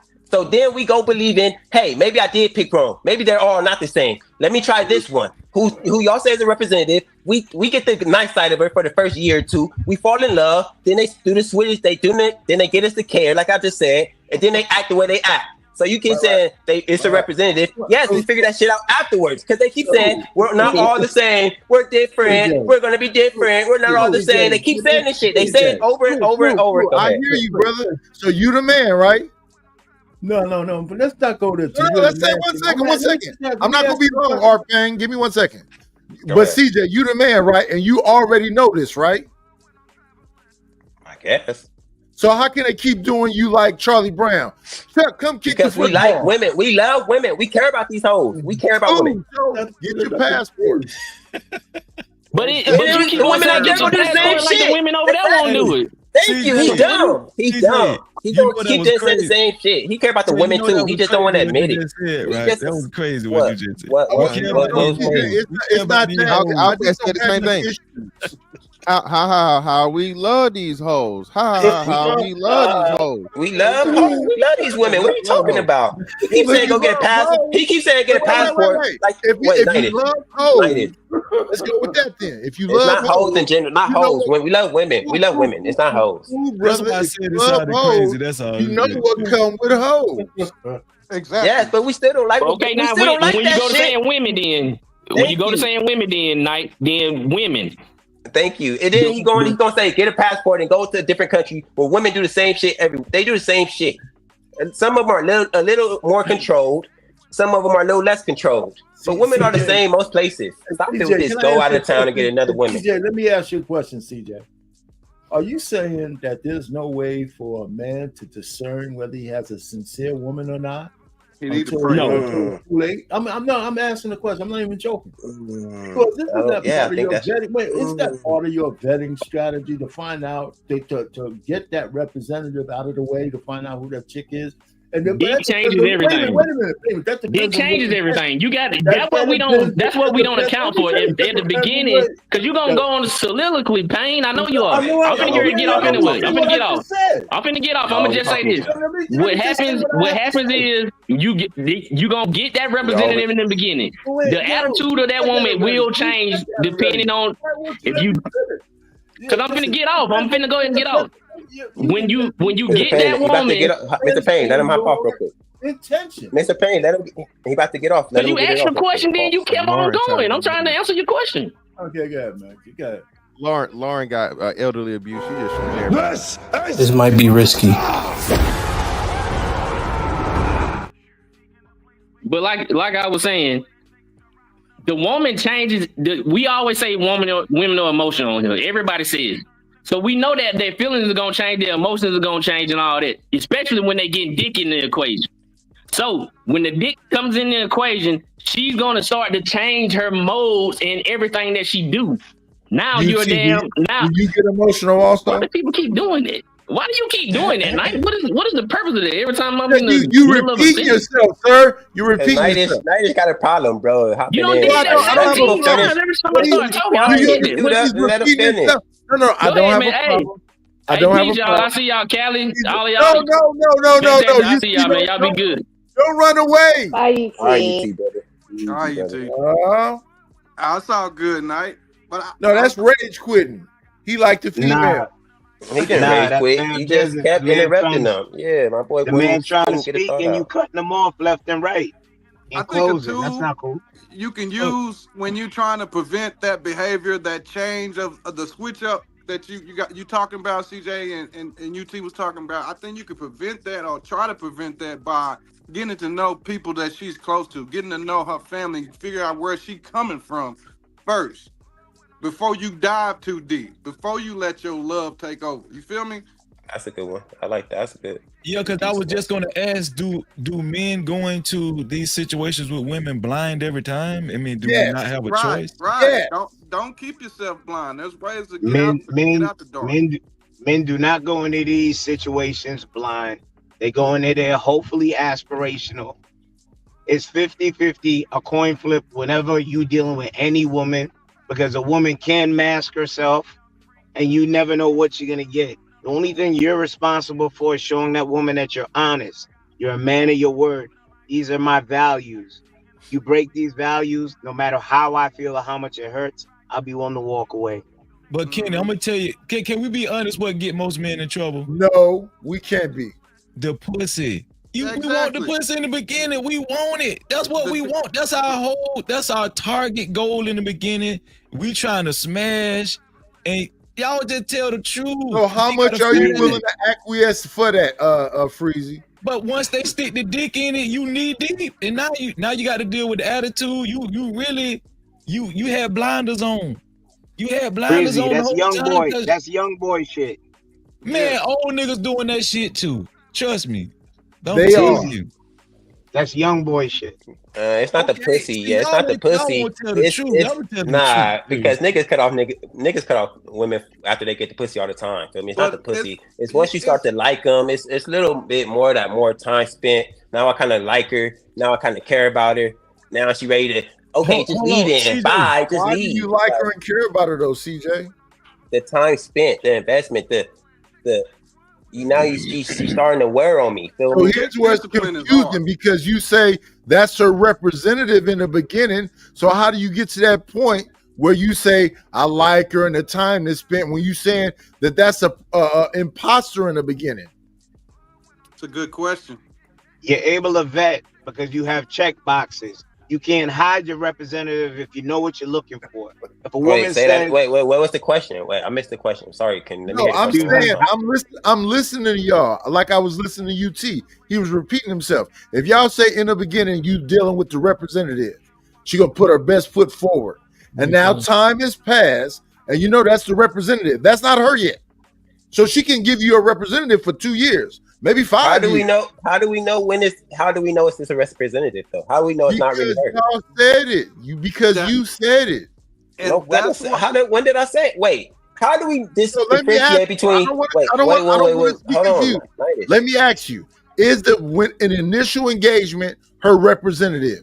Is her initial engagement with you your representative? The true question is: how long do we expect the representative to last? When do we say, "All right, this isn't a representative. This is really her"? Right. You can't say 5 years in. Let me answer it. Long enough to capture you. That's what our I'm gonna be fake as fuck long enough to capture you. Now your emotions and everything else is invested. Got you. But that's the thing. How do we differentiate between this is a real, genuine, nice person? But all right, I'm gonna tell you, you gotta have. That don't make sense. That's the whole point. But did you hear his answer though? Did you? Yes, long enough to get you. But that's the whole point. They do it. Well, consider the information that was been provided. What do you think about that? That was my point, though. They do it long enough to get you. That's my whole point. So how do you operate knowing this? That's what I was saying. I don't know if they can keep the representative on for 5 years. If it takes them 5 years to get me, and they keep it on for 5 years, what do I do? So that's the thing. Kenny alluded to it, right? You need to have a set of standards and principles that don't change. Right. That way, when she waver, you ain't shooken up. Right? You use her as an asset. Right? Don't allow her to be a liability. Easier said than done. Absolutely. It is easier said than done. Yes. And you gotta pray for that spirit of discernment. You know what? Well, y'all also gotta keep that. the commandments because y'all motherfuckers just be out here praying. He can't hear y'all niggas. But what Knight said is 100% valid. Oh wait, I'm still trying to. You know, and shout out to Killer Cam who started this type of lingo. That pussy be pussying, and y'all niggas know it. So stop acting like that shit don't matter. You know, computers puting and all that. That's what I'm saying. Let's just tell the truth. Come on, man. That's what Freezy said. Wait. I'm still. If they keep the representative up until they get you. What you notice? Yeah. So CJ, the point of fact of the matter is, CJ, protect yourself at all times, man. You know that wasn't right. So never get invested. It's the point. Never get invested. It's fantastic. He only understands boxing terminology. Is that what? That's the best. That's the never best. Get invested. Is that the point though? I'm trying to figure it out. Never let them know that you care. No, I wouldn't say never get invested because again, at some point in time, you're going to want some substantive relationship, right? Most people are going to want everybody retire at some point, right? Nobody will be chasing hoes forever, right? Go ahead. Fantastic. So do you pretend like you care earlier so you can get the real the real person? No, you don't pretend. You don't pretend. And you be yourself. The best situation is you like you to be yourself. You set your standard. You carry the way you're gonna carry it, and you see how she moves. Because like two human beings, you need to know actually who you are and who you fucking dealing with, and like it just takes time. A lot of people rush into it because, like I said, I don't think I know for a fact a year is not enough time. A woman can act for a year. Every woman can act for a year. Okay, some women can like Nighty said, some women can act up till 5 years, right? So knowing that, you've had to find a happy medium and see as to when and where she starts to switch up and she starts to change. That's what I'm saying. And go ahead. And we saying like, oh, just keep your standards, keep your shit. But once you care, your standards, like it's easier said than done. Like y'all said, you never did it before. I have. Yeah, but that's what you got. Girls that I've broken up with, but well, no, you got. And that's the thing. You have to. Go ahead. You got. That's for you to determine. So if and when you catch feelings, bro, hey, fuck them feelings and get the fuck out of there. If she's gonna be a nightmare, go not. Hey, hey, you gotta find some better pussy, brother. I know that pussy be good. There's gonna be one for you though, man. I think a better solution is pretend like I think a better solution would be Freezy, real quick. Go ahead. I think a better solution would be pretend like you cared earlier, so you can get the real them before you even all the way invested. If I pretend like I'm invested earlier, I get the real person. Don't act like that was a good one. Because now you're putting yourself in danger because you playing with somebody. You playing with somebody's motherfucking emotion. Now you playing with her and you trying to make it seem like you hey, all right. I ain't gonna lie. This you ain't that young, nigga. You see motherfucking a thin line between love and hate. There's some crazy hoes out here, bro. Yo, this shit is childish, bro. Y'all know that, right? Yeah. It is childish as hell. Oh, so let me play a game early. Nah. Mr. Fantastic told me to do it. That's the next thing he's gonna say. I literally said, "Don't do it, nigga." Kids blame anybody. You know what I'm saying? I'm frustrated. I'm done. I'm gonna mute up, bro. I'm getting a hamper headache. No. Be your genuine self at all times. But check this out. 1986, Delirious, Eddie Murphy, right? He said he gonna get him a woman from Africa. I was born in 85, Night. Like you can't. Come on, man. I was born in 70, but that's my point. This stuff has been talked about to death by multiple people. So if you have a standard, that standard shouldn't change. Just because he makes you feel some kind of ooh feeling, why you start lying? Hey, Night, you can't use that example. Me and you around the same age. When Fufu got Americanized, and what she tell Eddie, I want to have. Right. So go ahead and give her half because you got in your feelings. She made you feel some kind of way where you was laying in the bathtub in a fetal position, letting the hot shower water hit you. She broke you down. You got broke down, brother. But hold on, let's go back to what CJ said. CJ said, well, after a lot of guys hit, a lot of guys cut off the coochie. I do not think so. I think when guys, if guys actually hit a woman they like and they start liking this woman, they talk on the phone. See, a lot of guys don't want to admit, man, dudes be catching feelings, especially if the coochie good and then she look good and other guys looking at your girl too. And exactly. Listen, it's a lot of guys. It's a lot of guys done got women pregnant on purpose just because just to lock them down. Exactly. Freezy, I agree with that though, Freezy. But niggas have sex with a lot of girls they don't like. Feel me? And that should be easy to cut off. I ain't like, I don't really like her. If I do have sex with a girl I like, harder to cut off. Speak for your. Hold on, CJ. Speak for yourself. You speaking for yourself, CJ. You feel what I'm saying? I heard a lot of niggas that have sex with a lot of girls. Why are we beating this shit to death though? Like what? Why? Why are we entertaining CJ and his nonsense, Freezy? That shit was real shit. What you talking about? You a hater. This is a not him conversation. But I'm trying to tell CJ. I know you ain't talking about not him. You might. I'm talking about not him. But hold on, the main nigga that ain't him. The main nigga that ain't him. This all I want to push through. This all I want to push through. Hold on, Night. This what I want to push through because I think this is important. CJ, I believe that's your experience, but I believe most of these dudes, when they fortunate enough to get a piece of coochie, They is not cutting that shit off, dog. Like Nightish, the biggest loser on the Ain't panel. cutting When that talk shit about off. somebody, not him. Like the biggest loser on the panel when talk about somebody, not him. Nigga, shut up. That's hilarious to me, sir. I bet it is, motherfucker. It is. It is. Because it's true. It's hilarious because it's true. No, it's true for you. I don't get in my feelings like that, so I don't have these issues. But okay, it sounds good. Okay, just like the okay. Okay. Hey man, let me go ahead and get in here because for CJ's high pitched voice ass start crying. Hey, look, the bad thing about it, a lot of things is why y'all men let these women move y'all. That I don't understand, especially women that don't belong to y'all. Right. They be following you. Why y'all letting them do that to you? I don't know. So if a women say they in control, yeah. Because if a woman can control your emotions, she's got control of you. And to sit there and say y'all don't see she's doing this stage, y'all don't see that shit when she's acting like a fool. You seen it. She probably didn't act a fool on you. You watch her act a fool with her friends or family members or the waiter at the restaurant. And when you seen her act a fool then, why didn't you address it then? That's when you should have let it be known. Hey, baby girl, you listening to CJ? Because the pussy moving. good. Hey, don't you can move like you with them. Don't you try that bullshit with me. Right then and now, you should address it. But you didn't. You probably laughed the shit off, thought it was funny, thought it was okay. It wasn't me, so I ain't worried about it until that shit came your way. It's always going to come your way. It's only a matter of goddamn time. If you don't address it when you see it, it's going to happen to you, dog. Facts. Big facts. Ignore all the red flags because it's hitting on something. Go ahead, CJ. I don't know what I'm responding to. No, don't respond, CJ. My boy Hink talking about my voice. Earlier. Fuck you, Hink.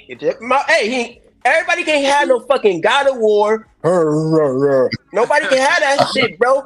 My shit a little high. Feel me? Calm down, bro. Relax. Feel me? You got a nice voice, bro. Nah, man, motherfucking Freezy out here. You giving the sauce up. Yeah, niggas out here stamping hoes. The Lil Wayne motherfucking method, nigga. That's very few and far between, Freezy. Ain't too many niggas out here. They doing you know it. What I'm saying? I'm telling you, breaking on purpose. It happens, but it's not the majority. Okay, this might be. I ain't said that. I'm just saying that's but you're right. It definitely happened. Listen, Yeah. they don't. Hey. But I don't believe that, like CJ say, these niggas just smashing women and no, Freezy, I agree with you. No, Freezy, I agree with you. This is for the man that can get a lot of women. Most men can't get a lot of women. But that goes back to Fantastic's point. That's not the majority. You feel what I'm saying? Yeah, that's a small club, brother. The niggas that got options to, you know what I mean, have pussy lined up. No, most niggas is really, really tender dicking out here, bro. They get that one little piece of pussy, they gotta keep it because they don't know when the next one coming. They'll fight you about that stuff, like hey, no, told me that two niggas died. Hey, you say two niggas died over that ass though, bitch, man. Hey, especially the bad one because the pretty black ones come too far and few in between. They too fat, too big. It's hard to get a bad black one. They all too big. Damn. Right. Go ahead, Hank. All right, God damn. Hey, I think other niggas want to come up. I'm gonna get the floor. Hey, I love you. Where did this come from? Huh? Where did this come from? Because that wasn't what you and Sherelle was talking about at the beginning of the show. So that's why I'm trying to figure out what it is. I was just trying to, it's CJ, and you just blame it to Fantastic because it's convenient. It just like, so I had a couple different things we were discussing. Ali, what's up? It's unrealistic. What's going on? It was goody. It was only, so I had one thing. It was unrealistic to make constant concessions and acquiescing to a lady and then expect respect to be associated with that type of behavior. Okay. It is unrealistic. If women are insatiable, right? They have a chaotic baseline, right? They're never satisfied. Why listen to them? And then expect a different result. You're gonna drive yourself in shame. Thanks. That's insanity for sure. And then the first one I had was not going 50-50 makes no sense. What are we getting by paying 100% of the bills? Anybody who invests, right? You ever know, I have a house that I rent out. Section 8 don't treat your shit the same because they ain't paying for it. Nope. And Mr. Fantastic and I agreed on this one thing, like, hey, you got to pay at least 70%, or else she gonna be acting some type of way. You don't fucking need her then. I remember we had that conversation, and I agreed. I said that's a substantial number.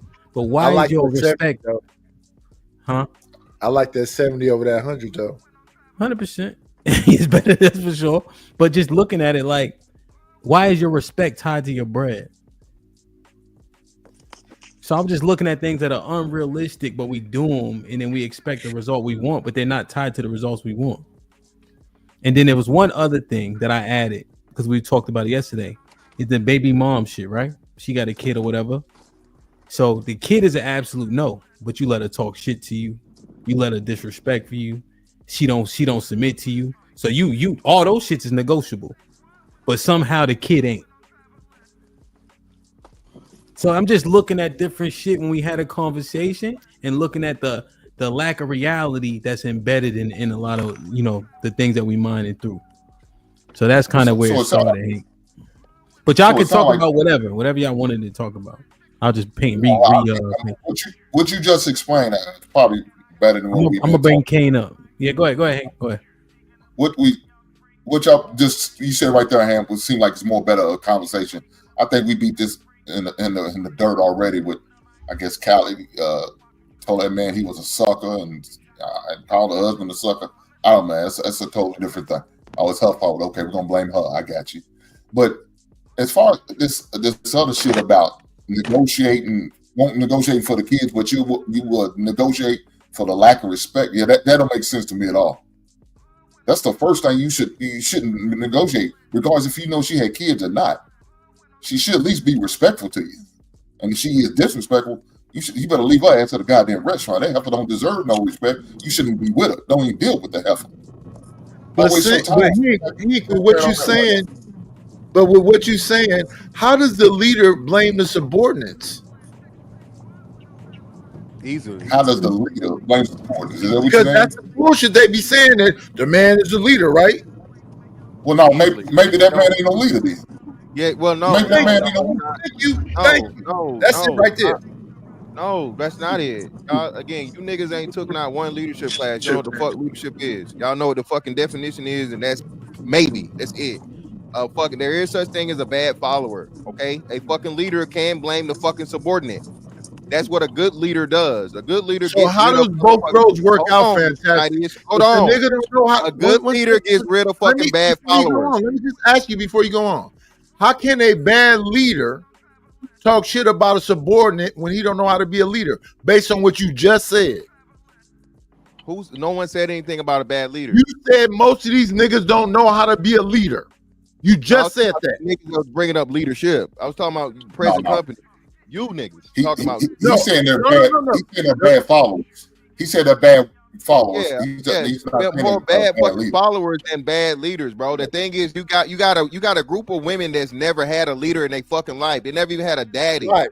And you got a bunch of niggas that don't know how to be leaders. So Knight, this is the problem. Y'all let women that don't know what a fucking leader is say that you a bad leader. How the fuck you know?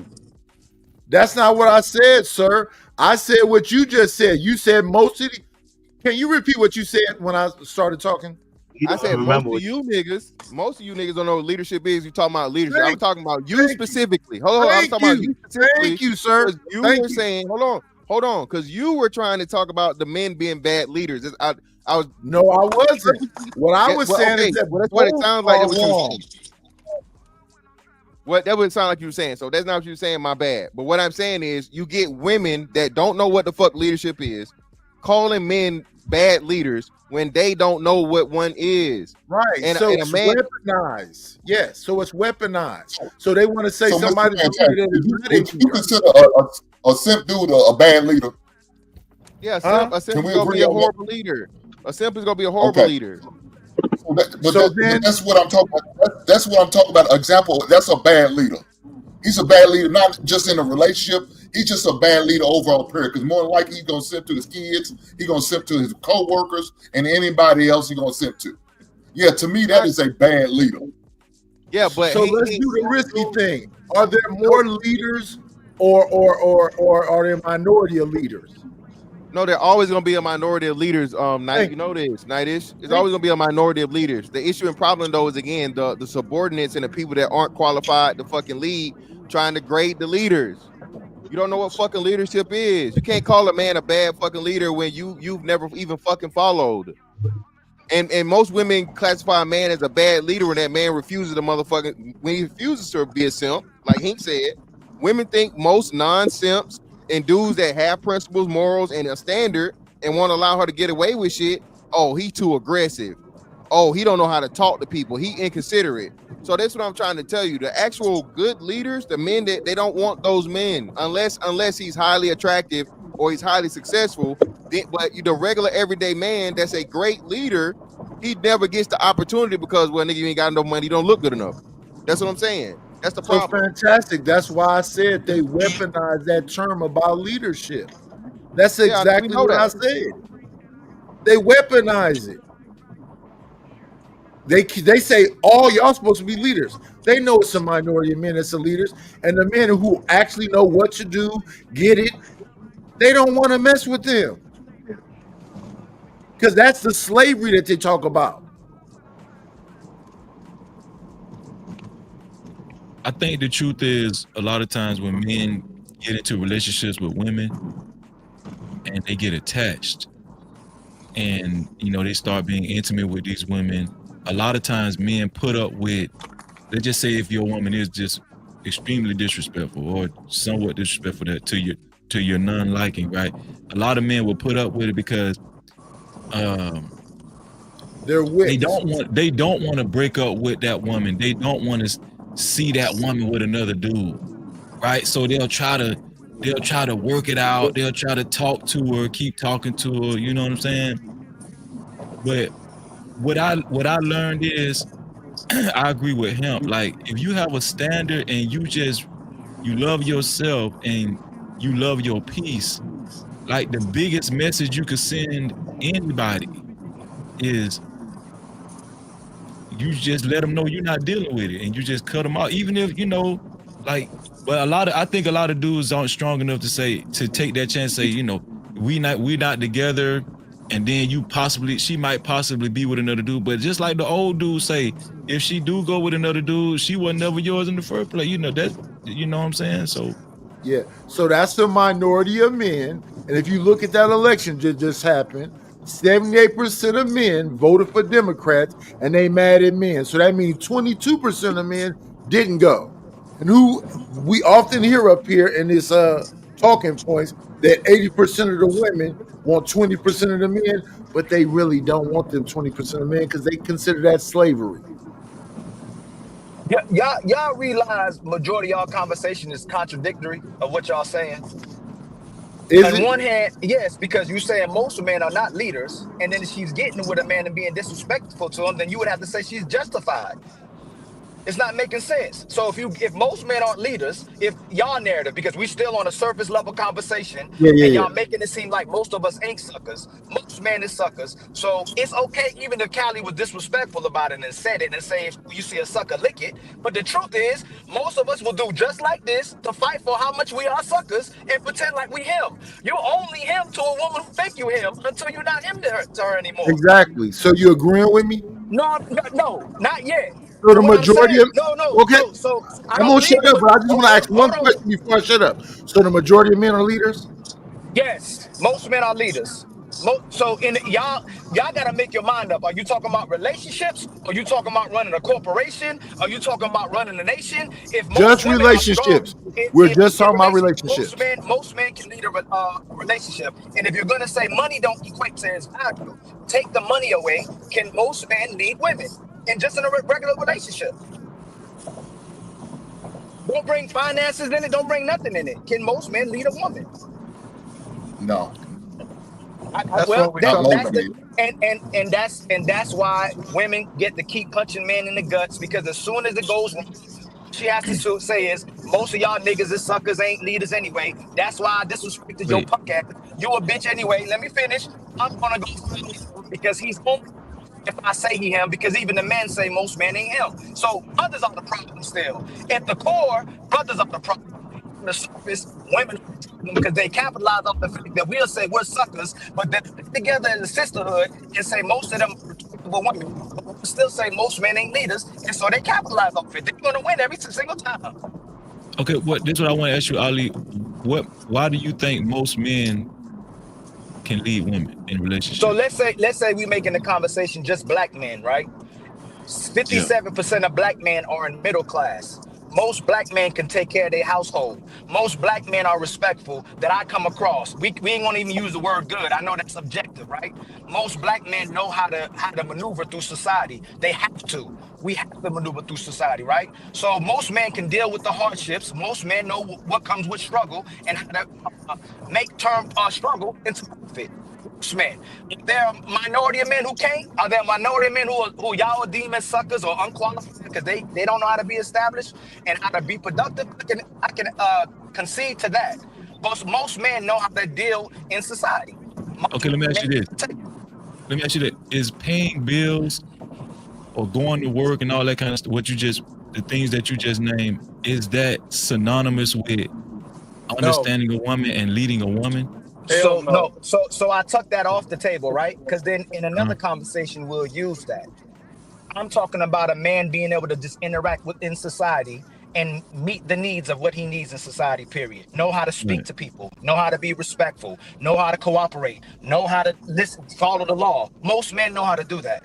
I think most men are respectful to each other. Most men know when we get in the room, we ain't just gonna disrespect each other and talk crazy. We know how to follow hierarchy. But this is the thing. I think most men will be able to do that because of survival purposes, right? Just for sheer survival, right? But it's irrelevant. So it's irrelevant if you're trying to make a separate point. But if you're saying because of survival, I agree, Freezy. If you're saying because yes, I agree 100%. Most men can lead households because they have to be out here in survival mode. Women don't have to be in survival mode. So, but Ali, I think me and Fantastic agree that most simps are not good leaders. I would say they are bad leaders overall. Period. So and I would disagree. I would disagree with that too. Okay. Well, I mean, so hold on. So let me slow down. Let me finish here. Let me finish. Yeah, go ahead. So, give an example. 78% of black men voted for Kamala. 30% of them was probably married. They did everything with their wife. Those was probably those simp dudes because they followed what their wife said. They want to keep a happy house. You know what I'm saying? Was a happy wife, happy life. They didn't want to go against the grain, so they voted for Kamala. The other ones probably say about 25% voted for because I got a black mother, I got a black sister, and I want to see that. Not because of anything else, but just maybe because of that. And then you might have the other percentage that probably voted for because they agree with her policies or whatever policies she had. So you got that's a lot of individual men that we consider you would call leaders doing that shit. I don't think they're leaders to me. A simp there's no way I would call a simp a leader. He's a bad leader. Why he's doing what he's doing because he has no ability to lead. That's why he has to simp. Go ahead. Are you saying a man who supports my body, my choice narrative? That's a simp. Is that what we're saying? No, the my body, my choice don't mean shit to me. I'm talking about the motherfucking homosexual bulldagger bullshit. Right, but are we gonna say that most men who support Kamala Harris and Democratic are simps just because they support Kamala Harris? No, just the people who support that gay shit. Okay, we'll say Ali, we put it like this. Just let me hop in. I can talk. We can catch it like this. Most men that are liberal minded will be more simps than the conservatives. How about that? Do you agree with that premise, Ali? No, but be simps, liberal minded. Yeah, more simps will be more liberal than conservative. I say more liberals and conservatives could have the potential to be simps. Yes. Yeah. But I want to ask this: when we say simp, are we using in the way we use them, where a man would just acquiesce to anything from a woman in a relationship and he gets something back, or we're saying he gets nothing back? Well, no. I mean, if he gets the relationship, he's not got to use both sides. The ones that man in a relationship and the ones who's just trying to get something from a woman. Right, but if we're gonna use that, most of us are simps. Most of us are getting but serve so much from our women. Most of them. Whether you marry we can be alpha. Like we're alpha on the internet, we're alpha in public, but in private, most of us are simps. Okay, I can agree with that, and that's why I say most of us are not leaders. So, but I would disagree. I said it from the giddy up. I said simps are not leaders to me. Okay, if we're gonna say qualified by men, I can agree 100% if we're saying that, right? But if we're asking for cooperation from women, and a man is cooperating with a woman and doing what she's asking, and she's not reciprocating, then we can't put it on the men. That's the problem. Because if you're a man, you lose, and if you do what she asks, you lose. And then we tell men they're picking wrong. So what do you tell men or woman after that? I can see what y'all. Okay, he picked wrong 10 times, even though y'all saying you ain't him. Even though y'all picked wrong, which would make disqualify you from being him too. If we're gonna use that same logic. If she's not going, Ali, hold on, brother. After he moved away from her, what next for her in society? Because we can't keep telling brothers to do is go to the next one, vet better, go to the next one. We're correcting brothers to deal with dishonorable women and how to maneuver in society. What is being told to these women to correct themselves after we tell brothers to leave? What now? Bro, you can leave and without being a simp. No. What now? Reciprocating all the good shit you do. If she's not going to reciprocate, address what I said. Address what I said. No, address what I said. That's why I got. No, that's why I got quiet. If all of us meet 1, 2, 3, 4, 5, 6, 7, 8 dudes on the, if all of us meet women that are not cooperating and we leave her, now what? Nobody's telling you to leave. That's what a good leader ain't gonna run at the first sight of adversity. A good leader is gonna try, and he's gonna try different ways before leaving. Okay, now what? And We gotta stop this, man. We gotta stop this, man. No, get to the end. It's good, Ham. Salute to Ham. Salute to the panel. It's a salute. But now we gotta stop this. We gotta stop this, Ali. We gotta stop this, Ali. I would have to disagree with you, Ali, because most men aren't leaders. Most men aren't leaders. Why not? What you mean? Why not? Everybody's not born a leader. Why not? Why not? Well, every man is not born to be a leader. Some dudes are pawns. Oh no, y'all. Every man ain't born to be a leader. A leader of what? Y'all pick at his mic too now. Don't just pick at freezing mic. You're doing. Freezy, get to the chopper, bro.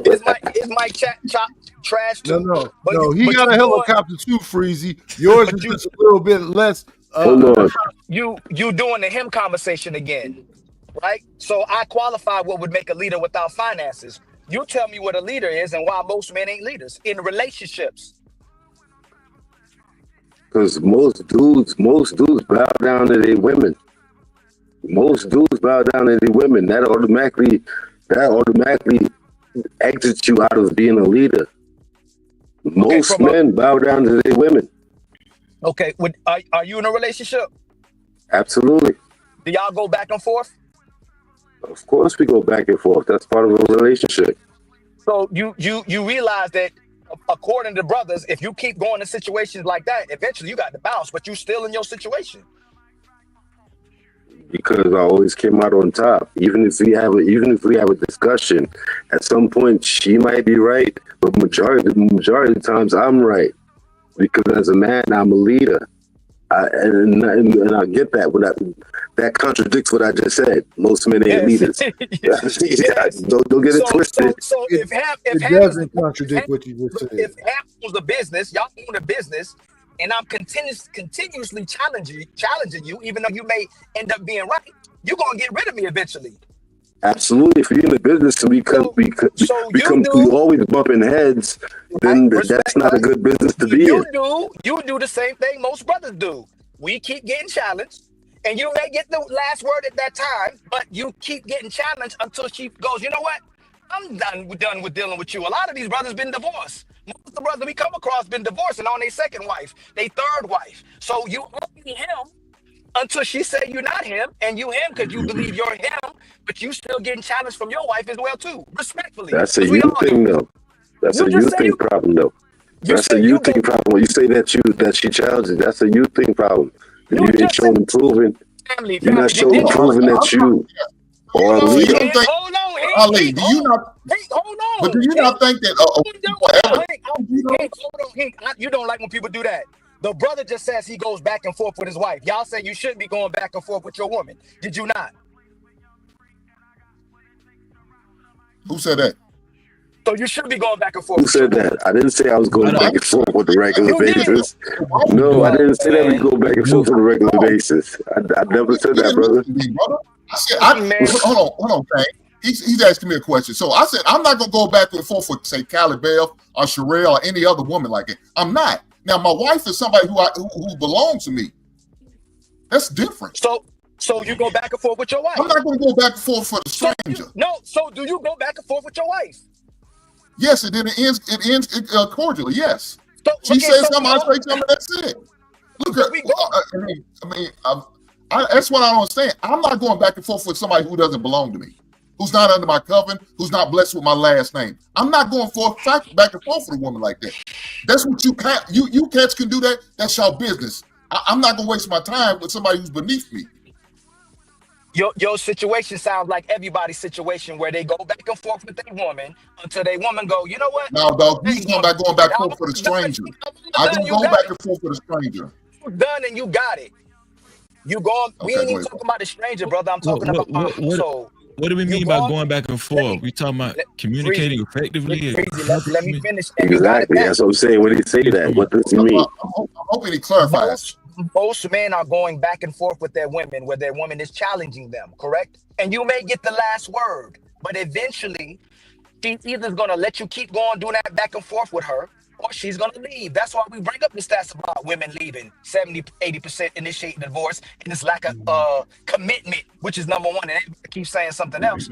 You'll go back and forth with your woman until one day she go, you know what? I'm tired of going back and forth, and she bounce. That's what happened. Right, but in the same token, Ali, you could do the same. Most men don't do it because most men put up bread, they put up money, they invested. That's what a man does. They listen to you. They say, and Hink and other brothers. You should. What are you talking about? When you say that, you listen to me. What are you talking about when you say that? You ask me that, but then you talking over me while I'm trying to answer, brother. All right, go ahead. My bad. First you go, you should have saw the red flags. Soon as she's not cooperating, bounce. Then y'all turn around and go, hey, you can go back and forth with her, but then as long as you get the last word, which eventually will turn to, you can go back and forth with her, and a lot of men typically acquiesce to the woman because they don't want to lose that woman. That's how it happens. That's how it actually. No, most men acquiesce because they know that they have more to lose. No, but in reality, if you wait, we're talking about a marriage. You're not just going to bounce on your marriage like that. I'm not, y'all. You keep saying what I'm saying. I agree with y'all. Most men don't want to lose their family. Most men don't want to lose their children, so they acquiesce to the situation, especially if they got kids. So they're alpha, and they do get respect from the community and men. But in their household, women. So you saying it's wrong to agree to disagree or whatever the case may be? Is that a bad thing? No, I didn't say that. What I'm saying is that for the most part. Are you considering that acquiescing though? No, we do acquiesce. We end up doing. Are you considering agreeing to? Now hear me out. What I'm saying, Ali. Are you saying agreeing to disagree? Is that a form of acquiescing? Is that what you're saying? No, I'm not. And is that a bad thing? No, I'm not saying that part is a bad thing. Especially like you say, she listens to what you say, but she's already challenging you. So y'all talking about. When we were talking about listening to your woman, we can't even break down when you should listen to your woman or what marriage you listening to your woman. Well, hold on, I guess Ali. I'm confused about what is a challenge. Hold on, Ali. That's what I'm saying. Is voicing an opposing opinion a challenge, or are you talking about just like disrespect and in a back and forth? All of it. Both. Okay. I can understand that. So if that's the case, if she's disrespecting you, that's a problem already. We didn't go to disrespect yet. It's not even that. I can tell your household and Hamp household, probably Fantastic household, Kenny household, free all your households, so nobody take it the wrong way. There's a way women handle men that will do everything they say, and there's the way women will handle passive aggressively with men. They know they can't just run over disrespect. They'll challenge you. They'll keep challenging you, but they know they're not going to be able to get their way.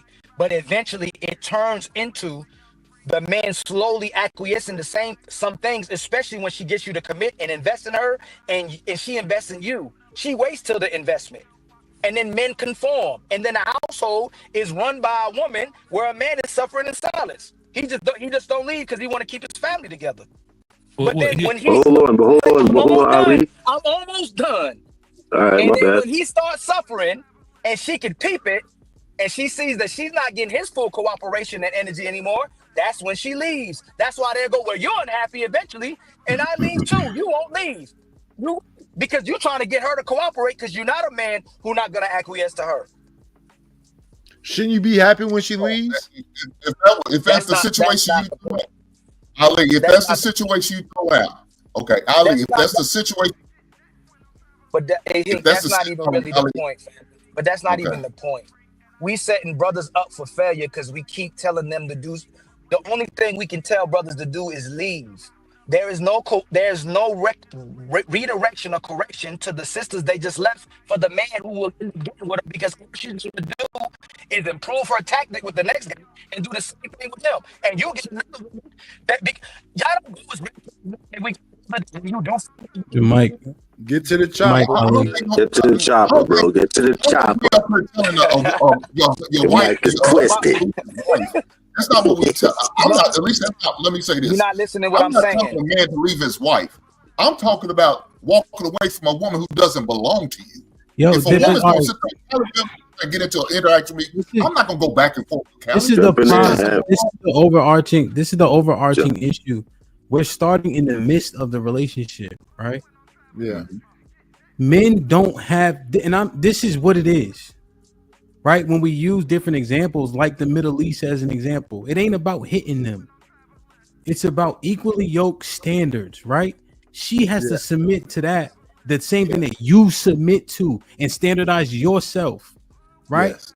Right? You guys, you have to have something. There has to be a covering, or both of y'all, that holds y'all to a standard. Because now we in the midst of some shit with a woman that we don't got no business with. No wonder why she not conceding and don't listen. But we got to start way back here first. And I just like to put it on us because I think we get shit done more efficiently than women do. So I'm just saying, if the brothers, just hold on 1 second. If the brothers say we submit to the most, I'm just going to use the Most High as an example, and this is our standard, men will do that more efficiently and more quickly. And we'll be able to more easily weed out all the women because the men will be on one accord. Now you can identify these hoes. Yeah, I get that. And what I was saying earlier, as far as walking away from a woman, protect your peace, I was saying as far as a random woman that you really have no investment in, right? Okay, now the conversation has turned. We talking about marriage, right? Because Ali. No. What's she doing? The conversation. We not listening. But Ali, watch this. Well, even if we stay right there, though, I am not a firm believer in what my neighbors doing, what they doing. Hell no, my kids go outside. So if there's poor conduct all around me, and I don't at the very least speak on it or say something or address it, it continues to happen. I.e., women with penises reading books to kids. Because motherfuckers just let everything slide around them as long as it's not in my house. It's in your house now. Did you see the last Buzz Lightyear? No. Well, me neither. But apparently they banned that shit in 18 Muslim countries because it had some wild shit in there. So that's the thing. Shit seeps in your house when you just letting shit stay there. Longer than ain't me. This shit is everywhere. You got to address bad behavior. I think that's the point. You don't got to be overt with it. But these two sisters walking by me, and she saw my friend. I think I told the story. I said something to her, right? And it resonated with her because her father had the same belief system. She came to the club I was DJing at and changed her shirt, changed her pants. You'd be surprised. It don't got to be overt, but letting shit slide all around you, you a part of the problem. Yeah, I don't think you should let stuff slide. And I agree with that because I think I gave this point before when I said, if I say something to Sherelle and Sherelle say, "Fuck you, Hink, I ain't listening to shit you say," I'm saying, cool, no worry about it. I'm not gonna go back and forth with her. But I already addressed what I think. Sherelle, you wrong for what you said about this man. And she say, "Fuck you, Hink." Okay, it is what it is. She's not willing. I'm not she's not in my covenant. I'm not in control of it. She didn't have my last name. So I'm gonna let her be. I already addressed it. I'm not gonna sit there and get into an all-out brawl and and fisticuffs over easy conversation. I'm not going to do that. But let me clarify I addressed the issue. I said what I need to say. She don't agree with me. She say F you. I don't want to hear nothing you say. I'm gonna respect it and get the fuck away from her because I know it's gonna go left. Let me clarify what I was saying though. Is okay if you feel like there's an issue as a man, right? Yeah, as part of the leader in the community or whatever, you feel okay. You want to address something in a respectful manner. Yeah, do that. But even the Bible says, if somebody doesn't want to listen, just let your peace return back to you. If you just like you doing yourself a disservice at that point. When you're trying to be he-man and all that kind of shit, that is not realistic. It's not. Yeah, but and even with your wife, like if my wife, like no woman is perfect. Let's just go ahead and get it right there. But some women do have more structure than others. Yeah, I will say that. But I would say this right here, like my wife had a bad attitude before, when I first met her and everything. But before I got married, I let it be known. Listen, this is not the same Freezy, and we ain't gonna have them type of problems. I'm not finna be messing with these hoes no more. I changed my life. Listen, I respect myself, and I'm gonna respect you. You're not gonna even have no issue. And she understood how serious I was because of how much I changed my life, right? I was living by, I shaped my life into a certain example to where I demand a certain level of respect. I don't just be talking. This the problem. But we gotta be fair to Ali's point though, right? People are how they are. People don't change their mask, right? The things that I used to do, I have to be conscious about things that get me to that point. That shit ain't changed forever. So if your beloved had an attitude, she still got that attitude. And let's keep it 100. In my house and everybody else's house, you have arguments, fuss, fight. That don't mean my leadership is in question. But we got to stop acting like motherfuckers don't be arguing. I hate that shit. But I was saying, I did. Hold on, let me say this. I did prefer and say no woman's perfect, but I didn't say my woman doesn't have an attitude at times. Right. But we have a different understanding between the two of us. Let me finish, Ali. Let me finish. Because of what you submitted to, though, Freezy. Put that part in there. But I did say that I changed my life. I changed my life to a certain degree, and the example that I live by. You know what I'm saying? Like, yes, you're absolutely right. What I follow and what my presence and my example demands itself by itself. It demands a certain level of respect. But I'm not saying my woman is perfect or nothing. No, but we do have a different understanding than what we had when we was boyfriend and girlfriend and all that bullshit. Yeah, I understand that. If you go out to eat and your wife wants a ribeye steak dinner, are you gonna tell her she can't get that? No. Why? It's a Freezy. If you picking out a car, oh my bad, I ain't mean it like that. I ain't mean it like that. If you go to get your wife pick a house for her, pick the car for her, do you tell her now you can't pick the color? Nah. So most of what your woman coming to you, but what you get combative about and what y'all going back and forth about is about the actual control of the household, the way something will go. For the most part, unless she's checking you on something that you should have been doing anyway. You forgot to pay the light bill. You ain't get the cabinets painted like you were supposed to. The grass is getting full. The trash wasn't getting take out the house. Majority of arguments in men houses is your woman trying to take control in the leadership of the household. That's why most women challenge you in the household. It ain't about the fact you already given her away in regardless to what she can pick in your household. But what I'm gonna ask you, Freezy, what should you listen to your woman? Like when she's speaking to you, should a man listen to his woman? And what should he listen to? Yes, I know I'm cognizant that my woman has a certain discernment and she's better at certain areas of life than I am. I'm cognizant of that. I didn't ask you that. I asked you, should you listen to your woman and what should you listen to? Yes, when it comes to cooking, if I'm trying to cook something that that I already know because she's better at me than in the kitchen or something like that, right? Or if I'm trying to clean up something, clean the house or certain. Well, let's just say if I just get into the mood of spring cleaning, I'm gonna listen to her. You know what I'm saying? Because she better than me. She just better, Or just going in the grocery store. In the grocery store, like I'm damn near walking behind her because she just it's some things that she's better at than me. You feel what I'm saying? But what I'm saying is, as far as on a general basis, like I don't move forward with disrespect. Like before I move forward, anything, the respect level is gonna be there. And see, we fast forward to these certain situations, but where men fuck up is, and I hate this talking point. Yeah, a lot of men are visual creatures, but y'all need to stop being visual creatures and start being spiritual creatures, because y'all vision be getting y'all in fucking trouble.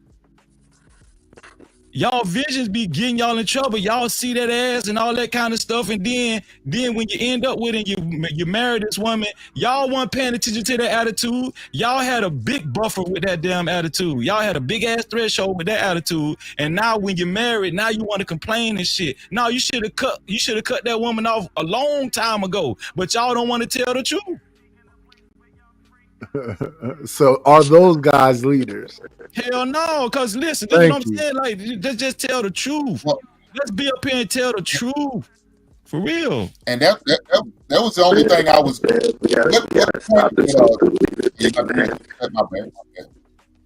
we gotta stop this thing with the leader thing. Leaders Dang, this is breaking up bad now.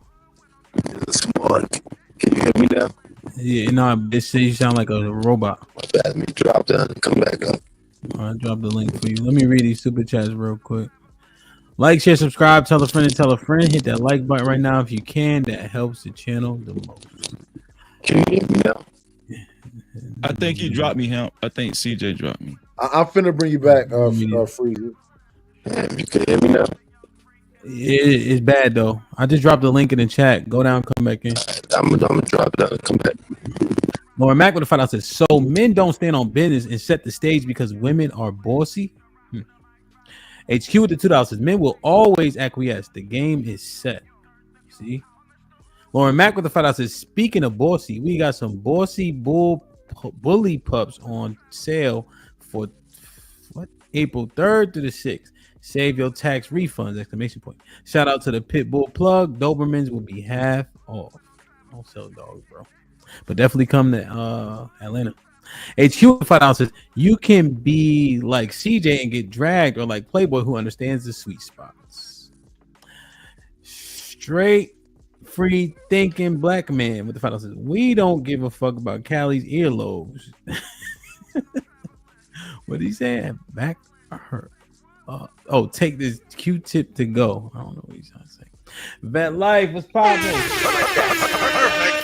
They added this Mr. Williams time. His simping is nauseating. You're too old for this, sir. As a leader, you're actually supposed to be calling down the middle, not just on the men. Us fellas have lost respect for you. Smooth with the $10. CJ is spitting. I had to drop this super chat. Don't listen to the old niggas that call themselves Playboy in their 50s. Kenny P's Hotep battery is charged up, boy. Must be the sun. So solid with the $5 says, Callie, don't trip off the council of online niggas. Sway with the $2 says, Hamp threaten me all the time. I call Cap. Nigga, please. T.O. with the $5 says, Hamp, they're making you the standard for men to be respected. So what woman is the standard for women to be respected?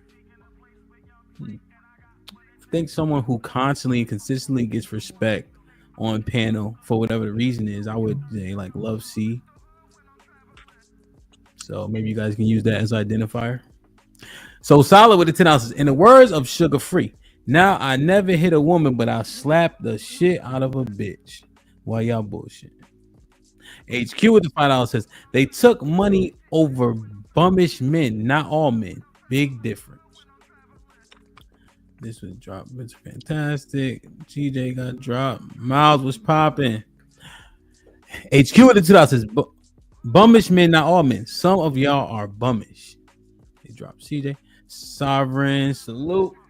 But the message didn't come through.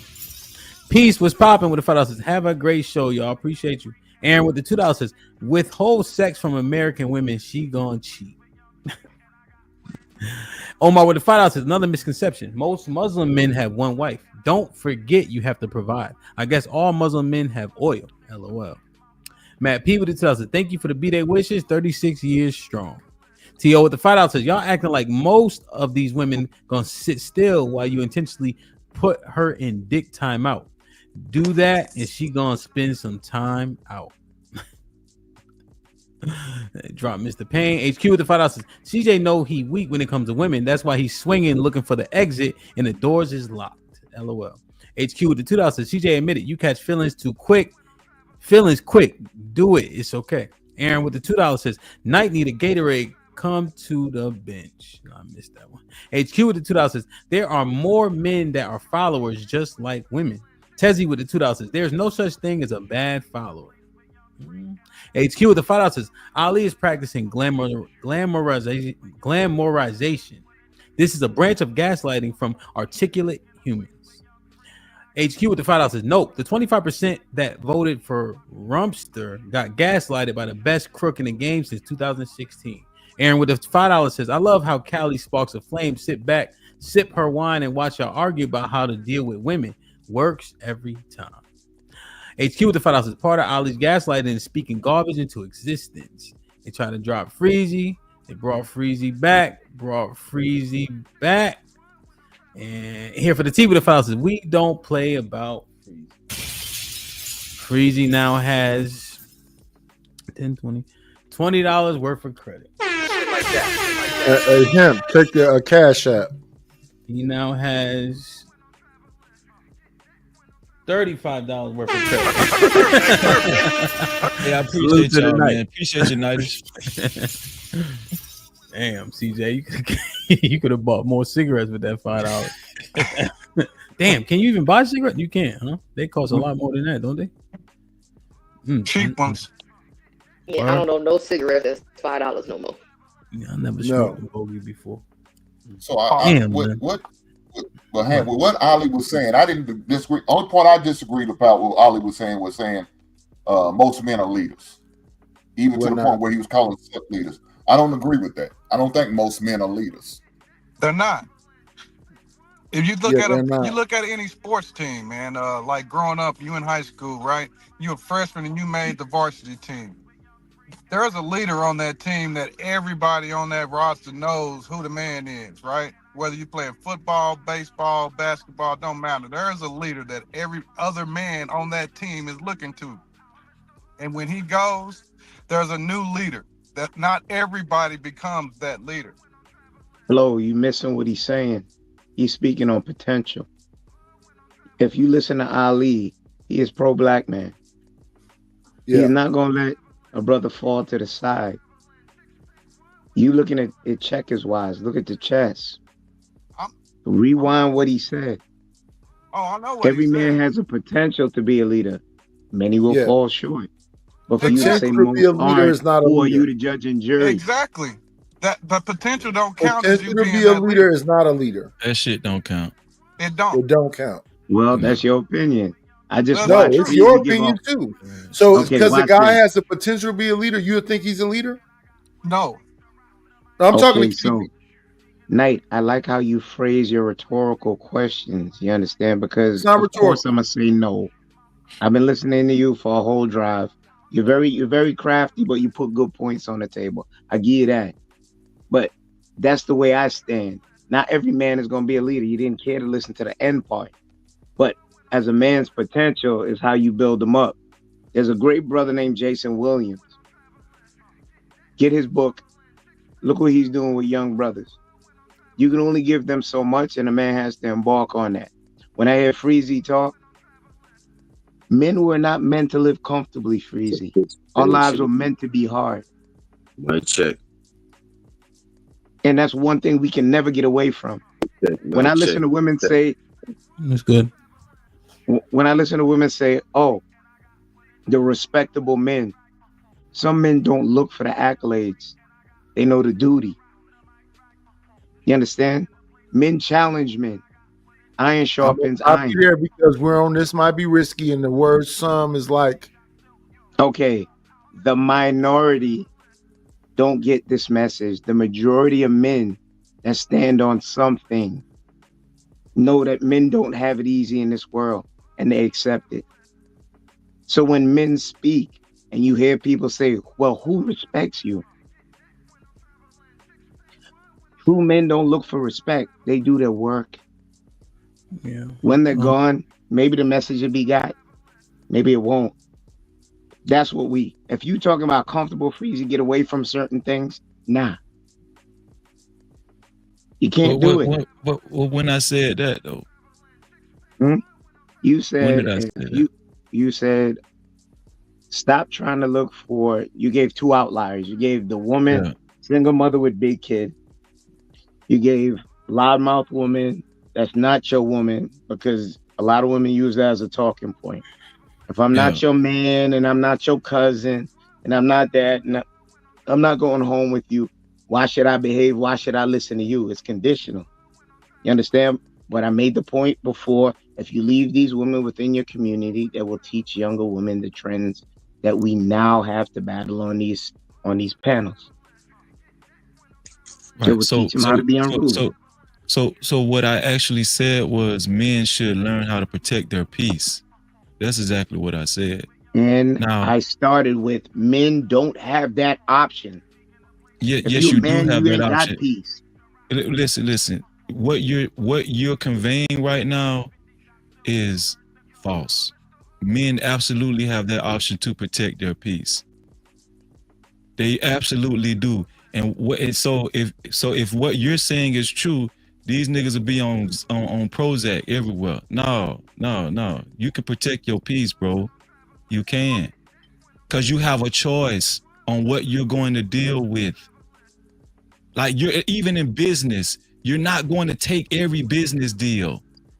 Some business is bad business. Guess what you should do? You should walk away from it. Oh, you just gonna say, oh, this hard. This just how life feels, so I'm gonna just lose my money. I like how you skirted away from the meat and potatoes. No, because it's applicable. It's applicable to what I just said. Okay, is peace given to you or is it earned? Huh? Is peace given to you or is it earned? Earned. Is peace given or earned? Is it given to you or earned? Earned. Peace is a choice. That's how I look at it. It's a choice. It's a choice, bro. Yeah, I think he's right. I think that wasn't an option though. Given or earned. The options weren't great, right? So I think when he's saying choice, right? So I've literally turned down bags of money that perhaps I needed because I knew that headache. It was gonna be too much of a headache to do the wedding, right?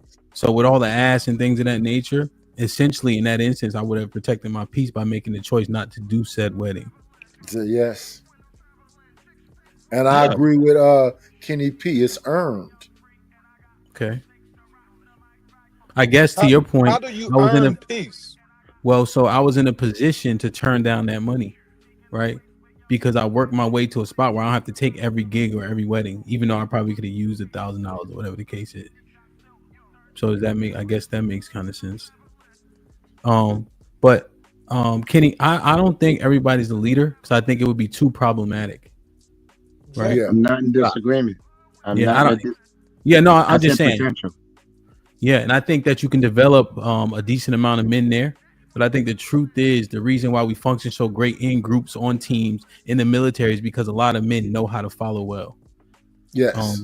Yeah, and I think men are productive, right? So a productive man will have a semblance of leadership qualities, right? But he wouldn't be inclined or have the proclivity to lead a group of people, group of men per se. But he'll be productive enough to make sure his household's straight, and he'll kill and die for that household. Yes. You know what I mean? So I think that that's what it is. But the leadership qualities that you need to lead a group and make real change, I think those people are slightly few and far between. Yeah. And then it's about consistency and outcomes. Yeah. If you're consistent and people see the outcomes, they'll kind of like go, I can see what you are. That's a fact. Yeah, consistency of outcomes, I agree. That's a fact. Yeah. But that applies to women too, though. What you just said, Night, you feel what I'm saying? Like consistency, outcomes, how a woman carries herself, all that kind of stuff. And this is what I was saying earlier when you mentioned Kenny. When I said about I gave an analogy as far as going into, like, I likened it into going into a relationship with a woman and she already has a son that's like 17 years old, 16 years old, like you might as well forget it, bro. You're not like the chances of you, presenting yourself and establishing yourself with this young man the way you would like, right? It's to me, I in this world, it's not going to happen because he's already set in his ways. A lot of the conditioning has happened already. And so what I was likening that to is like these grown women that are difficult, that do have an attitude. A lot of times guys be trying to change like the course of time, and you just can't. And you would do yourself a better service just by not even dealing with it. Breezy, for you to try to find that word, I saw what you just did right there. Change time or correct the community. Get it back to where we are a community. Right now, can you say black women feel safe if they saw a black man walking down the same side of the street with them and they don't know that black man? Would they walk on the same side or would they cross the street? I don't. That was a trick question. No, it's not. I'm gonna say it again. Black woman late at night walking down the street alone. There's a black man coming down that same dark street. Is she more prone to stay on that street, feeling comfortable that a black man is there, or cross the street? It depends on where they at, bro. You know what I'm saying? Like it depends on the area they at, Breezy, whatever. There was a time in history when black women felt safe at night just seeing a black man pass them because they know that black man was for them. You understand? Where we are community wise. So you think most black women gonna go on the other side of the street? Nowadays, yeah. What's up, Brandon? Mm-hmm. But when I was younger, she'd be happy to see a brother on the street. She'll put a little pep in her step. That put protection. What I was saying was, I was asking you, was it a trick question? Because it's just contingent upon how this man is dressed, right? How he's presented. Yeah, it's not a trick question. When you says time has to freeze and you only have to worry about you and yours. No, because you're never gonna correct the actions. It's gonna keep going the other way. There's a brother that I love that says, he don't love me right now, but he'll eventually drink the Kool-Aid. He said, I yell at cars. But now he's starting to get it. I know it's a painful lesson, but you need old dudes like me to keep doing that. I don't need to be respected by those that don't know the respect quota. Yes. You understand? This work got to be done. It's different times. Yeah, but I remember when I could solidly say it was a community. I remember that time. I remember when I could go to anybody's door and ask for some sugar or some flour or whatever else, and they will welcomely give you some extra stuff. Door and make sure you was all right. You could take a note to the store. No money, a note, and say, I owe you. X, Y, and Z. That time is over with. Yeah, we overwhelmingly don't take care of each other. Try this if y'all get a chance, right? I saw this one. No, I'm just waiting on Donnie. I saw this one lady in the store, right? And I couldn't understand why they was like, her thing kept ringing. Where I was at, they didn't take her security tag off. It was an older black lady, right? And it was a couple guys, and they kind of not questioning her, but they wasn't like, they usually just like, oh, let me take the tag off. You know what I'm saying? And so I was just walking by, me and how many kids I had with me? I think maybe 2. And I'm like, you good?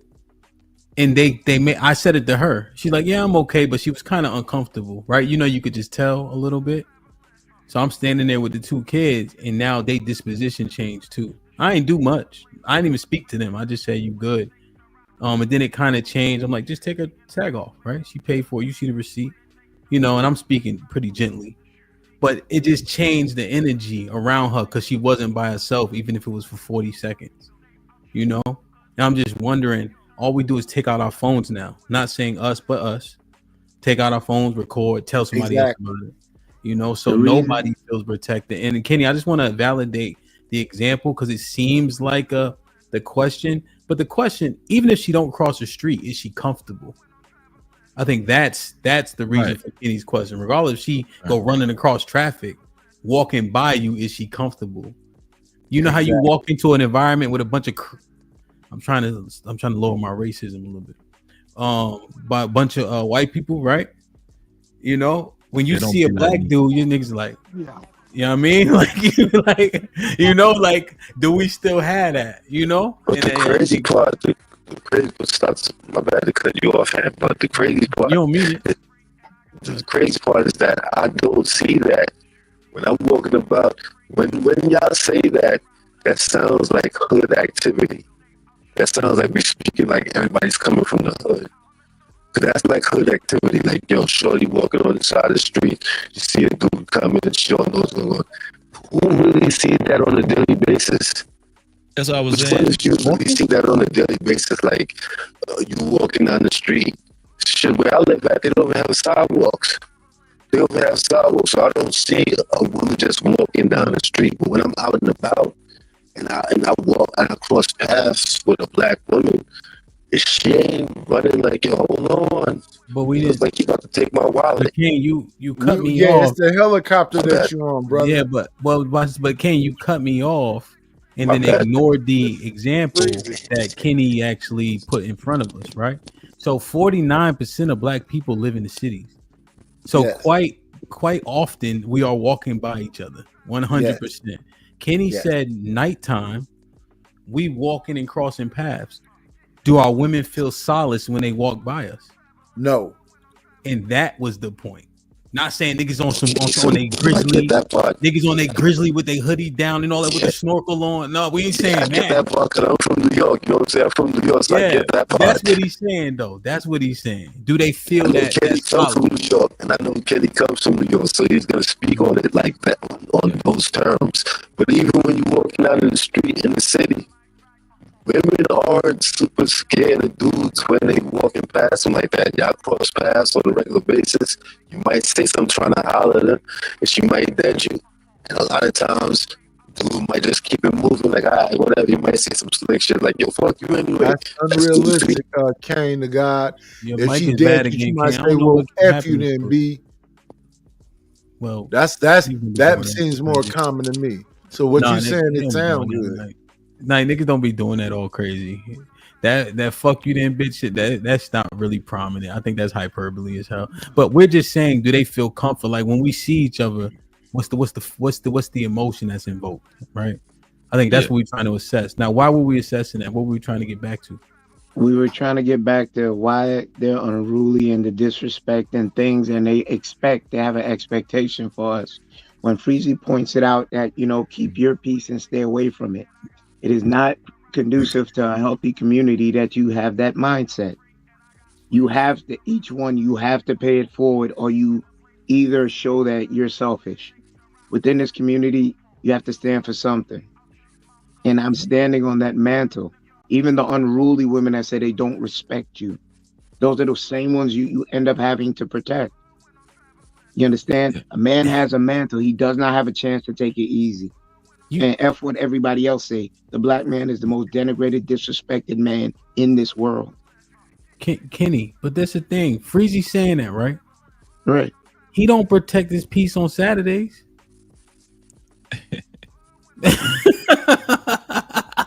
Right? He teaches lessons, and Freezy, I'm gonna plug the whole right. He teaches lessons about things that people often disagree upon. That people say is fake, that people don't respect, that people don't care about, that people want to learn about. They act like they want to learn about it till it's time to learn about it. When he could be sitting back chilling, he take on very difficult conversations because everybody's an expert in it. In his Discord, y'all should join. Big Bad Bull, drop the link. Right? So that's the thing. Like, he's saying that, but he literally do community-based shit that fuck his peace up. I think we might be talking about two different things. Like well, that's true. What Kenny is saying, I actually respect Kenny's mindset. I think it's very commendable. I think we need more men with that type of vigor, right? But how can we make this sustainable? Let's just say we got a bunch of men with this mindset, a few men with this mindset. How can we make this plight sustainable?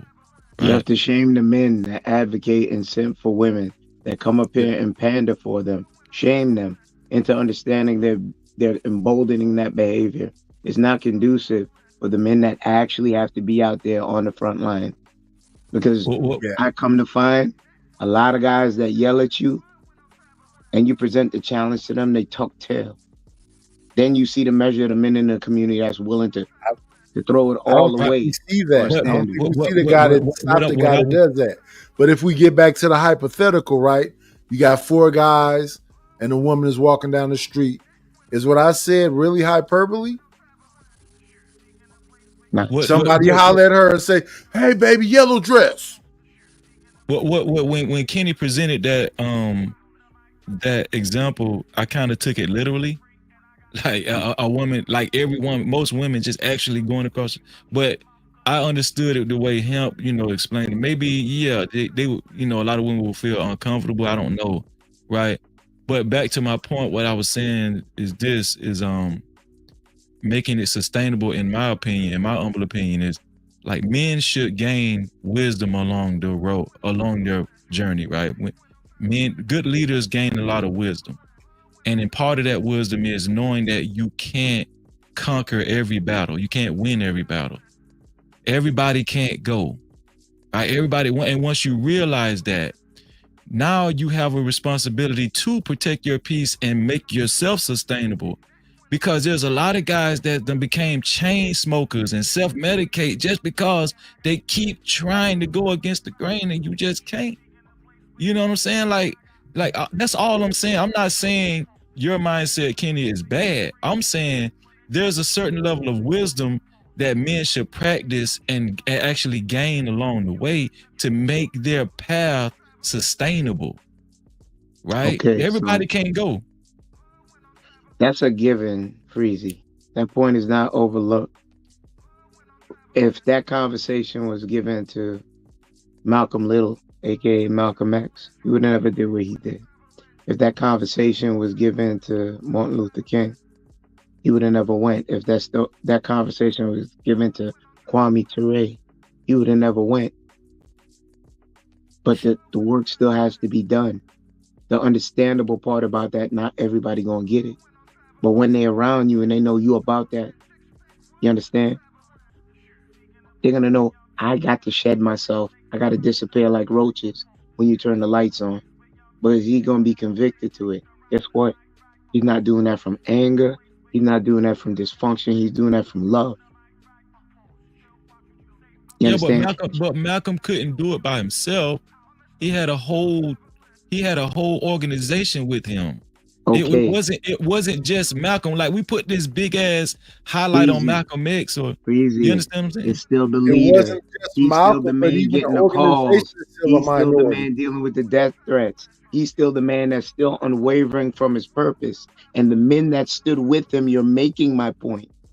When you have men aligned with you with a common goal for the betterment of us, they don't care if tomorrow is their last day. When you're convicted to something, you just made my point. No man standing alone. But once a man sees another man doing proactively for our community, and he aligns with it, am I weaker, or now I have 4 arms and 2 heads? Then I have 3 heads and 6 arms. You see where that goes? No, I agree with you. All I'm telling you is that everybody is not going to align with Malcolm X at that time. And we know that. Listen to what I'm saying. Listen to what I'm saying. Listen to what I'm saying. Let's stay right there, though. Right? Let's stay right there. Like Malcolm he agreed to take a position, and he did it well. Right? It's one of my favorite black men in history, actually. But the point I'm trying to make is that like everybody's not going to align with Malcolm's message. Everybody's not going to align with Martin Luther King's message. They did take on a certain responsibility. What I'm saying is that when you understand that everybody's not going to align with you, it's very foolish to waste waste too much time in a certain area or with certain people. You can waste too much time. And that's what I was saying about women too, disrespectful women. You can waste too much time with people when there's somebody else that actually wants to listen and deserves this time that you're offering. That's a fact.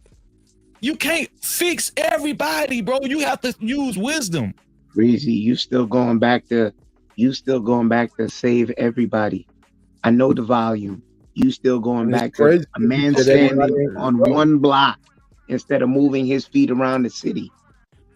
No, that megaphone will be heard 5 boroughs, and as far as it goes, I'm not just standing on one block. And I suggest no man do stay in a comfortable space. That's why I challenge your comfort. Yeah, comfort is bad. Comfort is bad. You understand? I go anywhere because I ain't scared of nothing. But did you interpret what I said as comfort? Is that what you? No. That's not. No, we have a misunderstanding there. I wasn't interpreting what I said as comfort because I work hard, right? I believe. Never question that. Okay, listen. What I'm saying. I believe in, but I believe in men working hard. What I'm saying is, you should also work smart too. That's all I'm saying. Like you should exude a certain level of wisdom as you're working hard too. That's all I'm saying. So when you describe that, Freezy, when you work smart, that means you can do more work. That's a fact. So what's wrong with what I'm saying? That's what I'm saying.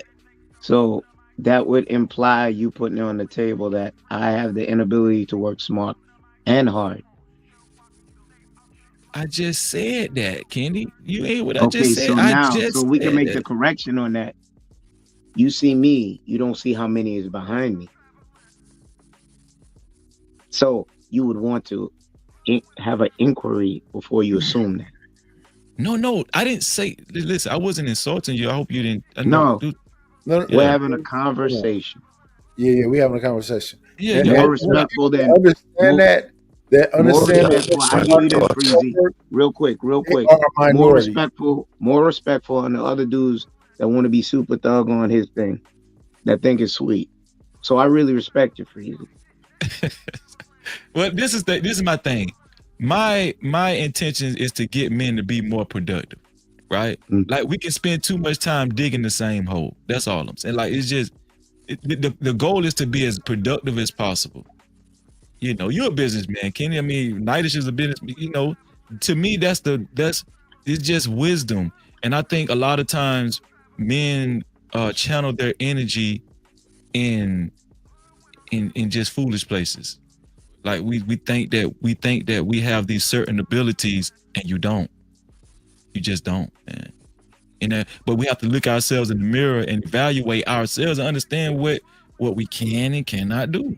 You know what I'm saying? And that you can be more productive that way. That's all I'm saying. Agreed. I agree. Perfect. Let me read these super chats real quick. Let me do some final thoughts. The ladies' show tonight should be pretty interesting. JT, what's popping? What's going on, my guy? What's happening, man? Everything's everything, man. We rolling up on hour 6. I get out of here, get these kids. Let me read these real quick. Vicar, is that how you say? Emerson World with the $5 was popping. Said if the fella or gal relationship is working, take their advice. Stand on your square, man. And with the $2 Cali, I see you laugh. T.O. with the $2 says, okay, most men not leaders. Fuck it. Now what? Daily with the $2 says, men need to join the Discord too. Shit like that. T.O. with the $10 says, if most men if most men not leaders, means most men would be equal to the women, right? So men shouldn't be told to hold themselves to a higher standard and none when it comes to a relationship. So cut the speeches. Well, and with the $2 says, Kane gotta go till his mic get better. Yeah, get Kane off in 2 minutes. Hank with the $2 great show, Hank. Salute, Hank. Good to see you, man. I miss you. CO with the $5 says, message to the non-leaders. Fuck bitches, get money. LOL. Match the whole energy and make sure it's AOB. Y'all know what that means? What that means, yo? Like, share, subscribe, tell a friend to tell a friend. Hit that like button right now if you can. That helps the channel the most. I wish that we spoke a little bit more on the topics that Sherelle and I initially broached, because I think the opinions on those would have been pretty interesting for sure. But we'll see if we can get to them, you know. JT, you up, man? Any final thoughts? I appreciate you. I ain't seen you in a minute, man. I miss you. Yes, sir. Yes, sir. Yes, sir. You know, I be watching in the clouds, homie. I'll be at work when you be going live a lot of times. No doubt, no doubt. You know what I'm saying? Big supporter, man. I like the conversation that they were having when it came down to what they were talking about as far as like the peace. I understood both sides of it. Even earlier when we were talking about leadership, it was a lot of this.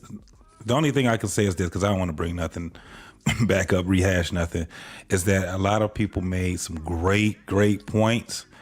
You can actually have a part two from the discussion that you and Sherelle had, because you're right. You guys didn't even bog down on the tip of it. I was like, wow. But I understand how conversations go. But the only thing I have to tell you, brother, is keep going. I'm proud of you, boy. Keep doing your thing. I would sign up to fight somebody, except for I am labeled as an old nigga now, and I ain't trying to do none of that. I just spectate, man. Yeah, I'm gonna look at your thing, man. Hopefully, I'll be able to see you guys, meet up with y'all in Atlanta, bro. That might be something dope right there, man. So Atlanta gonna be dope. We're putting it all together now. It's gonna be fire. I just came back from the A, so most definitely, man. Yeah, most man. definitely. We got a live show, adult field day, a basketball tournament, and of course we turning up in the evening time, man. So yes, sir. It's gonna be fire for sure. I hope you can make it. You know? I hope I can. Now, I get on that court with y'all, most definitely. And even with that, I'm an old nigga. I'm not trying to bust my knees up. Yeah, I'm telling you right now, everybody out of shape, so don't worry about it. Yes, sir. Yes, sir. And then what I realized, everybody who's 6 feet my height. So you're right. Good. Right. Don't worry about it. You fine. All right. No doubt. I'm gonna have an oxygen tank out that motherfucker. I already know what time it is. So. Absolutely. They got time, so hopefully we'll see, man. We'll see. Yes, sir. Yes, sir. Damn, man. Kane, any final thoughts? Salute, man. I know my mic is on struggling time right now. I have to dust off my equipment. So we're gonna get it back together. About to have these streams come back. But I definitely like what you're doing. Salute to you. I've been over here for a little minute. Yeah, that's what you have to come up here and show my face, because we have some struggling faces on the panel. I have to show my face, go show some love. I'm OG in the space. But it is what it is. You already know, man. Salute to the people out there, man. This might be risky, man. Salute to you. Man, no doubt, man. We appreciate. Hold on, my bad. Can y'all hear me still? Yes, sir. Got you.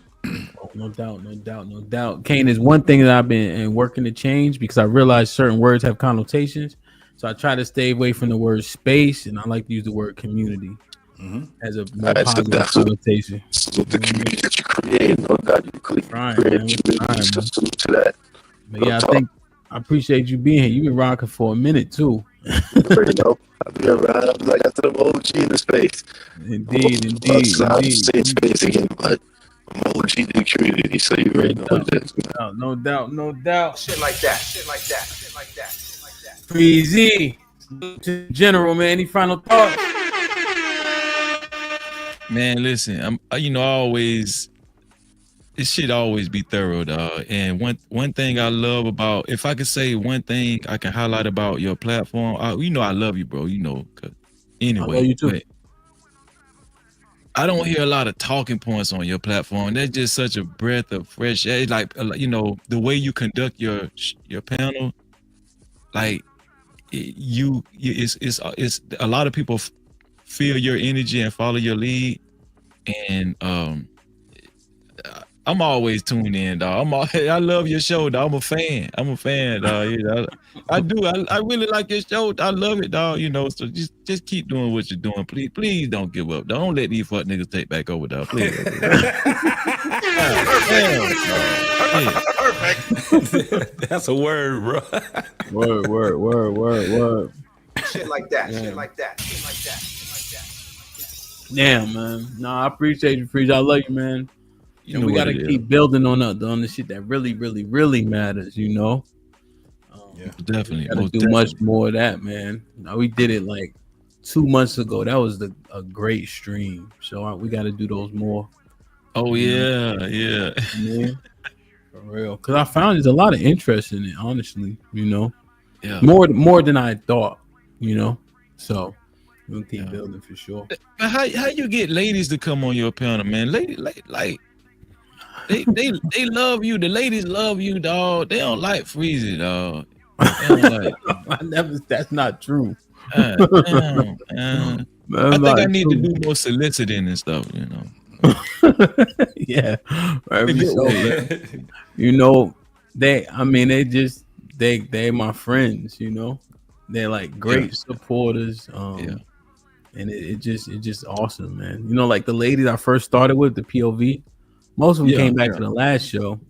But I know all of them. Like one of them, my sister. You know what I mean? Like so, and that allowed for a little bit different energy because all right, nigga, I know you since 8th grade now.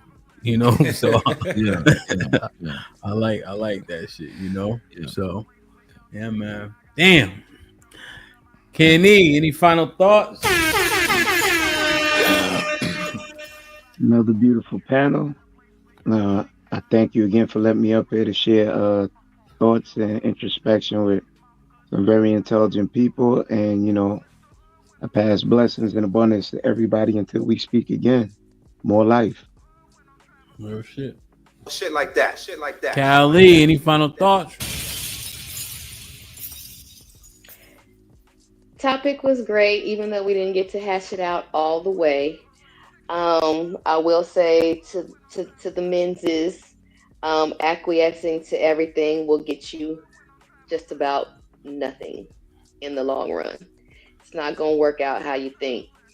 Whatchamacallit, stand on your principles, whatever like that.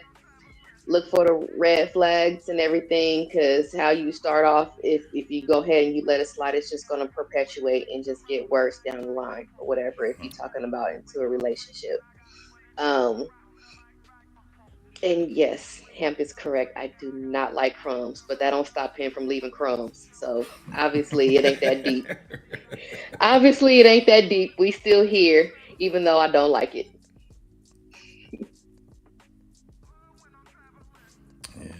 How you doing? Oh, hold on a second. Hey, Sherelle, any final thoughts? Good show. Sherelle, you've been super quiet tonight. Sherelle, what's wrong? What's going on, Sherelle? You all right, Sherelle? Everything good with you, sis? It's because we was all off topic. I think the men just needed like a panel to vent today, so we kind of just let y'all go. Word. I think I like a session. Well, if it's on me, man, yeah, Sherelle, I literally dropped it on you so I could take the phone call, and you just let me know. Not any other day they crying. Sherelle, you talk too much. You're doing too much. That's too much. Less is more. Today, I do exactly what they want me to do, and now it's a problem. You ain't never gonna. You complaining about not batting 1,000? Like, get used to that. It's always gonna be somebody saying something. That's for goddamn sure. I think today was awesome. I think the 3 things that we talked about, Sherelle and I specifically, we got to get more opinions about those, right? But I didn't really feel the need to redirect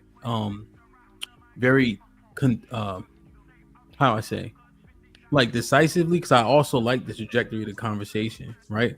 Up and to where we got, right? So sometimes I'm just like, okay, I actually like this too. you know, and we worked it back a little bit. I think the point of not acquiescing got mined out decently. I think the other two, TBD, you know what I'm saying? 100%. But yeah, a lot of shit. And it started, shout out to Mr. Fantastic when we were mining out, or we were deciding what topic we were going to do yesterday about red pill rhetoric versus reality. And so I just want to walk down all this shit. Like what's actually happening in real life as opposed to what's said, you know? Because I think we have to put it into play and see if it actually stands the test. You know, I see so many kids, they said, Coach, that play ain't gonna work. You're right, it ain't gonna work because you jogging, motherfucker. Right. But if you run your if you press up the field 5 good yards and you run your stem to the sideline at a 4.5 and not a 4.9, that out will be open. But since you jogging it out, of course they picking that bitch off. Right? But they like sabotage it because they not running it 100%. So let's see how these things actually stand the test of real reality with real people with real experiences. I want to share this last thing with you. When we went out, when everybody came, it's probably like 50 people in town, maybe overall. At the boxing event with local people and everything, my coach took a count. It was 125 people there. Just in and out helping, whatever the case is, right? Damn. I would say we might have got 50 pictures amongst all the people. Right? Kenny, nobody was taking pictures. Everybody was too busy having fun, talking shit, eating, drink. You see what I'm saying? Enjoying like, the moment. Yeah, like with just partying. If it wasn't for Cheeky, you wouldn't even know that shit existed. Yeah. You know what I'm saying? And I just wanted to say that to say everybody was locked in with each other. The men, everybody was making sure we straight, the women straight. At the house, Tiff was cooking, distributing food. So it's a whole lot of shit that we see from yesteryear, but it's hard to see when we in these boxes. Yep. You know, but the vibe was crazy. So if y'all can make it to Atlanta, in Atlanta there's no boxing, but it's the adult field day. Like we're gonna have tons of fun, man. So hope I can see y'all soon. Lady show tonight. If I get my energy up, I got a couple topics that they sent me. 2 tables is actually very interesting. The premise is if you're dealing with a woman, people get together a little bit later in life, right? Let's say people get married 28 to 32 on average. She gonna have her own shit. So we always talk about who's the table, what do they bring to the table? I am the table. But what about when there's 2 tables? What happens then? So it should be interesting, man. I love y'all. I appreciate y'all. Be safe and do the right thing. I'll see you in a couple hours, man. Like, share, subscribe. Tell a friend to tell a friend. And we out. All right.